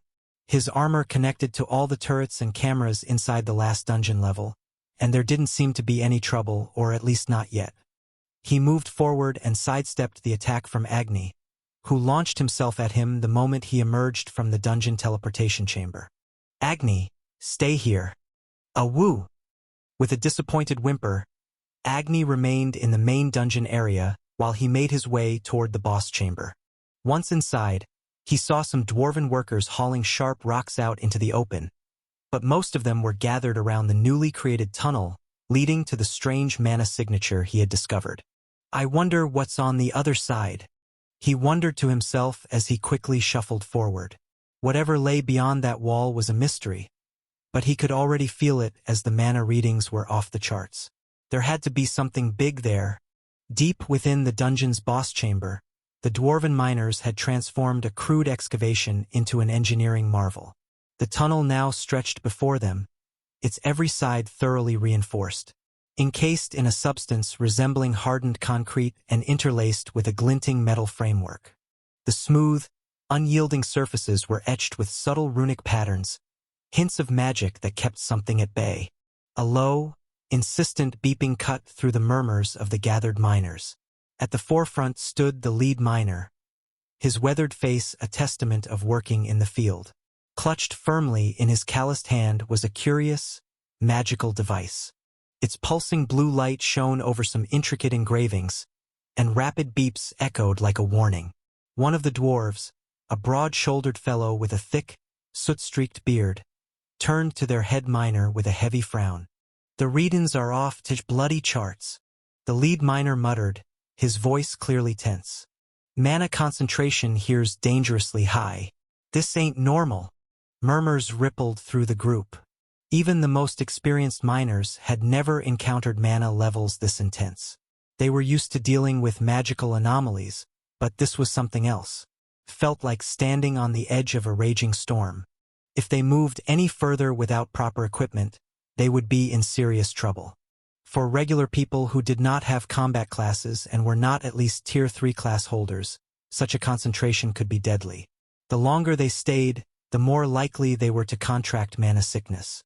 The excess mana would seep into their bodies, wreaking havoc and slowly killing them, much like an incurable disease. To counter this, they wore specialized mining suits designed to block mana from entering their pores. However, the concentration was rising so rapidly that their equipment was nearing its limits. "That ain't normal, boss. Ne'er seen mana concentrations this high before. If we keep pressing on, this whole damn tunnel might turn into our graves." The worker repeated himself again. his face looking pale under all the dirt it was covered with. The lead miner grunted, glancing at the reinforced walls around them. I figured as much. This thing's going crazy. He held up the device, its glow now almost blinding. Mana's pullin' up ahead like a dam ready to burst. Whatever's lurkin' behind that last layer, it's deadly. But the old dwarf licked his lips. He knew the risk, but something about that unbroken wall before them hinted at something big. In his humble opinion, it could be a massive mine filled with mana stones or other rare, mana-rich minerals, one far larger than anything in the Albrook dungeon. He could already picture the sparkling stones and the fortune he could make selling them. It was dangerous, but greed was beginning to outweigh his caution. He had to see what lay on the other side. It won't hurt to take a wee peek, right? Just as the lead miner was about to give the order to proceed, a new presence entered the tunnel. Heavy, armored boots clanked against the reinforced stone floor, cutting through the tense murmurs of the gathered miners. The air started to shift as some unseen force pushed the mana polluting this place away. Step back. Roland's voice rang clear and firm through the well-lit passage. The dwarves turned as one. Some looked visibly relieved, while their leader seemed displeased, a deep frown settling on his face. Their eyes quickly fell on his new armor. His usual gear had been red as well, but this was different. It was as if they were looking at something forged from the body of a red dragon, the scale pattern unmistakable. The miners hesitated but ultimately obeyed, stepping back from the last unbroken wall. Roland examined the reinforced tunnel, noting the layers of runic protection and the way the stone itself seemed to ripple with energy. Dark cables ran along the walls, supplying power to the runes, a technology he had helped develop. These runes aren't enough to stabilize this area. It would be best if I got these miners to step away for now. Roland had completed 2 of his armors and chose to wear the rune salamander variant for now while storing his other elemental armor in one of the spatial runes. The tunnel he had ordered to be constructed had been in progress for over a month and was quite an undertaking. He was glad he had never attempted to handle this task alone, as it was far better managed by the mining company. However, it seemed he had arrived at the perfect moment as they were right before reaching the end. The mana before him was almost as thick as water, a massive mist of blue seeping from the wall ahead. It was fortunate that he had arrived before the miners attempted to breach it, as they might have suffered from whatever lay beyond. As he moved closer, he noticed another strange phenomenon. The cracked rocks were mending themselves at a rate at least 10 times faster than a normal dungeon wall. If they didn't continue digging, the wall would repair itself within a few hours, something they couldn't afford to let happen. It looks ready to burst. Roland glanced back at the group of dwarves now standing behind him. He had moved forward to the wall and was carefully examining it with his sensors. The more calculations he ran, the more his concerns grew, forcing him to make a decision. He eventually turned to the dwarven miners and issued a firm order. All of you withdraw for now.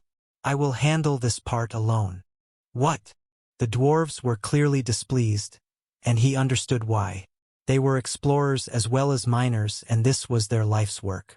It must have seemed like he was taking their discovery away from them before they could even witness it. Some might have even suspected he intended to alter the chamber before they had a chance to see it or claim the most valuable treasure for himself. But their objections didn't matter to him. This expedition was his, and his word was law here. The magic here is too dense. It's possible that once I break through this wall, the locked-away magic current inside could go berserk. I won't be able to protect you if that happens. While it might have seemed like he simply wanted to be the first inside, this was a critical and dangerous moment. Everyone needed to understand that there was a real possibility the entire tunnel could explode. With so many reinforced walls, all that mana would have only one way to escape, and it would incinerate the dwarves. The energy levels weren't high enough to seriously harm him if he focused, but they were far too intense for him to guarantee everyone's safety. The lead miner hesitated, his thick brows furrowing deeply as he mulled over Roland's words.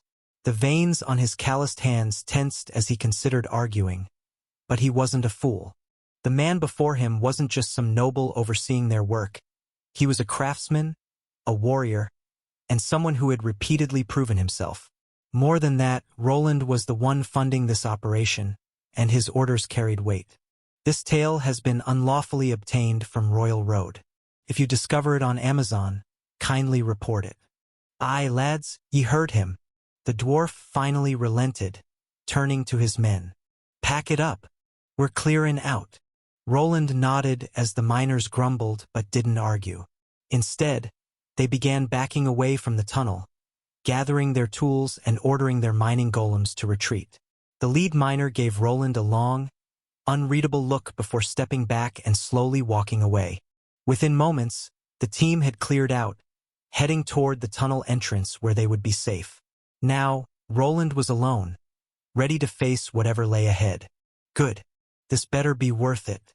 This has already taken too much time and money.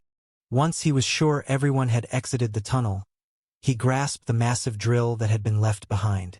The runes on his gauntlet began to glow as thin threads of energy extended from it, linking to the runic device. In an instant, he had taken control of the machine and lifted it onto his shoulder. Something that normally required a mining golem to carry was easily held aloft by his own physical strength. He considered blasting through the wall but decided against it. The risk of triggering a magical explosion was too high, and he couldn't afford to push his luck. Instead, Roland supercharged the settings on the drill, modifying its speed and pressure to account for the dense magical resistance ahead.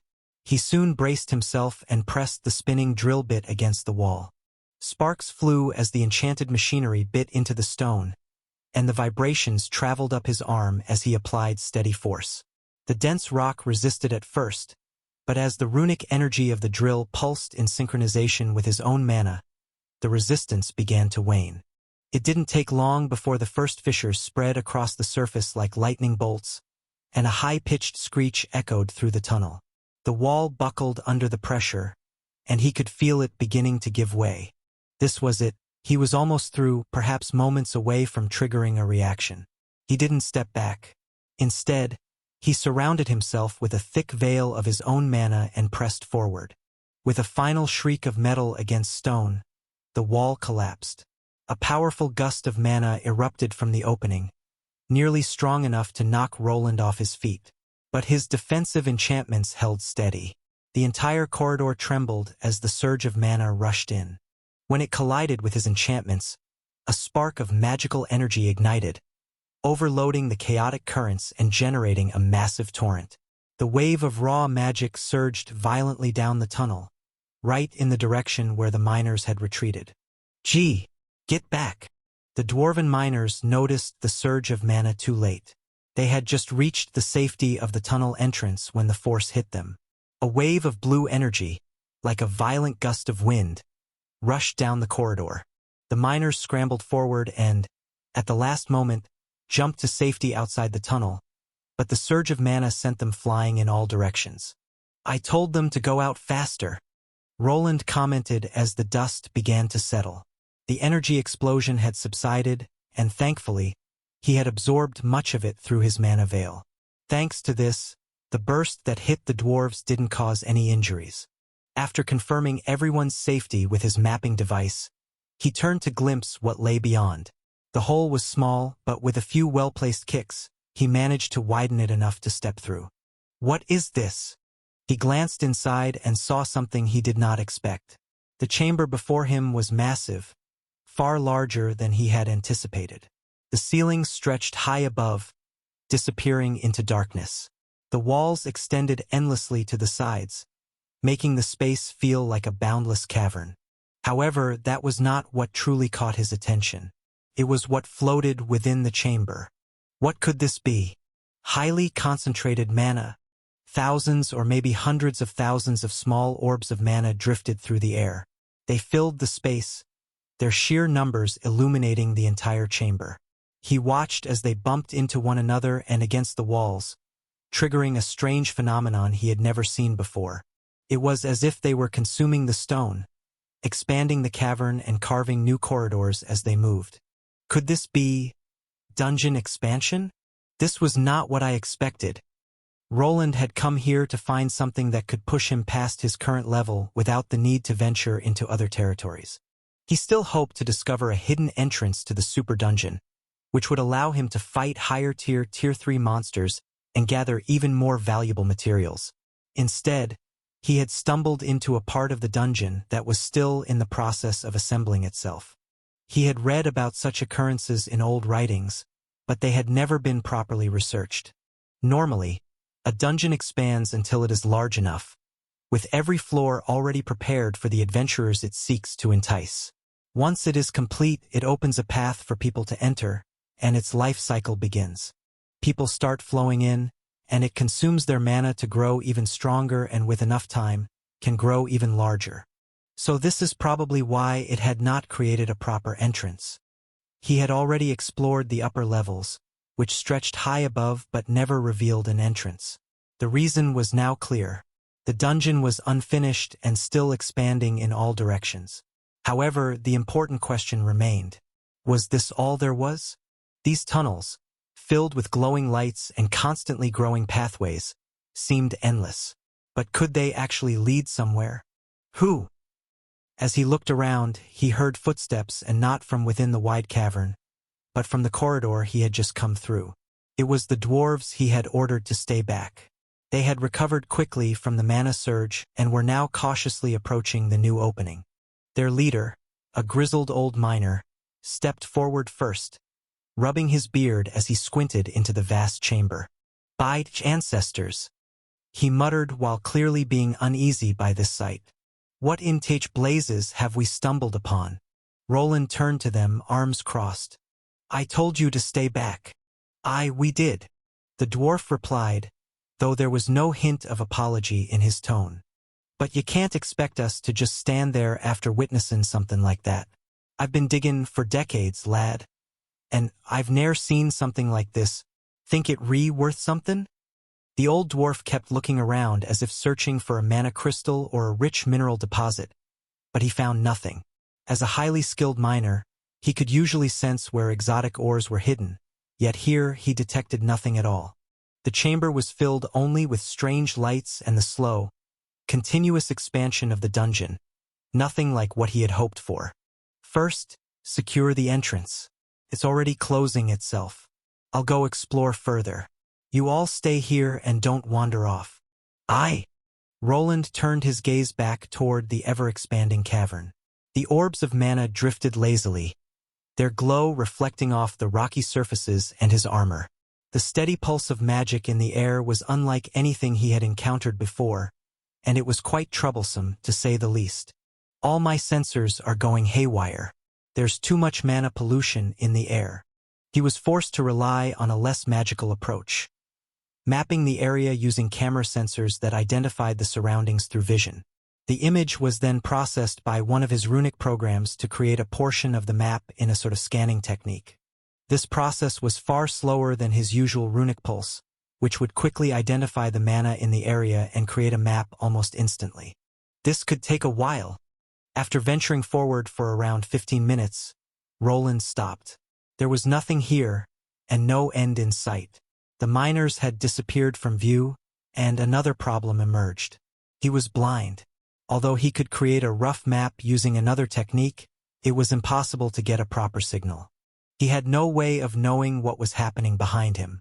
His access to the runic network was completely cut off, all because of the mana pollution in the air. Not good, but it's too early to give up.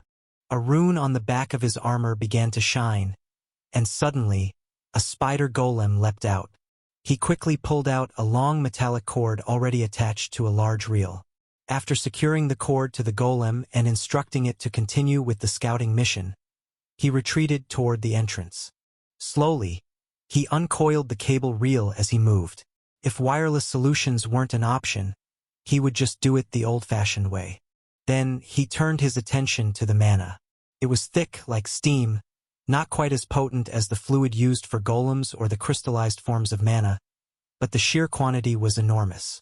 A vast amount of energy was being generated here, and even though they already had geothermal generators, it didn't mean they couldn't harness more of it. However, Questions began popping up in his mind as he took in the unfamiliar surroundings. Where did this vast dungeon expanse even lead? Was he still inside the same dungeon?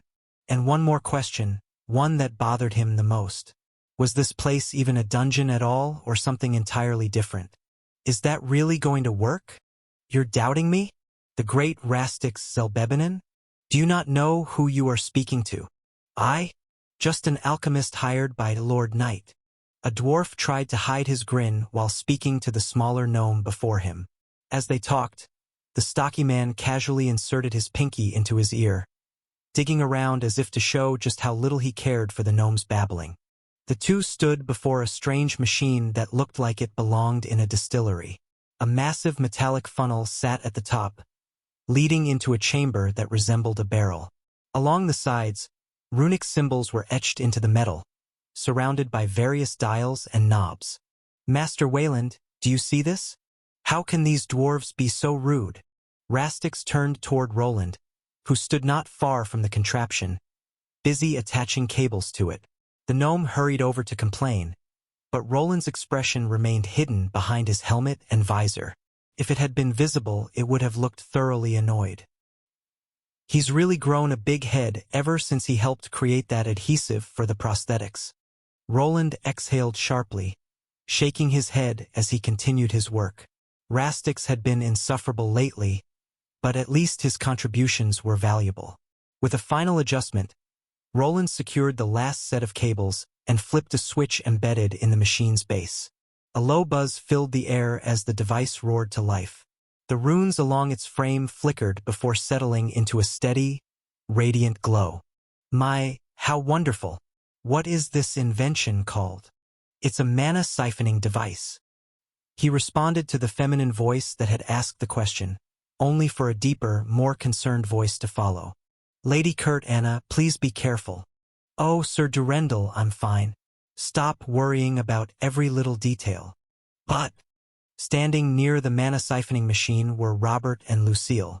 While Robert was a Tier 3 class holder, he had spent more time training his new skills rather than leveling up to gain more power. Lucille, on the other hand, was still a Tier 2 rune mage. The only reason she was here was because Roland sought a second opinion from another mage, one who had also spent years conducting research at the Institute. They were using their alter egos, Durendal and Kurt Anna, their faces concealed beneath helmets. A few days had passed since the discovery, and he had already sent multiple golems to scout the area. They encountered no opposition, only a vast network of tunnels and empty space filled with floating bubbles of light. It was a mesmerizing spectacle, but he was not here to sightsee. Instead, he made the best of the situation by creating a device to gather the excess mana. There were two main reasons for this. One was to gain more resources, and the other was an attempt to curb the area's mana pollution. As things stood, anyone without mana regulatory skills or a Tier 3 class would not last long here. After just a few hours, they would begin feeling exhausted and drowsy, eventually collapsing with a fever. I'm fine, really. Oh, the mana. It's getting sucked in. Robert knew he was underleveled for this area and was filled with worry. Even though Roland had assured him there was no danger with him around, his older brother remained concerned for his beloved. She, on the other hand, sensed no danger and was completely absorbed in the sights around her. Throughout the entire walk, she had been looking at everything as if she were a 10-year-old in a candy store. The chamber around them was thick with mana, the air shimmering with rolling mist made of raw magical energy. The siphoning device was now active, and the swirling currents of mana were being drawn toward the funnel. The top began to vibrate, and soon the mana was being pulled inside at a rapid pace. See? It works perfectly. Rastix puffed out his chest, grinning at the doubting dwarves. One of the miners folded his arms and asked, but what exactly is it doing? Rastix started grinning and answered in a haughty tone, as if trying to express his superiority to a simpleton. It's filtering the raw mana particles from the air and condensing them into a more stable liquid form. The process ensures that none of it is wasted. I am also certain that we will eventually be able to crystallize this liquid mana, making it much more potent. As if to confirm his words, A series of pipes beneath the barrel-like chamber hissed, and a thick, glowing blue liquid began to flow through them. The liquid traveled through a coiled glass tube, slowly dripping into a reinforced container. Each drop glowed with magical brilliance, perfectly showcasing the machine's capabilities. "Do you see this? Are you not impressed?" Rastix held up one of the canisters, the mana liquid sloshing inside and radiating a soft glow. The container was semi-transparent, allowing observers to ensure the mana inside remained stable. Mana, in its natural state, was usually benign, a blank slate waiting for orders. However, in the wrong hands, it could generate immense energy or even cause powerful explosions. The dwarves watched with wide eyes as the first vial filled up. One of them grabbed it out of the gnome's hands to examine it. The mana liquid within swirled slightly, as though alive. "Well, I'll be damned. That's pure, refined mana. You uncultured brute. Give that back."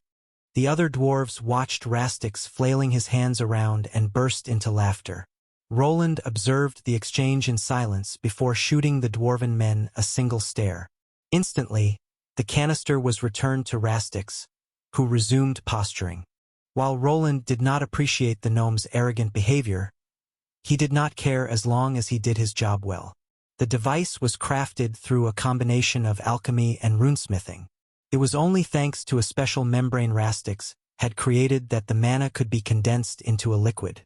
Roland could provide a siphon spell to gather the mana bubbles, but only through an alchemical process could it be transformed into a stable liquid form.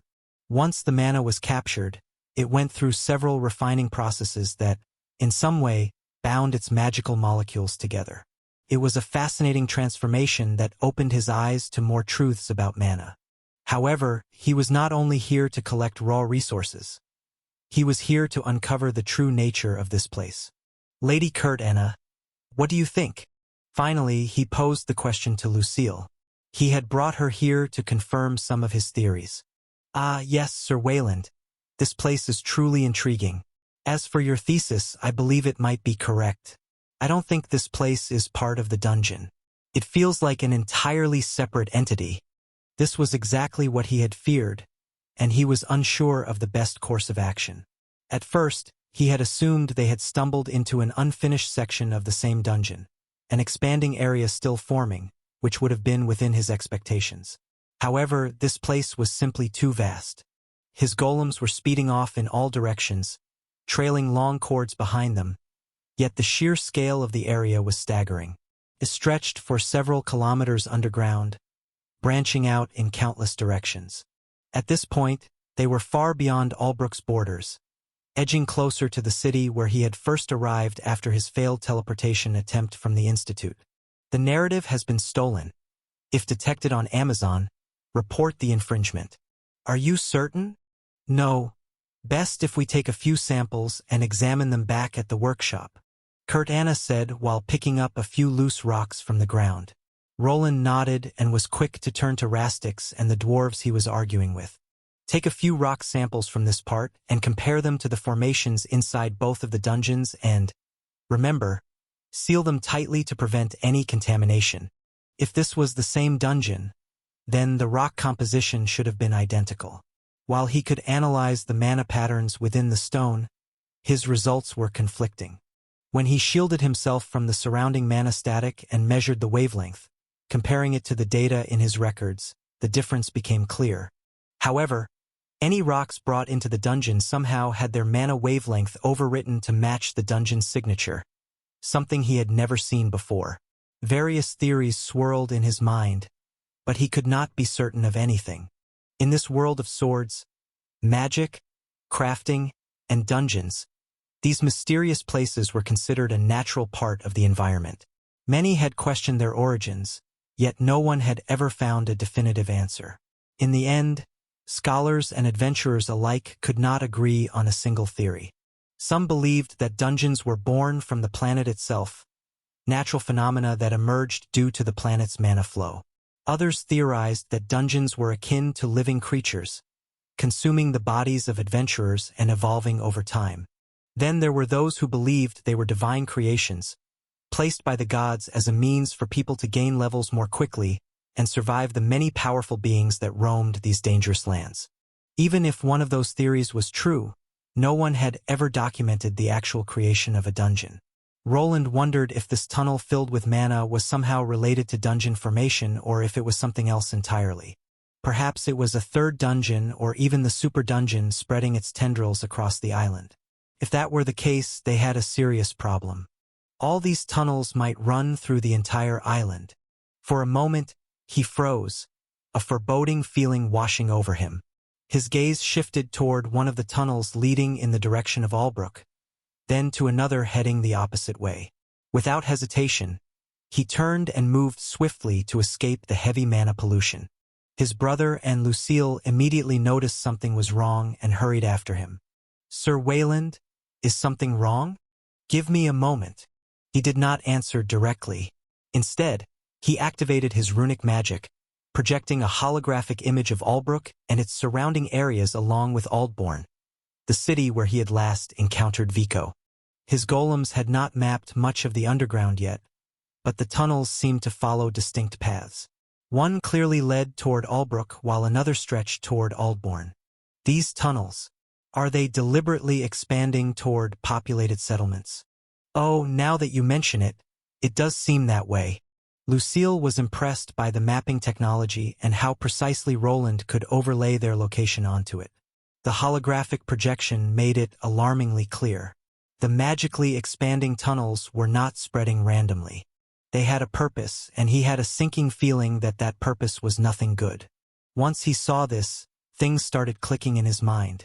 It all began to make sense. Why this place was so strange and why the culling games were said to start sooner than expected. All the mana swirling around was all the proof he needed, and perhaps he had underestimated the challenge they were about to face. "We will need more siphoning units. This would be too much even for us." "Too much?" Robert asked, but Roland didn't respond. He simply nodded before stepping forward and raising his voice so that everyone could hear him. "Everyone, we are changing our plans. Rastix, you will return to your workshop and focus on creating as many parts for the siphoning devices as you can." Roland's voice cut through the thick, mana-saturated air. The urgency in his tone silenced the bickering dwarves, and even Rastix, ever prideful of his inventions, nodded without complaint. "Of course, but how many do you need?" Roland looked at the dense magic fog around them and wondered if it wasn't already too late.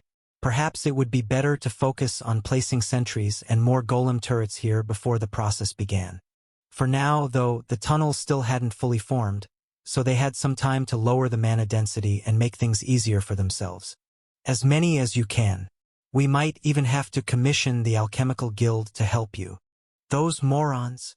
Roland didn't reply, not wanting to argue.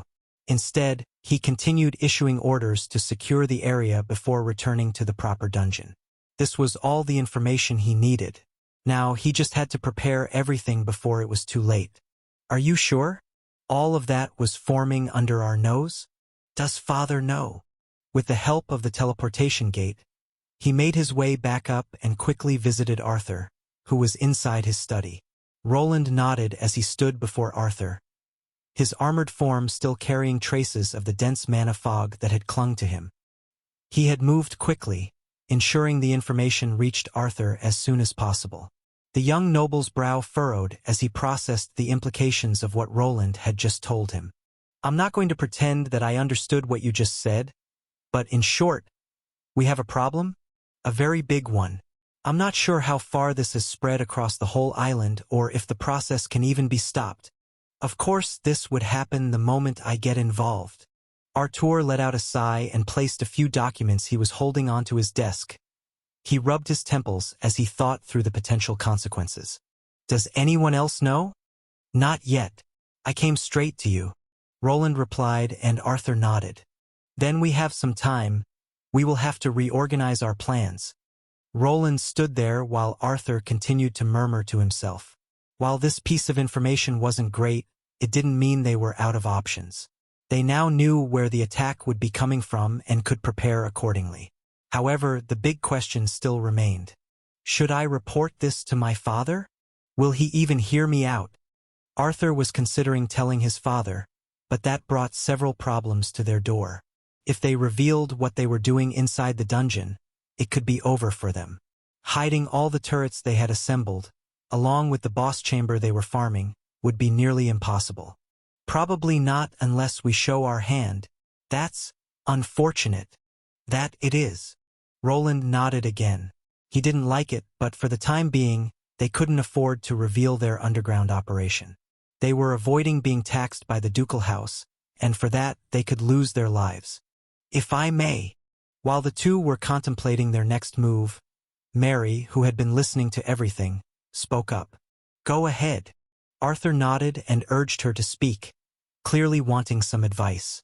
Thank you, Lord Arthur. How about I use my unit to spread some rumors?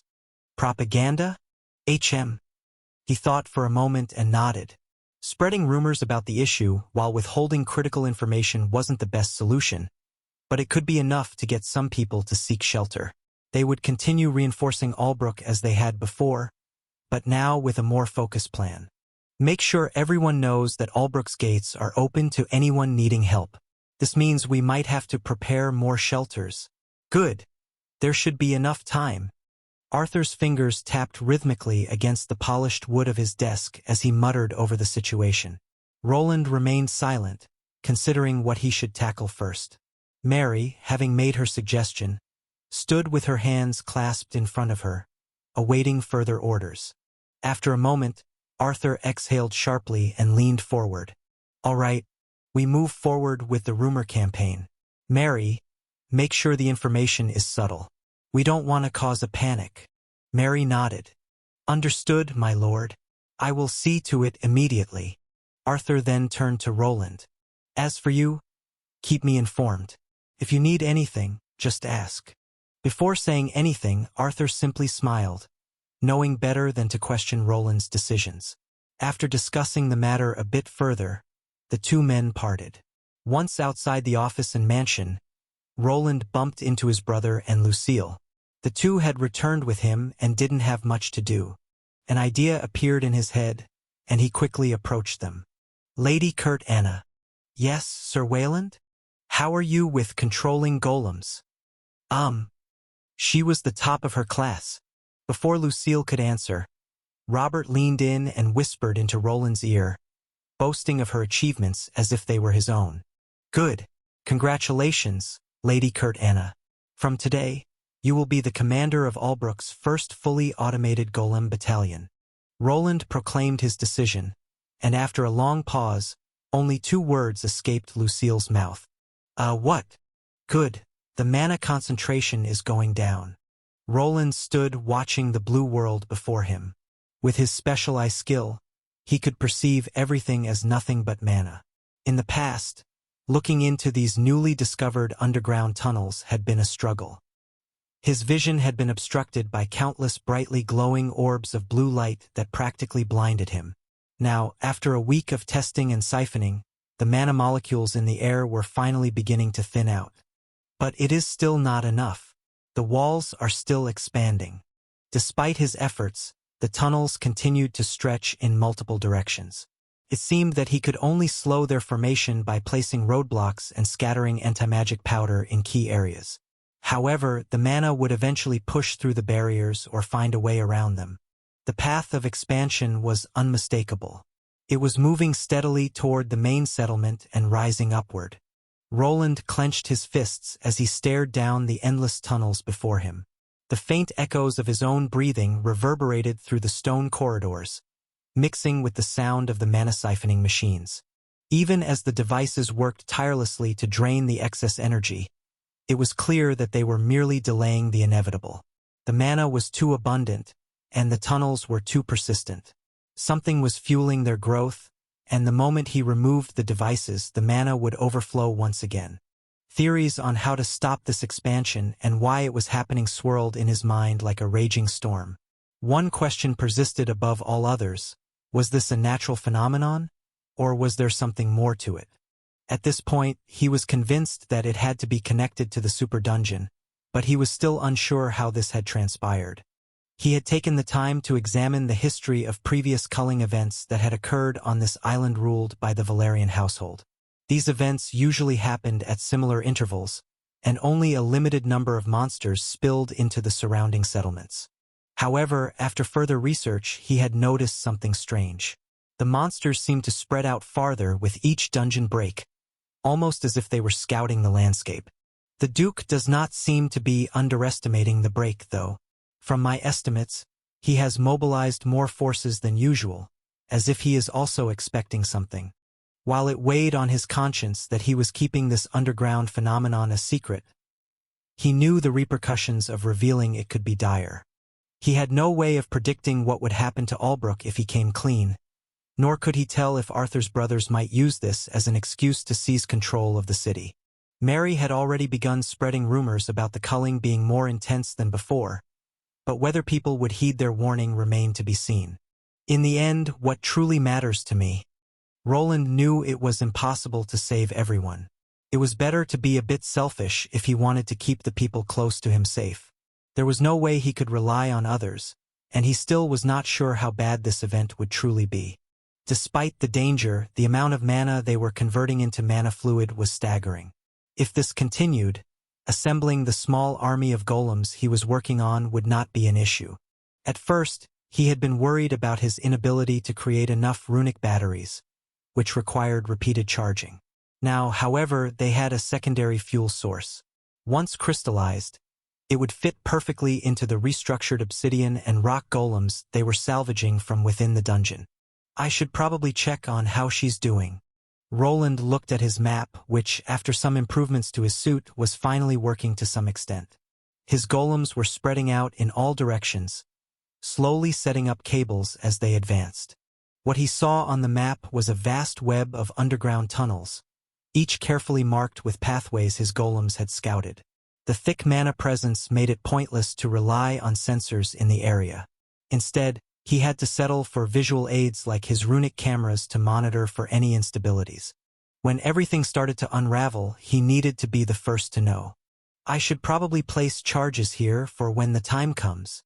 There were several countermeasures he had considered, but he was not sure if any of them would be fully effective. The rocks in this area were saturated with mana, making it impossible to bring the tunnels down with magical explosions. However, once everything began, those explosions might at least be enough to reduce the number of enemies. Once he had completed his investigation, it would be time to return home and check on the progress of his other countermeasures. On his way out, he noted the additional golems being retrieved as he tackled the boss chamber once again. Even though the monster was around level 200, his own progress had stagnated.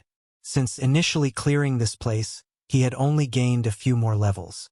He needed to reach level 275 to fully utilize his Runesmith Overlord class, and this was something that felt increasingly unrealistic.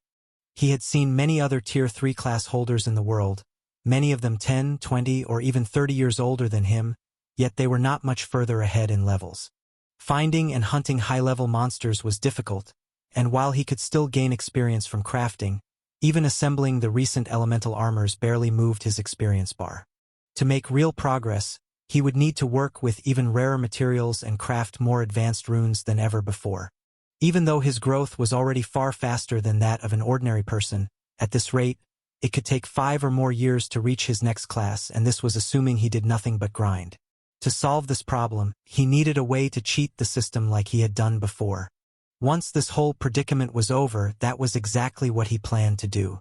Now then, how is she doing? Roland made his way toward the training grounds, the ones usually occupied by trainee soldiers. On his way there, he was saluted at least 10 times. He had long since stopped nodding in acknowledgement, except to Arthur and a few of the knights. One of the few people who still held his attention was there as well, clad in a new suit of armor, wielding a heavy-looking longsword and a heater shield. Robert now looked more like someone worthy of the name Durendal. Though he had not forged the armor himself, it was crafted from heavy dwarven steel with the Union's assistance. However, he had personally handled all the runesmithing, ensuring Robert had the highest quality runic magic to support his new Archknight class. There were even plans to expand his equipment toward power suits, the same kind Robert had used to win his trial. The only obstacles were time and money. He is doing well. If he levels up those skills, having a power suit that lasts longer than 10 minutes could be a real possibility. Roland did not need a power suit, but for Robert, whose magical capabilities were limited, it could become a powerful weapon. Since a power suit was still considered armor, it would allow Robert's passive skills to take effect. The suit he would wear would consume less mana for its operations, and with an additional battery pack to support him, its operational time could extend to several hours without the need to replenish the batteries. This tale has been unlawfully lifted without the author's consent. Report any appearances on Amazon. There she is. Not far from Durendal stood the person he was looking for. Lucille, or Lady Curtana as she was now known. Some of the dungeon golems had been repurposed and were ready to be commanded. He knew it was best to have a person oversee these rocky automatons, as their thought processes were quite simple on their own. This was where Lucille, the rune mage, came in.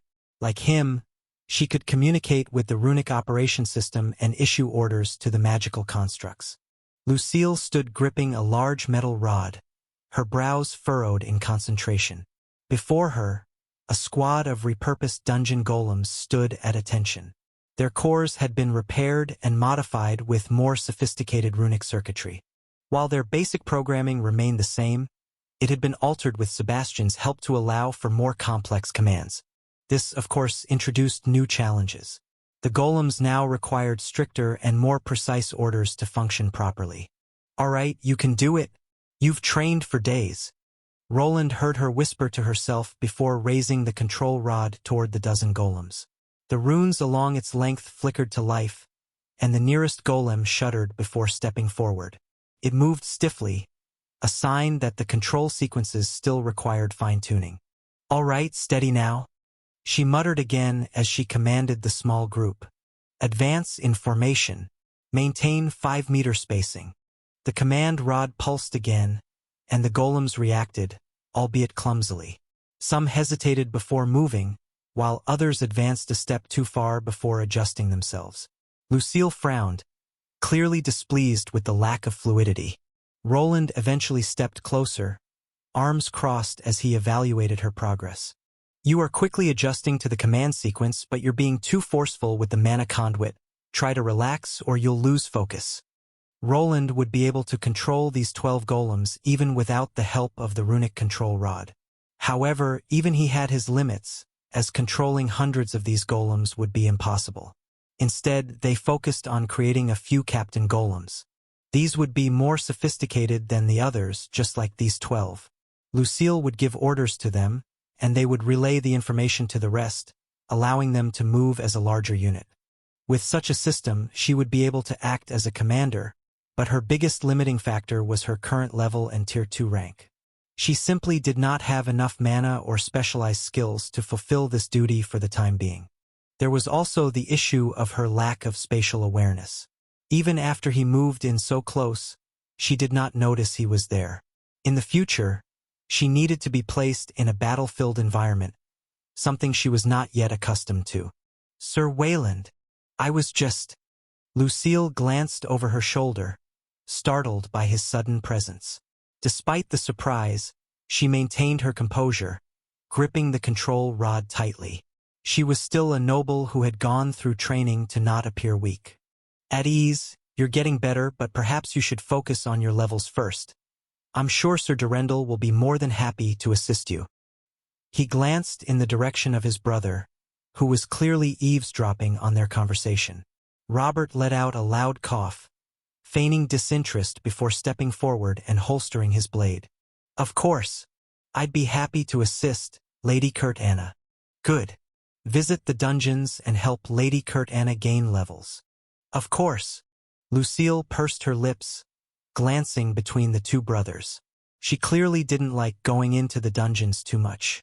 For most of her stay here, she had been focused on runic research, but even she realized that this was for the best.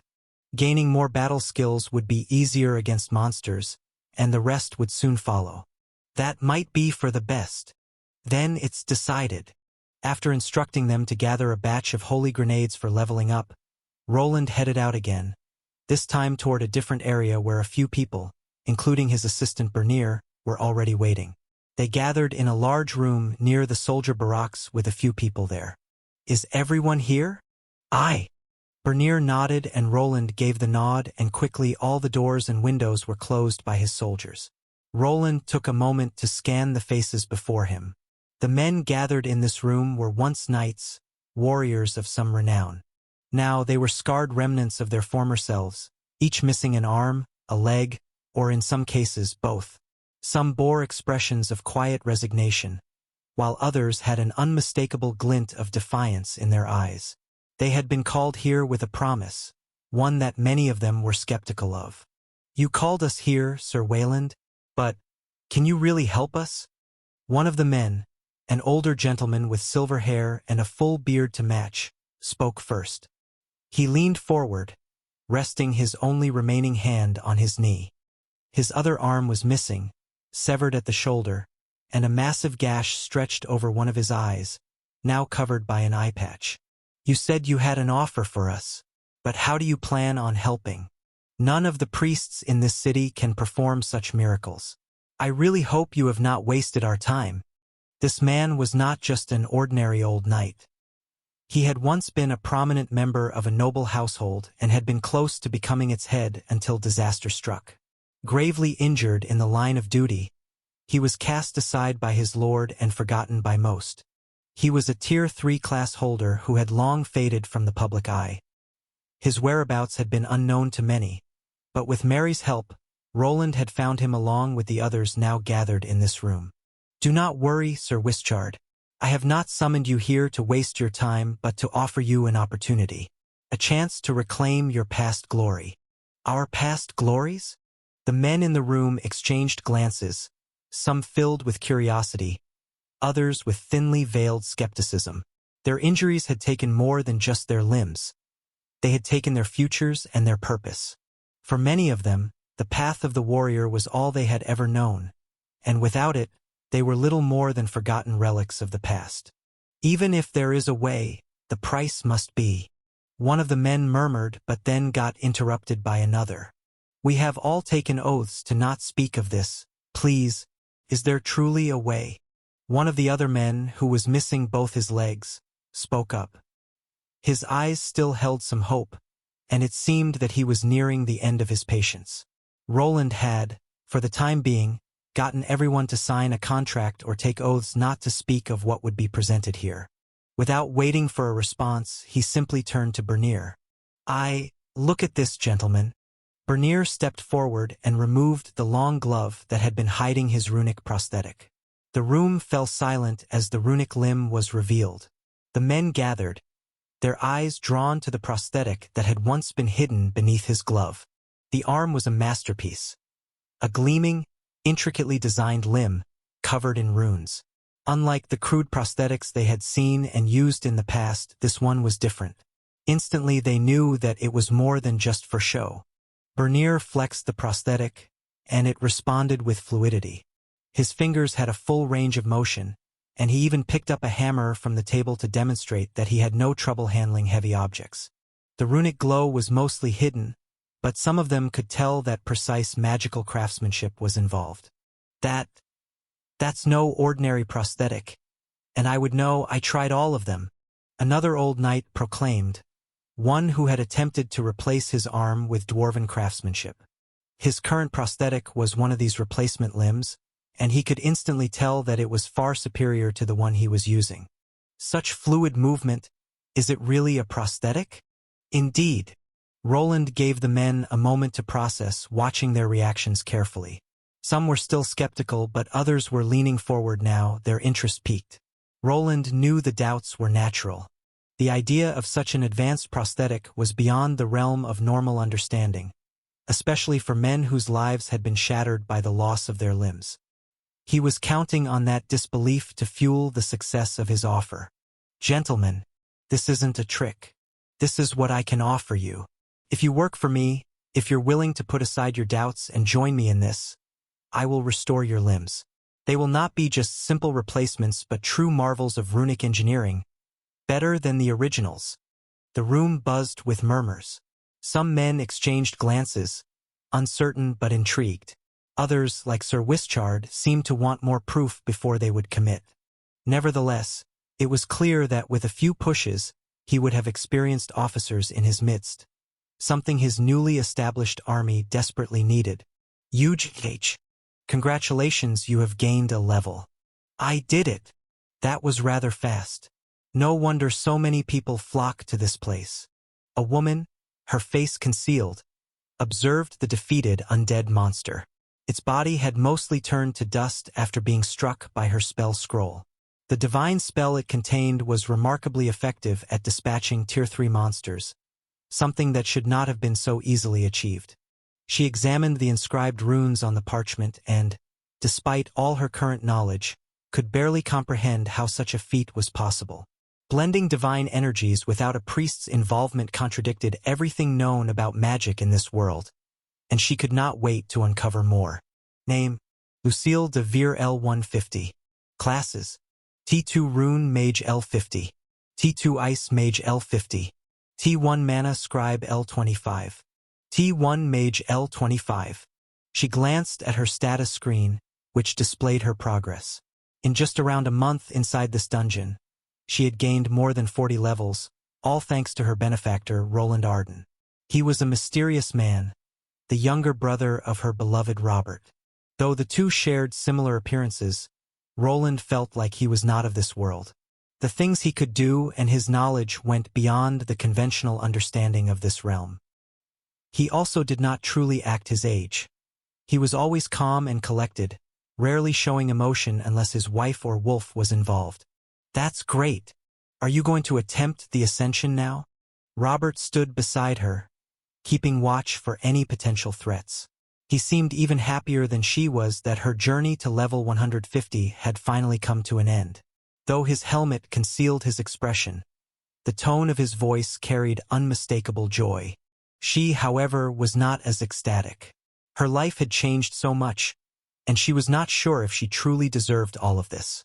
But the moment Robert stepped closer and took her hand, all her doubts faded away, and she smiled. I'm not sure. It might be a bit too soon, and Sir Wayland wanted to see me before I attempted it. He did? I bet he just wants to give you some advice and use that strange mind-restoring magic of his. You might be right, but it felt like it was about something else. Well, I'm sure he has something planned, Robert said, his voice filled with admiration for his brother. Lucille couldn't help but chuckle, recalling how strained Robert's relationship with his younger brother had once been. He had confided in her many times about his past mistakes, carrying a heavy conscience over how he had treated Roland in their youth. Ever since Roland disappeared, Robert had been searching for a way to make amends. Now, working alongside the long-lost prodigy still felt like a dream she never wanted to wake up from. This life was far better than the one her family had forced upon her. If not for the Arden siblings, she would have been trapped in a loveless marriage to an underage noble, her future dictated by duty rather than choice. Instead, she had found a life filled with adventure and excitement. She could study runic diagrams and schematics to her heart's content, working alongside some of the finest dwarven craftsmen she had ever met. And then there was Roland.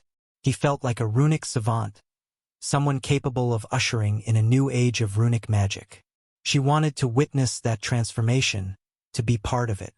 But to do so, she needed to make herself useful. Shall we leave? Yes, let us. With her decision made, Lucille and Robert began their ascent toward the surface. They were on the first level of the second dungeon, not far from the mining area and the checkpoint leading outside. Robert, ever the vigilant protector, kept his hand on the hilt of his sword as they walked, his eyes scanning their surroundings. It's fine.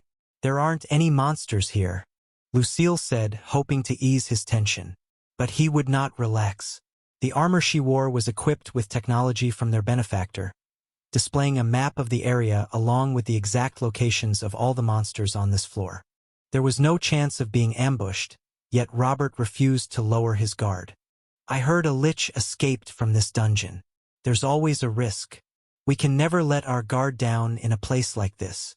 You're probably right, but we are almost there. Just as she expected, They arrived at the checkpoint without a problem. Thanks to their current identities, they were let through without any questions. Their personas as Durendal and Kurtana were starting to garner a lot of respect, though most of it was focused on Robert, who had become a knight commander and had been given his own troops to train and lead. In a way, she felt slightly jealous of all the attention he was getting while she struggled to control just a few golems. Sir Durendal, Lady Kurtana, one of the soldiers greeted, stepping forward. The gate has been calibrated for your return. Robert gave a firm nod, then turned to Lucille. Are you ready? This gate had recently been established at this location. It was a miniature pathway, too small for large groups to pass through but sufficient for her training. The old entrance through the lava lake had been completed and was now used by the miners, while the teleportation gate was reserved for high-ranking members from Albrook. This gate was of lower quality and could not be used frequently, so traveling back and forth once per day was usually the limit. I'm ready. They approached a hidden area carved into one of the dungeon's walls. Inside was the gate they would be using. The runes flared brighter, and the space within the small archway twisted, forming a shimmering portal. Without hesitation, both of them stepped through and emerged on the other side in Roland's underground workshop. Welcome back. A familiar voice greeted them.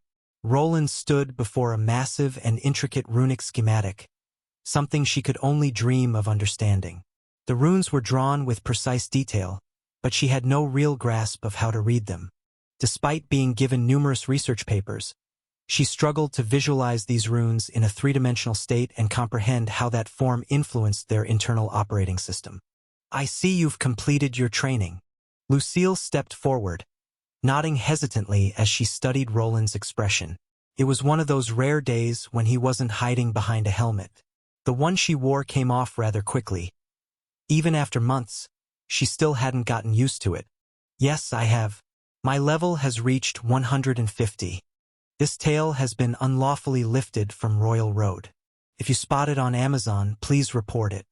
She nodded again, confirming his question. But you are still lacking in your skills, as I recall? That's true, but it shouldn't take much longer. Their conversation felt somewhat awkward. He wasn't truly looking at her, his gaze fixed on the intricate schematic in front of him. Sometimes it felt as though he had eyes in the back of his head, always aware of his surroundings. While her levels and battle skills had all been maxed out, some abilities that couldn't be improved through combat alone were progressing more slowly. Then there was the new skill she had acquired upon reaching level 50 in her Rune Mage class, one that would likely take time to develop. Rune Comprehension's L1, active skill/passive skill, allows the Rune Mage to comprehend the inner workings of a previously unknown rune. Fully comprehended runes require less mana to use and have increased potency. Her new skill was a rare dual type, both passive and active. It allowed her to expend mana to analyze complex runes but also increased their power. The Rune Mage class revolved around controlling and enhancing runes through magic. If she already understood a rune well, this skill would make it easier to use enchanted equipment, but as a Rune Mage, she still couldn't create her own runes. Perhaps that would change once she reached Tier 3. Higher-tier Rune Mages were said to be capable of invoking runic symbols and forming temporary spells from nothing. That was her ultimate goal, to become an Archrune Mage, someone who didn't rely on cumbersome metal to wield runes. However, achieving this was easier said than done. Her current class setup wasn't ideal. She was both a Rune Mage and an Ice Mage, a combination that might lower her chances of acquiring a powerful advanced class. Aiming for the Master Rune Mage class? Roland's voice pulled her from her thoughts as he finally turned away from the schematic. Ah yes, that would be splendid. Professor Arion, her former teacher, was a Master Rune Mage. She wished to follow in his footsteps and had gathered all the necessary skills to qualify for the class. Now, all that remained was to enter the Ascension space and undergo the class change. I see. Is there something wrong? Is that a bad choice? Roland seemed to hesitate for a moment before shaking his head. Not necessarily. The Master Rune Mage is a powerful class. It's excellent for controlling runes and manipulating the internal components. But there could be other options waiting for you. Better options? she asked, unsure whether there were better options available or if she could even qualify for something superior. Even now, she wasn't certain she could attain the Master Rune Mage class, as it typically required 2 rune-based classes. Arion had chosen Rune Mage as his first Tier 2 class and had followed it up with another rune-focused class, likely Rune Enhancer. She wasn't entirely sure, but if she could turn back time and start over, that probably would have been her choice as well. Perhaps, I'm not sure yet, but it's worth a try. Roland replied while glancing toward Robert, as if this had something to do with him. Lucille didn't respond, sensing that Roland wasn't finished speaking. She listened intently. As you know, Robert here unlocked a special path through his vow to me. Yes?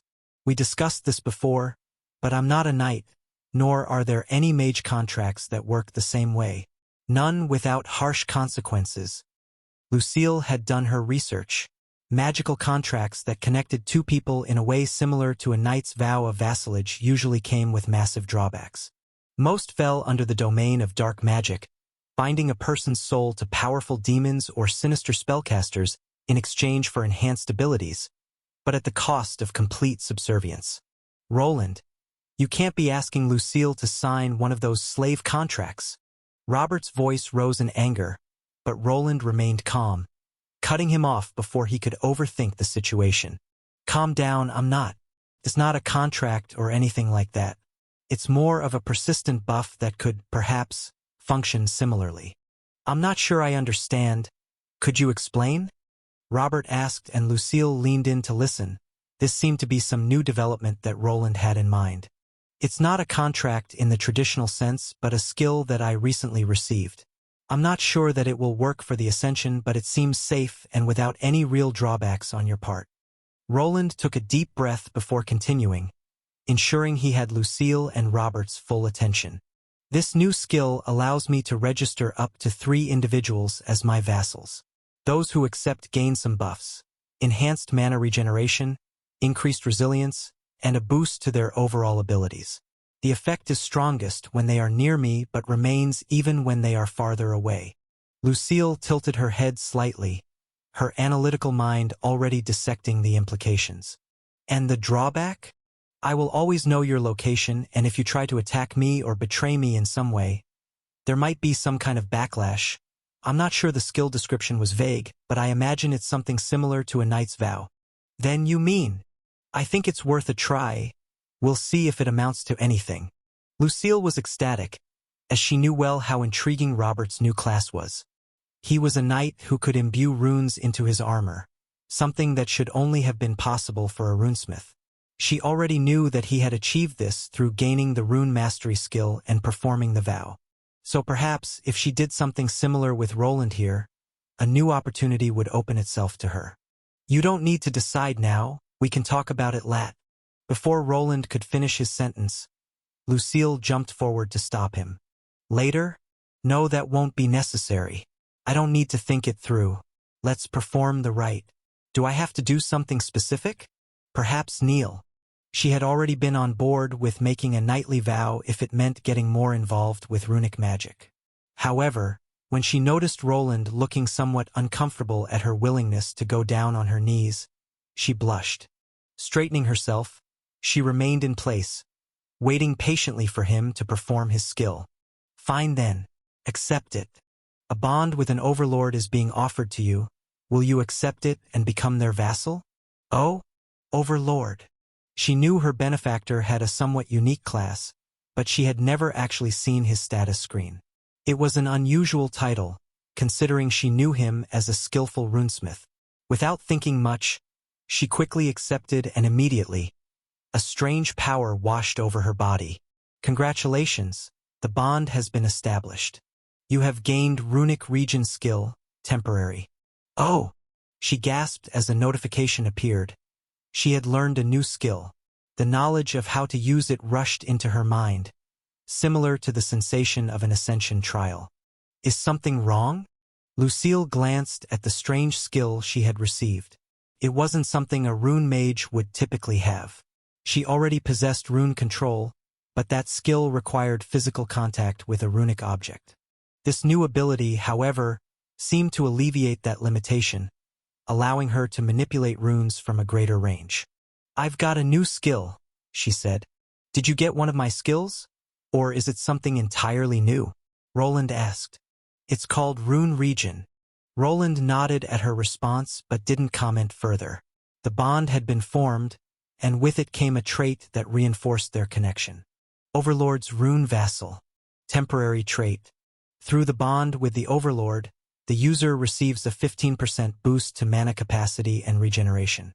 The Overlord can lend his vassal a part of their power to increase their stats, but a penalty will be applied if the user harbors hostile intent. Lucille felt the rush of mana coursing through her veins, an invigorating sensation unlike anything she had ever experienced before.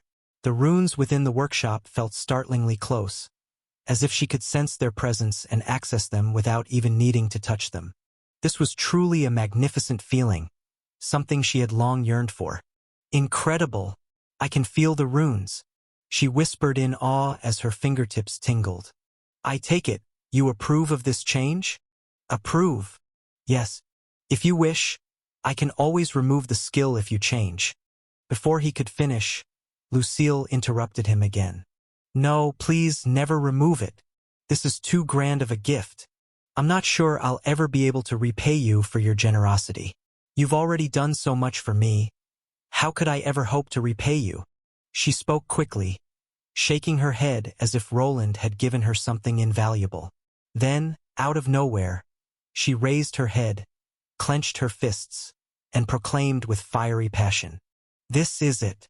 Sir Roland, I'll make sure to get a great class and take control of those pesky golems. Don't worry, I won't disappoint you.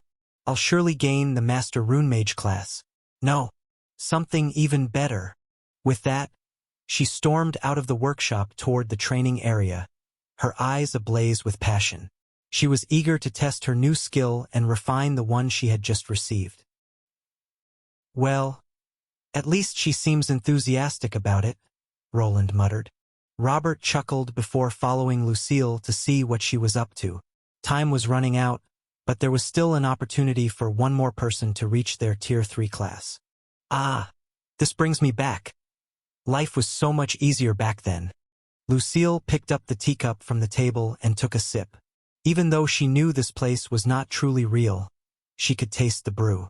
Around her, a garden stretched out with vibrant green grass, neatly trimmed hedges, and towering trees. It was a perfect replica of the magical garden at the Institute. "My heart still seems to waver back to this place." She let out a sigh while looking around. It had not always been like this. When she first attempted her change, this place resembled the library at her home estate. Yet, as time passed and responsibilities piled on, her ascension space shifted. It was an uncommon phenomenon, as this space usually retained the form of its first activation. To many, a changing ascension space indicated a troubled mind, a person unsure of their own self. Lucille set her teacup down with a soft clink, gazing at the picturesque garden before her. The sound of rustling leaves and the distant chirping of birds filled the space, but she knew none of it was real. This was merely the manifestation of her ascension trial, an illusion conjured by her subconscious. "This is the second time I've ended up at the Institute for an ascension," she murmured, brushing a stray lock of azure hair behind her ear. "The first time was when I gained my Ice Mage class back at my old home. But now here I am again." Beside her tea sat a slice of delicate cheesecake, one she had always adored in her youth.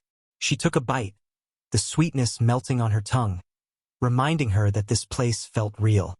The tranquility of the area eased her worries, but she knew lingering too long would accomplish nothing.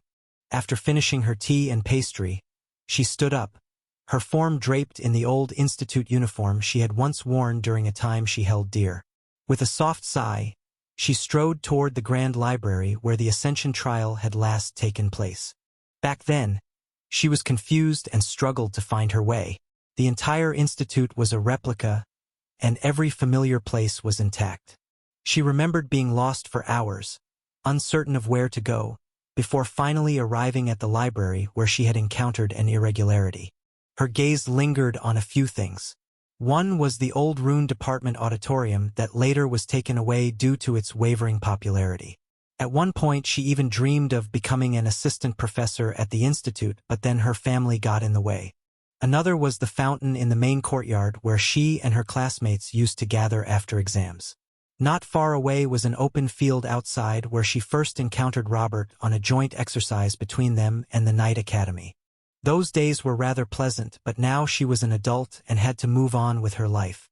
Shaking off the nostalgic feeling, she continued walking until she reached the library doors. She pushed them open and stepped inside, her eyes scanning the towering bookshelves filled with tomes of varying sizes and colors. It was just as she remembered. Rows upon rows of knowledge, neatly arranged and waiting to be explored. Yet appearances could be deceiving. Just like before. She moved to one of the shelves and picked out a book.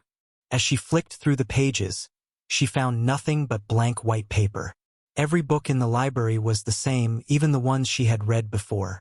However, not far from here, in a corner where she had once researched runes, were a few special tomes. Ones that would begin her journey to the next level. She made her way to the familiar study nook near the eastern wing of the library, where she had once spent hours deciphering rune patterns under Professor Arion's guidance. There was a specific table there where the light spilled through the grand arched windows, illuminating the pages of her books in a soft glow. It was there that she had always found clarity in her studies. As she approached, she saw them. Several books stacked neatly on the table, standing out amidst the countless empty ones. They were much larger and uniquely crafted. Moving closer, she noticed something familiar. Just like in her previous trial, the same key she had used before rested nearby, designed to fit the locks on the books placed on the table. Each one was sealed, and unlocking any of them would initiate the Ascension trial. Now she had to decide which book to open. Just like with any other trial, there were hints indicating which class the book corresponded to.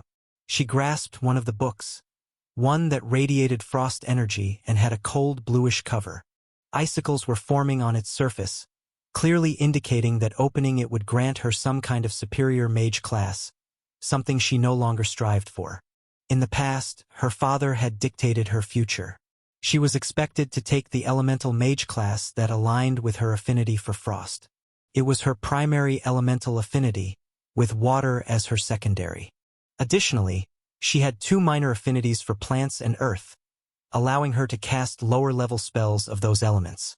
However, doing so required significantly more mana as her abilities were primarily focused on ice.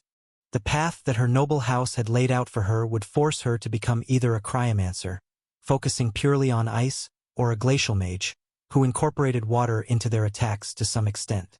These were the only 2 options given to her, but she went behind her father's back and chose a class that allowed her to work with runes. Even now, she could remember the book covered in magnificent runes. It had called out to her, and in the end, that was what she chose, much to her father's dismay.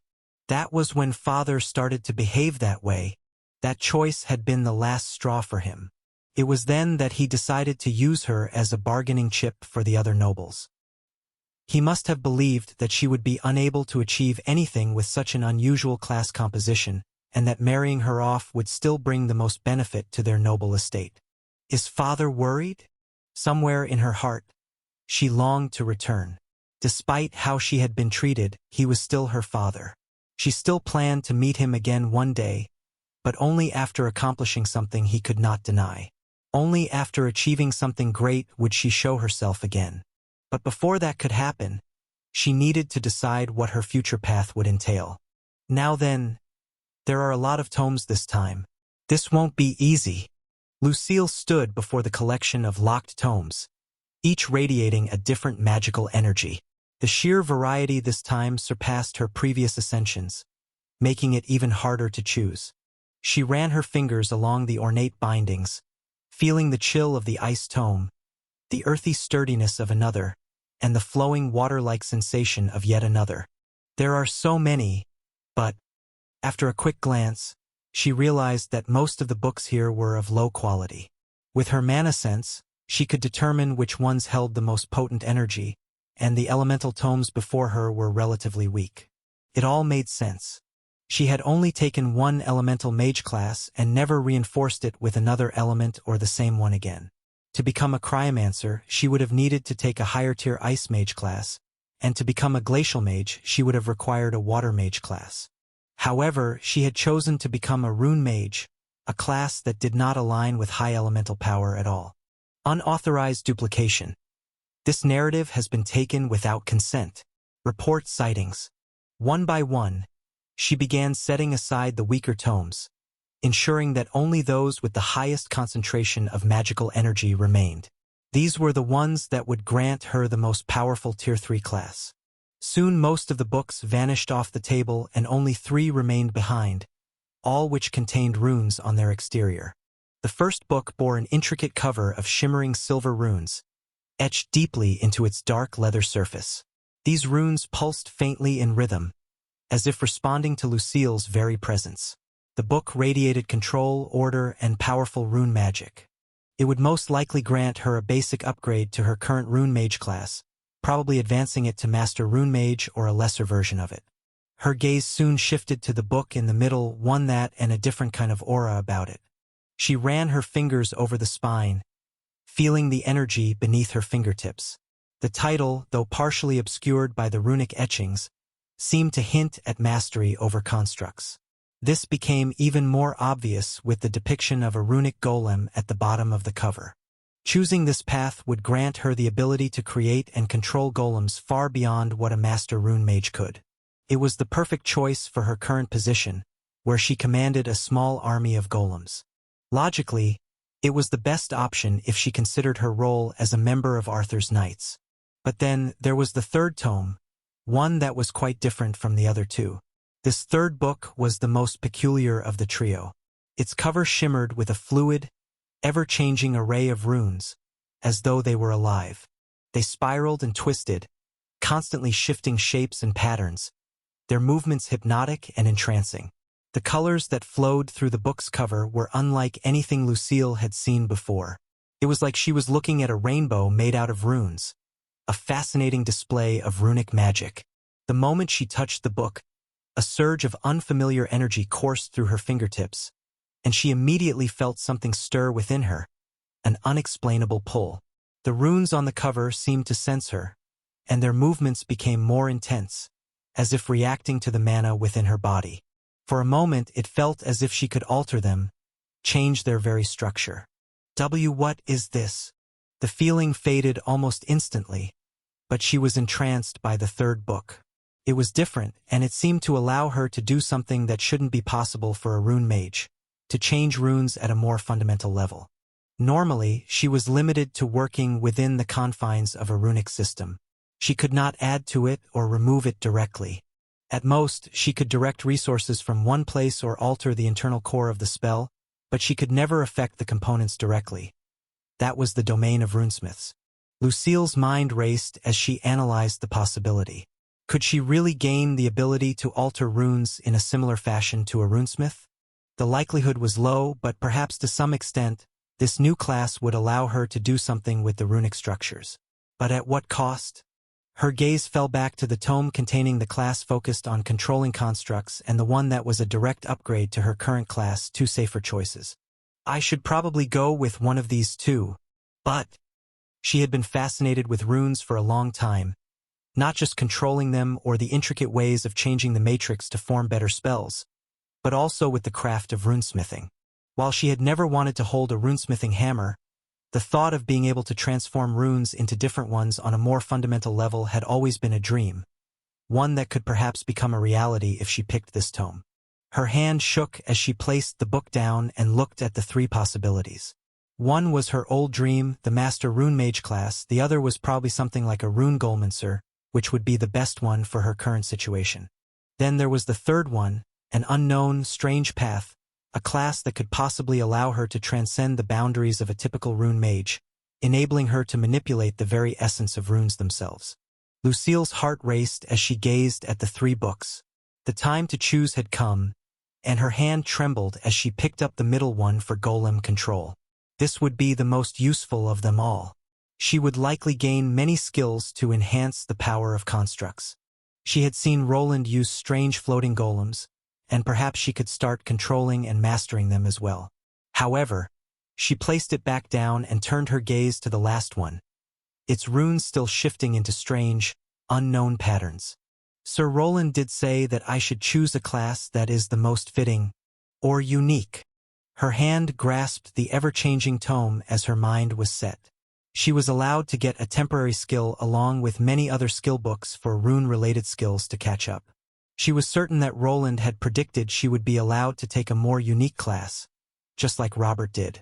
Every part of her being urged her to pick this over the other two.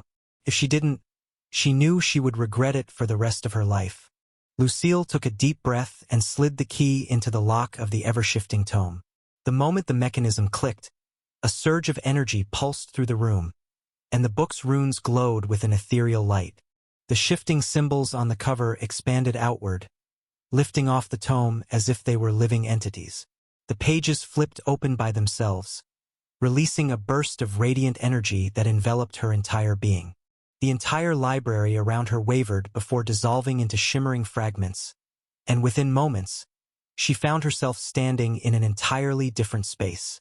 The world around her was vast and endless, filled with floating runes of varying sizes and colors.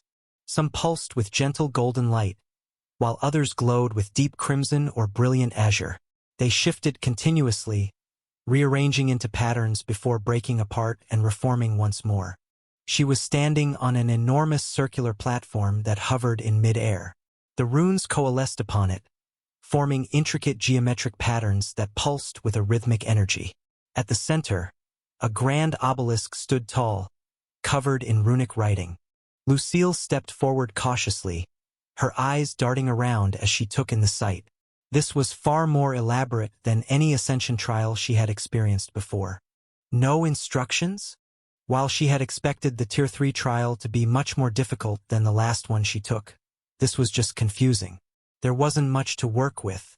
The sequence of runes on the large obelisk seemed to be a clue, but she wasn't sure what kind. After circling the platform, she noticed that besides one table next to the obelisk, there wasn't anything else substantial. However, once she started interacting with the many floating runes around her, things began to make sense. Wait, could this be? She reached out toward one of the floating runes, and as if responding to her call, it drifted down into her hand. This didn't make much sense to her. Runes shouldn't be able to take form in thin air, yet this one was still functioning. As she examined it, she realized it was only a lesser component, a rune that wasn't quite complete. For it to work, it needed more parts, all of which seemed to be floating around her. Lucille furrowed her brows, her mind racing as she examined the floating rune in her palm. It pulsed faintly, as if awaiting completion. Around her, countless other runes drifted aimlessly, forming temporary patterns before dissolving once more. The obelisk at the center remained unchanged, its intricate script glowing in soft hues of blue and gold. So, this is the trial. She took a deep breath and let her instincts guide her. Reaching out, she grasped another rune from the air. The two runes were then brought together, and just like she expected, a reaction between the two components occurred. The two runes fused for a brief moment, then repelled each other with a sharp crackle of magic. I see. This one needs one more. She glanced around, searching for the correct runic symbol that would connect the two pieces. The constant pulsating and shifting nature of the runes made it difficult, but she knew what to do. Suddenly, she reached out, and a third runic part floated over. She brought it together with the other two. This time there was no crackle. Instead, the runes merged, forming a much larger runic structure that remained in place without shifting. Now she understood what needed to be done.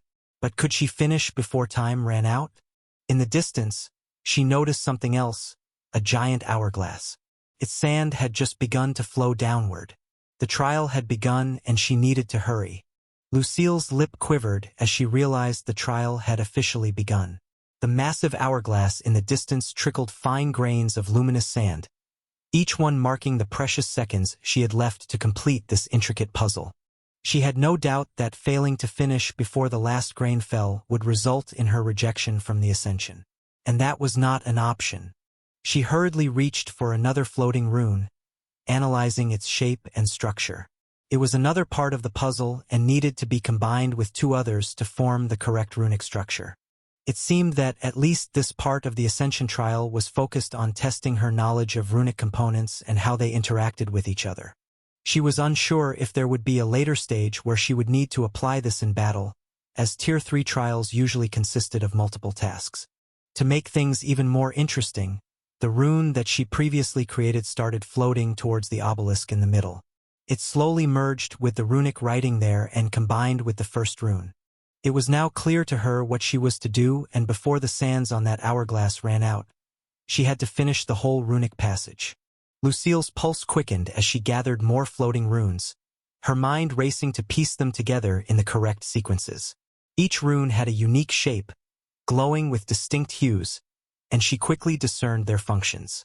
Some were foundational, serving as the base for larger constructs, while others were modifiers, altering or amplifying effects. If she made a mistake in assembly, the unstable magic crackled and forced the components apart. She took a deep breath, forcing herself to remain calm despite the pressing time limit. As she carefully selected and merged the next sequence of runes, she realized that this was more than a simple memorization test, as it was also about intuition, adaptation, and mastery over the very nature of runes. This trial was tailored for someone willing to push the boundaries of rune magic itself, something she always wished to achieve. The obelisk in the center pulsed with growing intensity, absorbing each successfully crafted rune cluster. With every addition, the runic script filled out and glowed with increasing brilliance, indicating that she was nearing completion. The more runes she combined, the clearer the pattern became. Yet time was running out and only a few minutes remained. Her eyes darted between the floating runes and the obelisk, assessing the patterns as she worked. Each completed sequence resounded with a strange chime before being absorbed. Sweat formed on her brow as she struggled to recall her past lessons under Professor Arion. She had fallen in love with runes the moment she discovered the vast possibilities of their applications. Many dismissed them as mere enchantments and favored elemental magic instead, but she was determined to prove that runes were the most superior form of magic this world had to offer. Runes can adapt to anything. They can be anything you wish them to be. That is their strength. They are only limited by one's imagination and knowledge. Just as the last grain of sand fell from the hourglass, Lucille brought the final sequence of runes together, her hands steady despite the pressure weighing on her. The moment they fused, a blinding pulse of energy erupted from the obelisk, sending a wave of power cascading through the space. The completed runic inscription glowed brilliantly, the shifting symbols settling into a final, perfected form. For a breathless moment, silence reigned. Then, the obelisk trembled, the runes upon its surface unraveling and began spiraling through the air like celestial constellations. The platform beneath her feet rumbled, and the entire trial space quivered as if acknowledging her success. Lucille shielded her eyes as the luminous script formed something resembling steps, each one consisting of a rune that she had just assembled. Not over yet. Lucille hesitated for a moment, staring at the floating stairs before her. Each step was made of radiant runes, glowing with an energy that felt both ancient and new, as if they were alive. The moment she stepped onto the first one, it hummed beneath her feet, as if her presence was awakening the magic within it. The instant her foot left the step, it froze over, activating a freezing spell. How magnificent! The spell has some kind of delayed frost effect. It's so beautiful. She couldn't help but marvel at the frost particles swirling through the air as she ascended. With each step she took, more frost appeared behind her, erasing the stairs she had already climbed. It was clear that this was a one-way journey, and she wondered what awaited her ahead. As she climbed higher, she arrived at another platform, where a much larger obelisk stood, adorned with an even more intricate network of runes. The runes pulsed with a crimson glow, indicating the type of runic spell she was about to work with. Fascinating. This time, it's some kind of flame spell. Lucille stepped onto the second platform, her eyes darting around. The frost-covered stairs behind her had dissolved completely, leaving only the path forward. The obelisk before her pulsed with a deep crimson glow, and as she approached, the runes along its surface became clearer. It was obvious that the complexity had increased, but the hourglass in the distance was of the same size.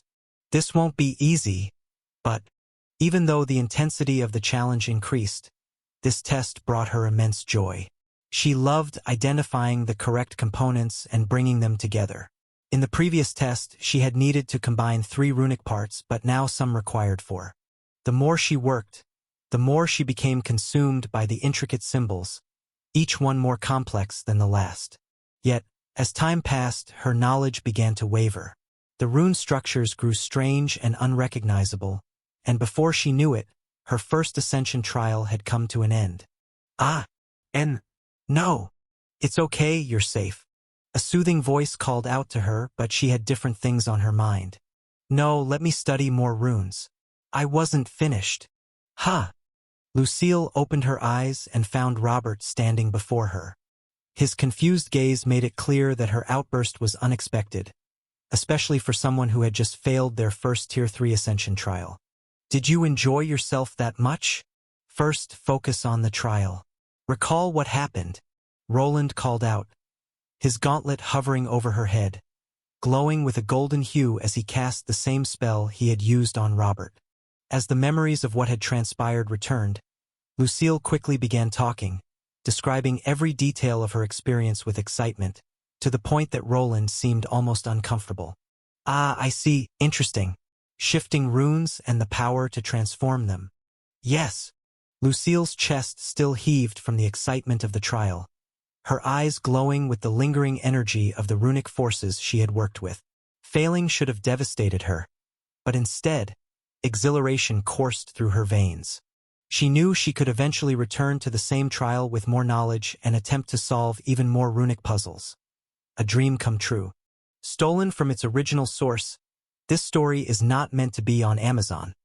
Report any sightings. I must return. I should be able to soon, right? As she stood up, she heard Roland chuckling strangely. Robert, meanwhile, watched her with a concerned expression, glancing at Roland as if to confirm that everything was truly fine. She is fine, I suppose. It was an interesting trial, but you won't be able to retake it for at least the next 12 hours. How about you rest for now, and we'll talk about it tomorrow. They had started the trial late at night, intending for her to rest if it proved too taxing on her mind. But she wasn't tired at all. Instead, her thoughts raced with new ideas, fragments of runes and structures swirling in her mind. She had no intention of resting. What she needed to do now was research the runes and write down everything she remembered before the details faded. Yes, I need some paper. Lucille shot upright and sprinted out of the workshop's resting area, where a comfortable leather couch sat untouched. She didn't care about rest as her mind was too alive with ideas. She rushed to the nearest desk, her hands trembling with excitement as she grabbed a fresh stack of parchment and a quill, dipping it hastily into ink. The torrent of ideas in her mind felt like a puzzle she had to solve before the intricate details faded. Her quill danced across the parchment, sketching the shifting runes she had encountered, trying to replicate their complex transformations. Every now and then, she would pause, staring at the patterns she had drawn, as if expecting them to come alive on the page as they had in the trial. Interesting. Eek! She had been so absorbed in her work that she completely lost awareness of time and of the 2 people standing behind her. The sudden sound of Roland's voice startled her so much that she nearly fell out of her chair. Fortunately, Robert caught her before she could hit the ground. I see. Wait here for a moment. Roland, more interested in the runes she had sketched than her near fall, studied the parchments briefly before disappearing from the room. When he returned, he carried several notebooks that looked familiar. She recognized them immediately. She had gone through many of Roland's notes in the past, but she hadn't fully understood them at the time or had chosen to focus on different aspects of rune research, particularly the inner workings of individual runes. Use these, Roland said, handing her the notebooks. They'll teach you the logic behind rune component placement and help you get past that trial. Lucille eagerly took the notebooks from Roland, ones she had gone through before. However, now that she had endured that trial and remembered some of the floating runes, the small components neatly drawn and explained here made much more sense than before. The system was logical, simple in design but difficult to master. There were many combinations, and for her to pass that test, she would probably have to go through all of them. "Thank you. Don't worry. Now get some rest. You're making my brother worry." "I wasn't worried." Robert, who was standing nearby, blushed and turned his head away as Roland pointed it out. Soon, Lucille was left alone with him in the room, and she smiled. "Sorry for worrying you. Let's go home." The two returned to Albrook and their home, but instead of sleeping, Lucille stayed up the entire night, poring over Roland's notes with an insatiable hunger for knowledge. Every page she turned sent a rush of exhilaration through her veins, each diagram unlocking a deeper understanding of rune structures. She scribbled her own thoughts in her personal notebook, copying his old schematics and expanding on them with her own ideas. Her mind burned with possibilities. What if she could modify the structures mid-formation? What if she didn't just complete runes but created entirely new ones? The shifting runes from the trial had been alive in a way she had never encountered before. Was it possible to replicate that effect and make it her own power? The thought of not having to rely entirely on runesmiths was exhilarating, pushing her to work late into the night until exhaustion overtook her and she slumped forward, finally succumbing to sleep. When morning came, Lucille felt something soft against her face. Someone had left a pillow for her while she slept at her desk. Blinking groggily, she struggled to shake off the lingering haze of excitement from the previous night's research. Scattered notes and open notebooks surrounded her, proof of the hours she had spent immersed in her studies. "Robert," she called out but received no response. Instead, her gaze landed on a single leftover note, the handwriting unmistakably his. "I've left to train with the knights." A smile crept onto her face as she read. He had draped a blanket over her and placed the pillow beneath her head after she had passed out from exhaustion. "Please get some rest," he says. I should probably stop making him worry. After finishing the letter and stretching, Lucille exhaled deeply, staring at the golden morning light filtering through the window. The world outside was waking, but her mind was already racing ahead. She had tasted something in that trial, and she now wished to complete it. Only then would her life as a true rune researcher begin. Lucille's research consumed her, to the point that she neglected her golem control practice. Fortunately, Roland allowed it, knowing she wouldn't be able to focus on anything else until she made a breakthrough. A second trial arrived a few days later, bringing with it another failure. She had made progress, pushing past 3 obelisks, but more remained. So she continued. On her third attempt, she finally succeeded. 5 obelisks were needed to complete the first part of the trial. To no one's surprise, it was more than just a simple runic puzzle. When the last obelisk was activated, another set of stairs appeared, leading to an unknown area. As the blinding light faded, she found herself standing at the entrance of a vast maze. Another test she would have to overcome. The maze stretched before Lucille, its walls containing swarms of glowing runes. It was a work of art and magic, but also a puzzle in and of itself. Each turn held secrets, and each corner could lead to either further obstacles or the exit. The runes ignited on the walls as if waiting for her to study them and alter their composition. It's another trial. This side looks like it has a trap, but that one is a dead end. It quickly became obvious to her that this was going to be difficult. A rumbling sound resounded behind her as the path constricted. She had a limited amount of time to get through here, and she would need to decode the runes on the walls to get through. Soon she appeared before the seemingly blocked wall, only to discover a hidden passage that would lead her to a safer location. This was what this next test was about, to manipulate runes while facing death. Her struggle continued, and failure followed. Just like before, she found herself unable to press on, suffering another mistake when she misinterpreted some runes, while frantically evading the ever-closing walls lined with spikes. Yet all of this was worth it. With each failure, her understanding of runes grew deeper, and the longer this continued, the more she realized how little she truly knew. Though the failures persisted for weeks, she didn't mind. Each one was an opportunity to learn and uncover more about the world of runic power. On her 5th attempt, she finally succeeded, and a 3rd trial awaited her. This one involved a giant automaton resembling an obsidian statue of a hero, strangely resembling a certain armored benefactor. It was cracked and fragmented in several places, and her task was to restore it. At first, it seemed like a strange challenge for a runic mage who couldn't truly mend runes or metals together, but the test granted her an intriguing new ability. Congratulations, you have gained Transmute Rune. Through her understanding of the runic structures, she was able to grasp the method, though whether she would retain it for long was yet to be seen.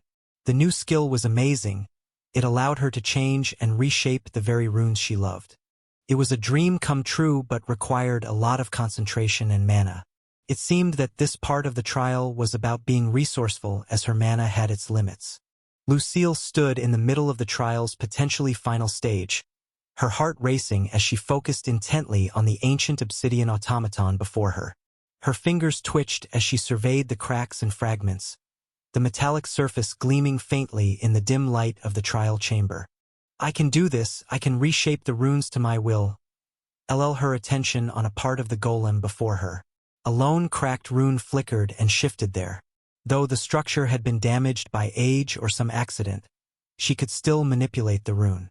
Affecting the metal itself was impossible, but with her new skill, she could pull the rune closer, adjust its size, or elongate it to fit elsewhere on the piece of metal.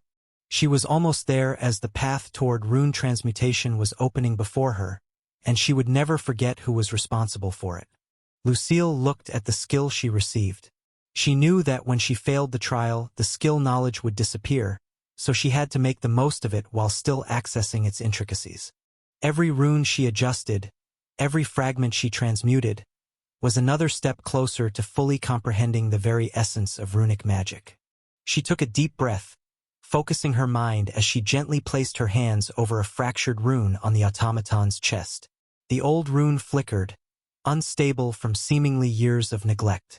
She channeled her mana to activate her new skill to transmute the rune, to change it back to what it used to be, something that should be only in the realm of a runesmith. It was a fascinating feeling. She could sense the rune shifting under her influence. The edges expanded, merging with a nearby and used runic component to restore this part of the automaton's integrity. The moment she let go, the rune stabilized before her and reintegrated into the golem's structure. How magnificent! Her hands trembled slightly as she gazed at her handiwork. Most of the rune was intact, and she had only needed to recreate a few parts, yet this was beyond what a rune mage should be capable of. She could not stop her eyes from sparkling. She had seen runesmiths use their hammers to shape runes onto metal before, but now she could do something similar. However, she immediately noticed a glaring weakness in this skill. To transmute a rune, one had to be there in the first place. She spotted several dead spots on the automaton before her, areas she could not affect with this new ability. It was impossible for her to create a rune from nothing as the skill only worked on pre-existing runic structures that were not too damaged. It seemed that to pass this trial she would need to not only restore the damaged runes but also modify them enough to make the golem function with fewer. Lucille steadied her breathing as she moved her hands across the automaton's fractured surface, her mind rapidly analyzing each broken rune. The transmute rune skill pulsed through her fingertips, allowing her to reshape the old symbols, but she knew she had to be precise. Every alteration drained her mana, and she could already feel the strain creeping in.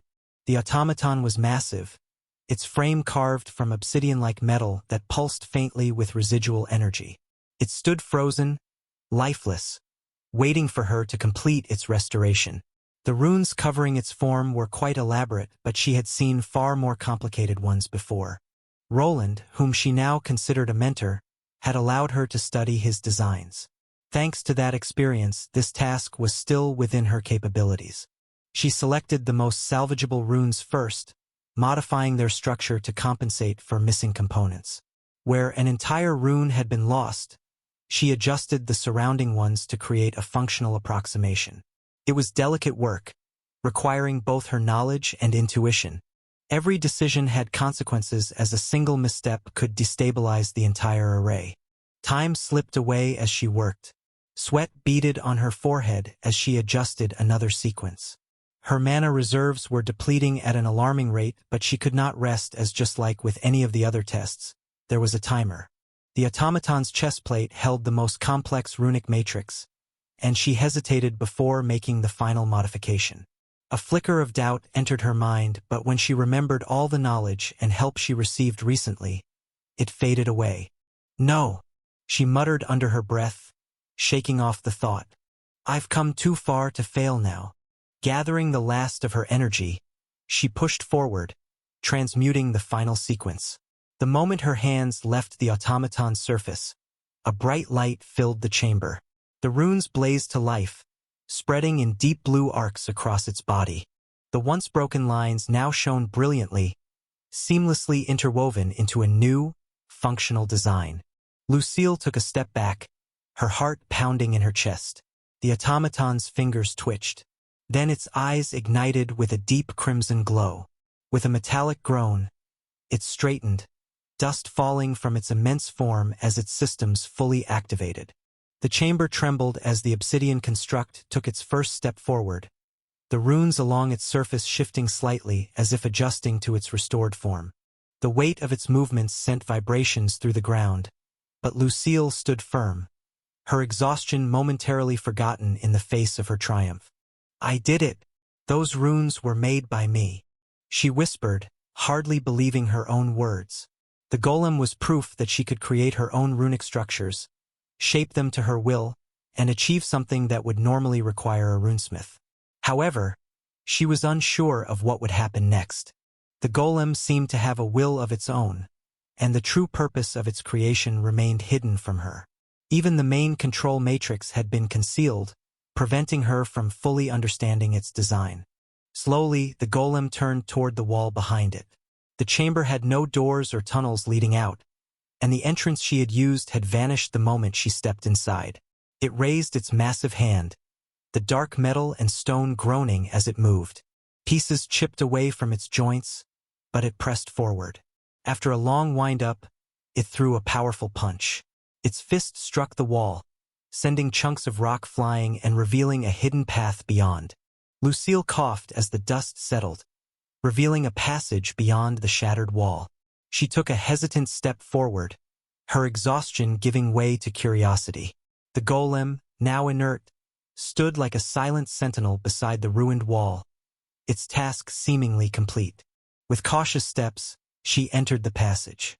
The moment she crossed the threshold, runic symbols flared to life, casting a soft glow along the walls.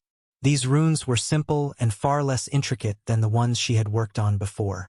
Yet, as she continued, their light began to pulse as if indicating that she was getting closer to the exit. The path led to a massive circular chamber. At its center, a square platform loomed, made out of pure white marble. On the far side, a robed figure stood. At first, it seemed like a living person, but as she approached it revealed its true nature, an autonomous puppet. It's not over yet, she mumbled to herself as she approached the large marble platform. This was already her fourth trial, yet she felt no fear. Instead, she was eager to see what this place would challenge her with next. The transmute rune skill was still with her, which likely meant she would need to use it again to progress. Oh! The moment her foot touched the platform, something shifted. Directly in front of her, the ground began to move. A small stand emerged from within, with a wooden top with strange silvery cards resting on it. Each card was identical, with a single rune inscribed on its surface. There were small indents in the wood, each perfectly shaped to hold one of the cards. Along the sides, small openings contained a bit of the same silvery metal the cards were made from. It seemed that she was meant to insert the cards into the designated places, but for what purpose and in what order? These runes, they aren't complete, and they're all the same. After examining the cards, she realized that none of the runes were fully formed. They appeared like unfinished runes, lacking a proper purpose, just waiting to be shaped into something new. It quickly became clear that she was likely meant to transmute these cards into proper runes. Almost as if on cue, her question was about to be answered. The automaton mage on the other side of the large platform started moving. The book it was holding began glowing and shifting pages. Once it came to a halt, a rune started to form above its head. It was a slow process and quite deliberate. Lucille could tell that it was forming into a flame spell meant for attacking. Wait a moment. This was quite surprising, and the test was not giving her much time to react. Her instincts told her to erect a mana barrier, but there was a problem. Regular spells could not be cast. This trial's spells seemed to be engulfed in specialized anti-magic that only allowed runic spells to take effect. This meant she had only one way to defend herself, and that was probably what this part of the Ascension trial was about. Lucille's hands trembled as she hastily picked up one of the silver cards. The unfinished rune upon it glowed faintly, waiting to be shaped. Her mind raced as she attempted to transmute the rune into a shield spell before the automaton mage unleashed its fiery attack. Sweat beaded on her forehead as she channeled her mana into the card. The rune flickered and shifted, its lines extending and twisting under her guidance. Yet, this task wasn't so easy. To assemble a strong enough shield, more of the cards were needed. Once one was complete, she set it down on the wooden stand and reached for another card. The automaton spell was nearing completion, its fiery glow intensifying as the rune above its head solidified into a completed incantation. This was not an easy task. She needed to focus on the creation of the runes, place them in the correct order, and also devise the correct defensive spell. To make things harder, the timer for this quest was quite short, as even before she could grasp the last card, the heat in the area reached the apex. No, wait! Her hands fumbled as she was about to settle the last card for her defensive spell. It dropped for a moment into the wrong slot, and that was enough for her to fail. The automaton mage released its spell. A massive wave of fire roared toward her, its searing heat consuming the air around it. Lucille flinched as she tried to place her card down. Yet just as the defensive spell was forming, the wave of heat collided with her body. She had no time to dodge and felt her body seared and turned to charcoal before waking up in Robert's arms. She had failed once more. And no, don't take it away. She knew she had failed and instantly noticed something was missing. Roland was also there, helping her retain her memories. But the knowledge of the new skill she had gained had already faded. While she had managed to pass the third test on the first try, it seemed the fourth one would be the hardest. She did not usually participate in battles actively, as she was mostly placed in a support role. Warriors and knights would keep enemies away from her while she cast her freezing or runic spells. Here, on the other hand, there was no one to protect her or give her enough time to focus. If she wanted to pass this trial, she would need to practice. It's okay. Calm down, wait. Where are you going? To do research and practice. Robert tried to reassure her that everything was all right, but this was no time to rest. She instantly jumped up from her seat and took off running. It was clear that she needed to understand the best applications for combat runes and how to counter spells directly. While she could no longer use the transmute rune skill, the feeling of it still lingered. She just needed to hold on to it and do more research.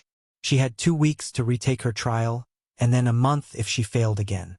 Time was running out, and if she failed once or twice more, earning this class would become nearly impossible. But she would not give up. No, she could not give up anymore. Even if it took years, she needed to get her hands on that one skill. It was something she could no longer go on without. The next 2 weeks were spent training her battle skills with rune magic. Roland helped her decide on the best rune compositions for both offensive and defensive spells. With his guidance, she perfected the runic structures and minimized them for the upcoming trial. When she returned, the previous trials felt almost too simple. More than a month had already passed, and her training was paying off. She quickly made her way back to the third and fourth trials, and now the rematch with the runic automaton was upon her. This time she was ready. She placed the right cards together, forming a mana shield just in time. Her opponent unleashed the flaming spell once again, but this time, the shield deflected it with ease. That was when the true nature of the trial became clear to her. After launching its attack, the automaton stopped moving, as if waiting for her to retaliate. And, of course, she did. She swiftly assembled the cards to generate a proper attack spell, an enhanced Tier 2 Pinnacle Ice Blast, a technique she had perfected with Roland's help. The air crackled with energy as Lucille finalized her spell. The rune-etched silver cards pulsed with mana, linking together to form the spell structure. The effect materialized above her head in a manner similar to the runic construct, and soon the spell surged forward. The hit connected, freezing her opponent solid. However, this was not the end. A glow flickered over the automaton's body, and within moments the ice dissolved. Then, a new development caught her eye. Behind her opponent, an entrance appeared adorned with glowing runes. As soon as she landed the first hit, one of the runes lit up. It was clear now that if she wanted to progress, she would need to light all of them. This feels easy, but I must heed Sir Roland's advice. These tests sometimes have hidden variables. A new spell of a different element began forming, and naturally it would be easy to defend against if she used the same defensive spell. However, during the assembly, she took a bit longer, using more cards than she needed to. Just as she expected, there was a problem with using the exact same spell. The test rejected it and would not allow it to form. She quickly exchanged one of the cards so that a newly adjusted defensive spell could take shape before being hit by a lightning elemental attack. Lucille was glad that she had people watching out for her. Otherwise, she would have failed this test once more. With the second spell defended against, she launched a new attacking spell at her opponent. The test focused on transmuting runes without relying on the same spell repeatedly. She just needed to determine what type of attacking spell the golemic enemy would use, adjust her shield accordingly, and then strike with an element her opponent was weak against, just as she had done previously. Lucille continued her assault, adapting quickly to each new spell the automaton mage cast. Fire, lightning, wind, and earth, each element required a different strategy and a different rune configuration. The constraints of the trial forced her to think swiftly, to reshape her runes in real time without hesitation. As the battle progressed, she felt the transmute rune skill evolving, becoming second nature. The final rune on the door ignited as she landed her last successful spell, an advanced ice spear spell. The automaton shuddered, its glowing eyes dimming as it ceased movement. The runes lining the walls pulsed once before vanishing, and the door slowly swung open, revealing a long, dark corridor ahead. Was this the end of the trial, or was there still something more to do? She didn't know, but she moved forward, her eyes furrowed and focused. She stepped forward, her face becoming illuminated by the dim glow of embedded runes along the corridor. As she proceeded, the air grew lighter, and a gentle breeze brushed against her face. Soon, the passage ended, revealing a vast landscape before her. A giant landmass stretched in all directions, with her standing at an elevated spot that resembled the top of a magical tower. Could this be the last one? Before her stood something resembling a podium, similar to the ones professors used during lectures. Above it, a complex rune floated in the air. It was unlike any she had encountered during the Ascension trial. This was a Tier 3 rune, created in a three-dimensional space, far beyond anything she had been able to use before. This truly seemed to be the final challenge. She just needed to complete this one rune, and the Ascension trial would be over